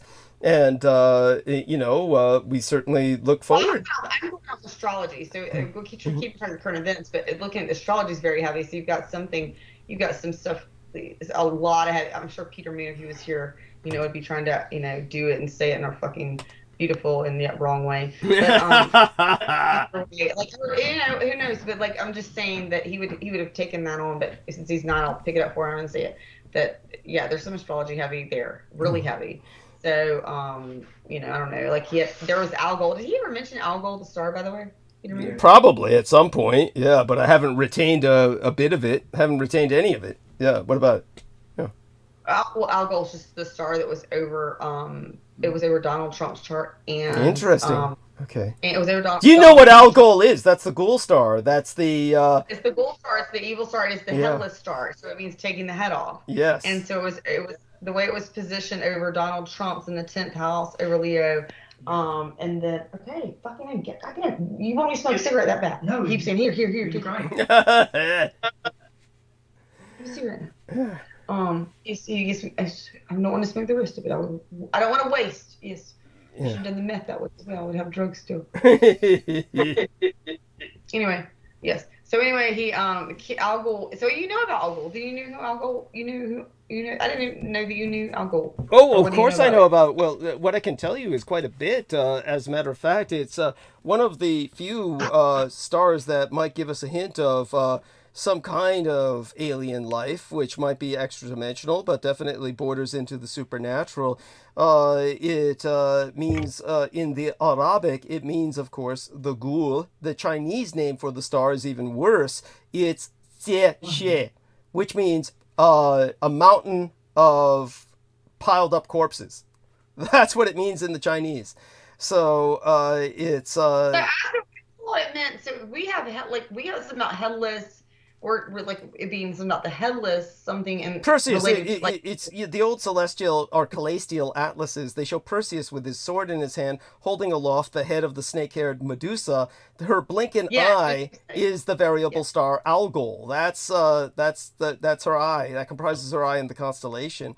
So I do know that the man who discovered it, John Goodricke, he discovered the star's variability. It had been a naked eye star for, of course, ever, but he was a deaf mute from birth. He was born in Holland to an English family. He was educated in England. His best friend's father inspired him to study astronomy. And then one night, shortly after his 19th birthday, Goodricke saw that Algol, the normally a second magnitude star, was so faint that it looked like a fourth magnitude star. He wasn't the first to notice this, of course, but he was the one who basically made it public and got it in the books. But he at first thought it had an invisible companion, like a binary star that blocked the light, like an eclipse. But because the rest of the time the star was constant, and it turns out his interpretation was correct, that it basically is a binary star. But less... I'm going to say this for people that maybe don't know, because this is where I would used to have been to, I don't know, pretended like I knew. I know astrology. I know what the fucking, I've heard what does it mean by binary? What does that mean? It means there's two stars. It's just a pair of two stars. That's all. So Algol is actually two stars. That's correct. It's a binary star. It means I did not know that. So because I've been doing studying astrology, and Algol usually, because that's the major fixed stars are usually not included in, especially when you're learning astrology. Some people start to include them, and Algol started to be included. And actually, now astrologers are starting to include the fixed stars a lot more, just since what happened, because the way Algol was placed on Donald Trump, and it was also over, not quite as strong, but over Biden. And so the way, and one of the astrologers that I've, kind of been on and off, but I knew she was really pretty good. But she had said, and this particular astrologer I don't like. The reason I don't usually watch her is because she says she doesn't lean political, but she does do mundane astrology, which is world astrology, mundane astrology for people. So it's like she does it, and she says she's not political, but she lean in. If you, that's like I don't know. That's like you or me, or that's like me or that's like somebody born on January 15th saying they don't have an opinion on something, like, right? Like if me saying I don't have a feeling, or like if you can't read Peter Moon's opinion on things. Typically they're there. And so when she reads astrology, I felt like her opinion was very favorable to Donald Trump. And so I wasn't that great with her, but she was also very knowledgeable. She didn't push it too much, but she said, well, it looks like, could be someone being taken out of their position, like head of state. Looks like, and she gave it when the hours before or after. And she said, but it's really on top of Donald Trump, and it could be him taking out of the head of position, maybe for the Republican Party. But obviously it's the head of, and it could be, it could even be an assassination attempt. It could be. And she put the date, and she gave 24 hours before or after, and sure enough, it happened right on it. And, and then it was, several days later after that, Al Ghul hit on the others, we have a C step down. So that the way that Al Ghul is hit, and it's still, playing into this, it's usually it can be both. So, she said you could still see Donald Trump step down from that party. You could still see Biden step down even further from, because they're still playing on it. But just to see that Al Ghul and the way it was, doesn't really matter what you believe about the assassination attempt. The fact of the matter was you had his head about taken off. And you have an Al Ghul star, which is, obviously about removing the head. That's right. That's correct. So, and she didn't explain this after, because this is the first time I heard the star. She's like, because I remember her saying it. I'm watching it well before the assassination attempt, a couple days before, and she's saying, well, this star means technically she means to reduce it. It means removing the head.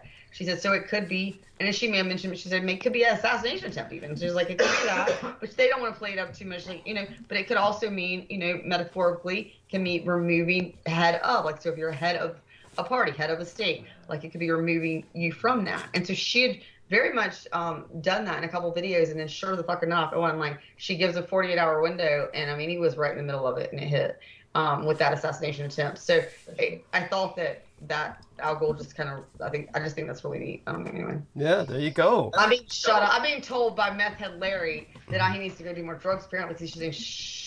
I think what he really want to do is sleep in my bed and hoping I'll lay down beside him, and then you just keep saying, shut the fuck up. Pretty sure the only person that shuts the fuck up is the person that shows it is, not you. Oh my God.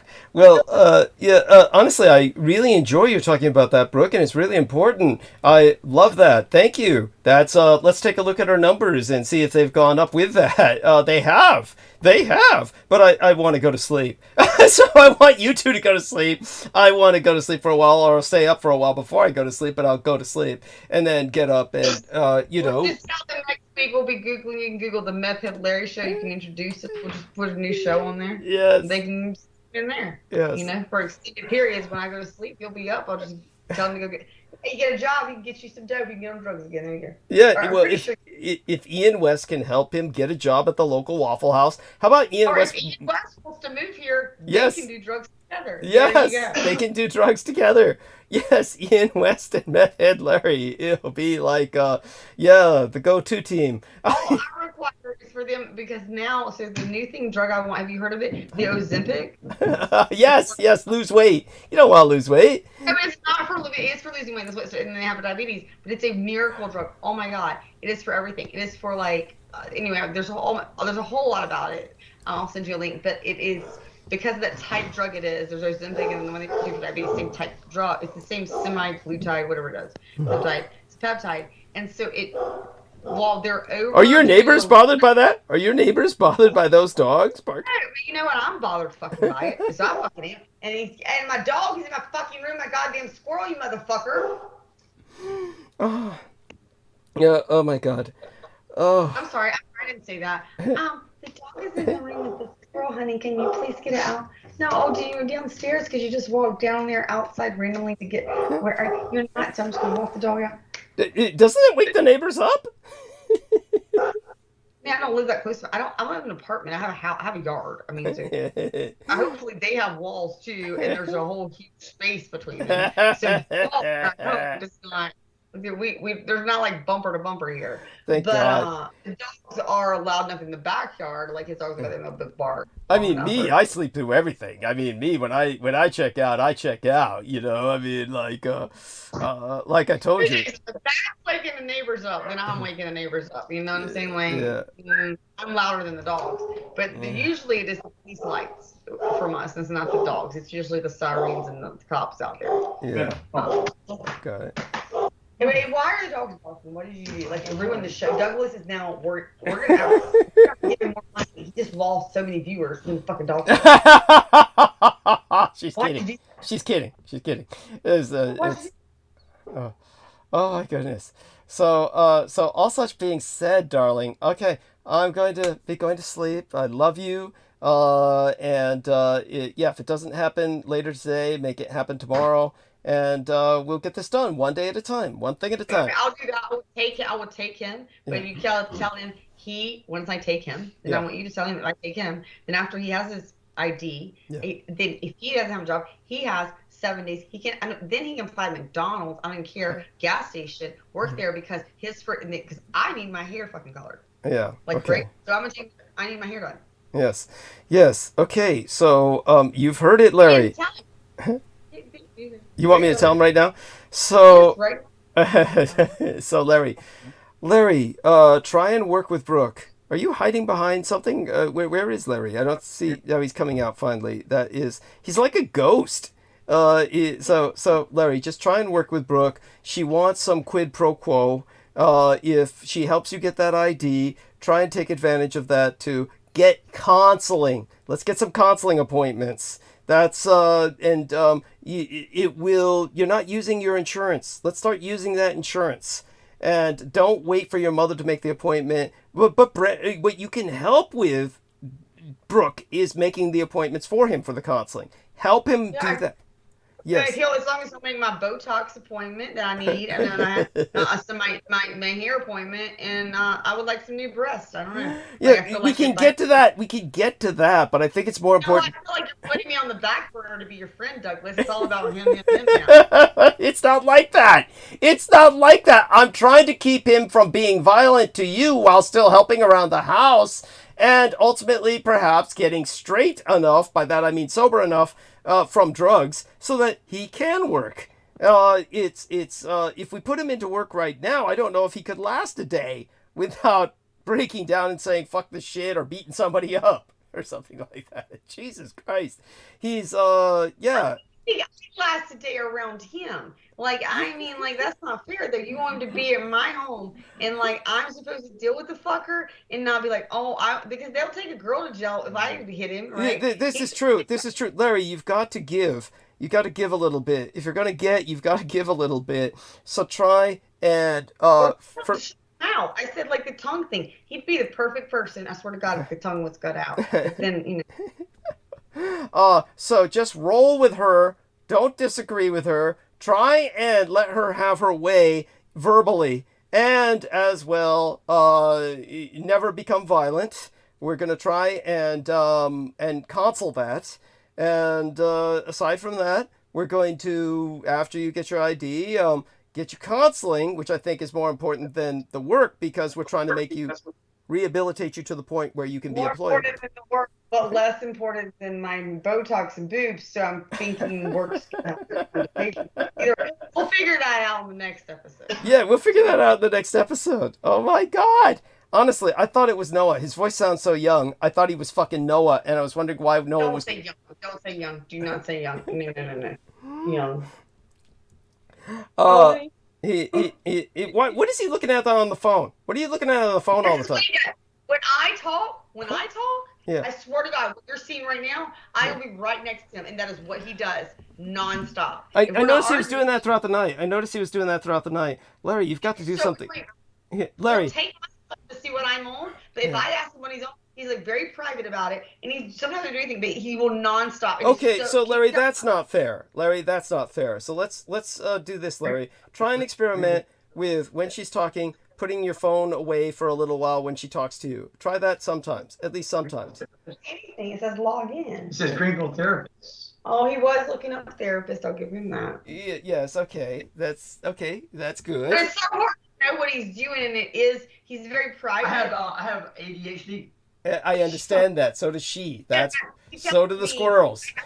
I didn't have it, and he's like, you don't have that, and that's not a thing. I didn't say you didn't have it, Brooke. I've been from that since I was like 6 or 7 years old. Well, I know you. I've been taking pills for it since I was 6 or 7. Yeah, well, you need to be on something. It's self-medicating. That is true, because like if it's self-medicating in some restrictions, it's just way heavy. Like it's way beyond self-medicating. What I'm saying, what I mean is methamphetamine. I get it. It's a version. But what I've been saying to that is, yes, he has it too. But when I would show him videos, everything on YouTube. Like, let's play your video. He hates YouTube. He thinks Facebook. Last thing I'll say, Facebook is what he goes to, and he will sit there. If he's high, he'll just go through Facebook and be like, I think I know that person. I think I know that person. I think I know that person. I was like, what a waste of time. Stay off the net when you're high. What waste of time? Okay, take your ass out of society for 7 years of your life, and you come back and like most of your friends that you knew aren't even around anymore, and you interact with tons of people. Tons of people. I had like fucking 40 roommates in 7 years, okay? Or maybe not more than that. I don't know. This is the part I don't understand, so I'm glad you're explaining. Okay, well, I've understood it 1,000 times. So I'm trying to tell you that acclamation is still everything. Everything's still new to me. So quit jumping down my throat every second. Everything I do. I go down there and look, okay, that's Larry, let's have her do that. Let's have her do that. But at the same time, Larry, don't be suspicious of her. So what I want you to do is trust Brooke. Understand she's not doing things behind your back. If I didn't trust Brooke, honestly, I wouldn't be here. Okay. But then that's fair. That's fair if you say that. But then the next question. I put a lot of trust in you. But if you put trust in me, why do you accuse me still? You have every bit of information. No, but you said. No, whoa, wait a second. No, you think she. I trust you with everything I give you. Your like emergency contact. That's you. Nobody, not everything else. You have it. But Larry, isn't she supposed to have that? She's basically your adult supervision. She's supposed to have that. Yeah, well, first of all, this is where you exaggerate. If I didn't trust you, you wouldn't have that stuff in your story. Okay, what would I have? Because here's what you're saying, and let's be very clear. So he's clear. What he's saying is I'm his emergency contact for jail, is what he's saying. Yes. But while he was gone, the phone that I gave him, I put me as emergency contact for the phone. See how he stops immediately when I was on the never ends. He does it when I'm walking right here. You removed me immediately from that because he doesn't want me to have access. He's scared to have access to his phone, and I don't give a shit what he's doing or saying because the fact of the matter is, I know if somebody's lying or not. I don't look at his phone. He will take my phone. He's taking my phone for hours on it, and when I get back, it's like going through every message I've ever had, just going through them, reading, looking at pictures from years ago. Okay, so that's So why do you do? I let him do it. Right. What do you mean? I let him do it. But if I said that I need your phone, he literally like, what do you need my phone for? Use your phone. I'll call your phone. I woke up in the morning to get on my phone. My password was changed. Then he did, and he's completely right. And I told him, you locked down my shit. Douglas, you know me. If I'm gonna do something, I'm completely honest and I do it right. Why did his password change? Because when we were dating or first started to been dating for a few months, like whatever, not every month. So I guess we're doing drugs and dating together, whatever. He is supposedly not seeing or talking. I said, put a. If you want me to date me, you're not talking to your ex-wife. Like this is a final nail, one or the other. And he said he's not talking to his ex-wife. And then he's laying there passed out asleep, and phone message pops up on his phone, and it's like, "Hey, honey, love you. Thank you so much for sending me these flowers or whatever the fuck." Shit. Okay. So then I opened. That is why I have flowers, a song or whatever. You sent her a song. I don't know. But the point is, you lie. Because you said I ain't speaking to her, and then I open the message, I see that, so I read it, and when I start reading it, I realize he had been lying and he had been talking to her. So at that point, what did I do? Now, I've opened the phone that I wasn't going in searching for. Message comes up. I see you've been lying, so fuck her sleeping. I'm like, let's have some fun with this. Let's see how long he's been lying. I take screenshots of all of it, send it to my fucking phone. Then I'm like, oh, he's asleep. Let's change his password. Let's see how he likes it when he wakes up and can't get in his own goddamn phone. That's what I did. I will do it. I don't apologize for it. I didn't hide it. I let him know the minute he woke up. Yeah, I was in your fucking phone, you motherfucker. You lying piece of shit. But that's what I'm saying. That's his defense. Is I go to your phone. Well, yeah, because you go to my phone. Okay. Let's both try to be a bit more kind to each other and understand that let's try and accommodate each other by being a little more giving. And I think that the voice is going off here. Are you two okay? Don't turn your voice off. Sleeping in the bed. You can sleep my fucking bed. I'm not sleeping in the bed. Get the fuck out of my goddamn room. Ooh, ouch. Okay. Oh. See? I'm not trying to do it. I'm not doing Yeah, it. because you're fun. You defend everything you've ever done. Okay. Hey. Let's not have an argument, especially in front of me. Okay. Let's calm down, kids. But yeah, you still bring up the phone thing. I go through your phone. I log your phone. Okay. She's apologized for that. So Larry, she's. Pretend like, well, she logs that phone. What she do? Well, now I had to tell that whole story. Wait a second. How about we try? Hey. Let's try calming down and getting some sleep. Let's try getting some sleep. Both of you. How about you both lie down and go to sleep? And Larry, you just promise to kind of roll with things. And Brooke, yeah, I understand why you can get upset sometimes. And look, it's hard to deal with, you know, Larry, your behavior sometimes is a bit erratic. So let's right now just calm down, and then I can go to bed in peace thinking that you two are safe, physically safe. Keep Brooke physically safe. How about that? Or you won't be able to get your ID. If harm comes to her, you won't be able to get your ID. So make certain she stays. I'm letting you know this is in my will. I've drawn it up. So sadly, I don't know, maybe it'd be good for you since you don't like animals. But I am leaving everything, and the kids know this. Everything out of the house, wherever I am, when I die, to Braveheart. There we are. And her caretaker. And what I want you to be sure of is that you don't do it. One of my kids takes care of them and takes care of her good and make sure she's okay. Because as well, to be honest, the person knows who us, he does. But he also has a dog that will kill her, and he leaves the door open when he's sober. And then the dog is it's the only dog I've ever seen that killed a squirrel live, living, like running around. Oh my God. So be thoughtful. Be thoughtful in that regard, Larry. Be thoughtful. I click the door every time. You're like, it's only open for a minute. Do you realize that's 1 minute? Like, yeah, it only takes a minute. Yeah, it only takes a minute. Yeah. Only. Like, it's not like the dog's gonna grab her, her neck's gonna be broken. It won't be like, oh shit, like, oh, I forgot. Like, it's not one of those things you can do that with. It's life or death, and I love her so much. Yeah. So Larry, keep that into account, please. Larry, you have to be sensitive to these things. Okay. And okay. So look, you've got her crying. Please, so don't cry, Brooke. Don't cry. Okay. Yes, we love you, Brooke. Jesus. Oh my God. I would be okay to send me to the woods with Braveheart. Yeah. Maybe a little into them. Yes. So, okay. All right, kids. Let's calm down. Love you both. I'm going to end transmission and for tonight. And everybody do join us on, what day is tonight? Sunday, right? It's Wednesday that we'll have George Knight with us. And I will be calling Brooke again. I always do. So, all that being said. East of certain addresses, do they ship like adult males to like Long Island? What's this? What's this about adult males to Long Island? Even babies back in the day, like how much do you have to pay to ship like an adult male to Long Island? Oh yeah, that's funny. Oh, that's cute. That's cute.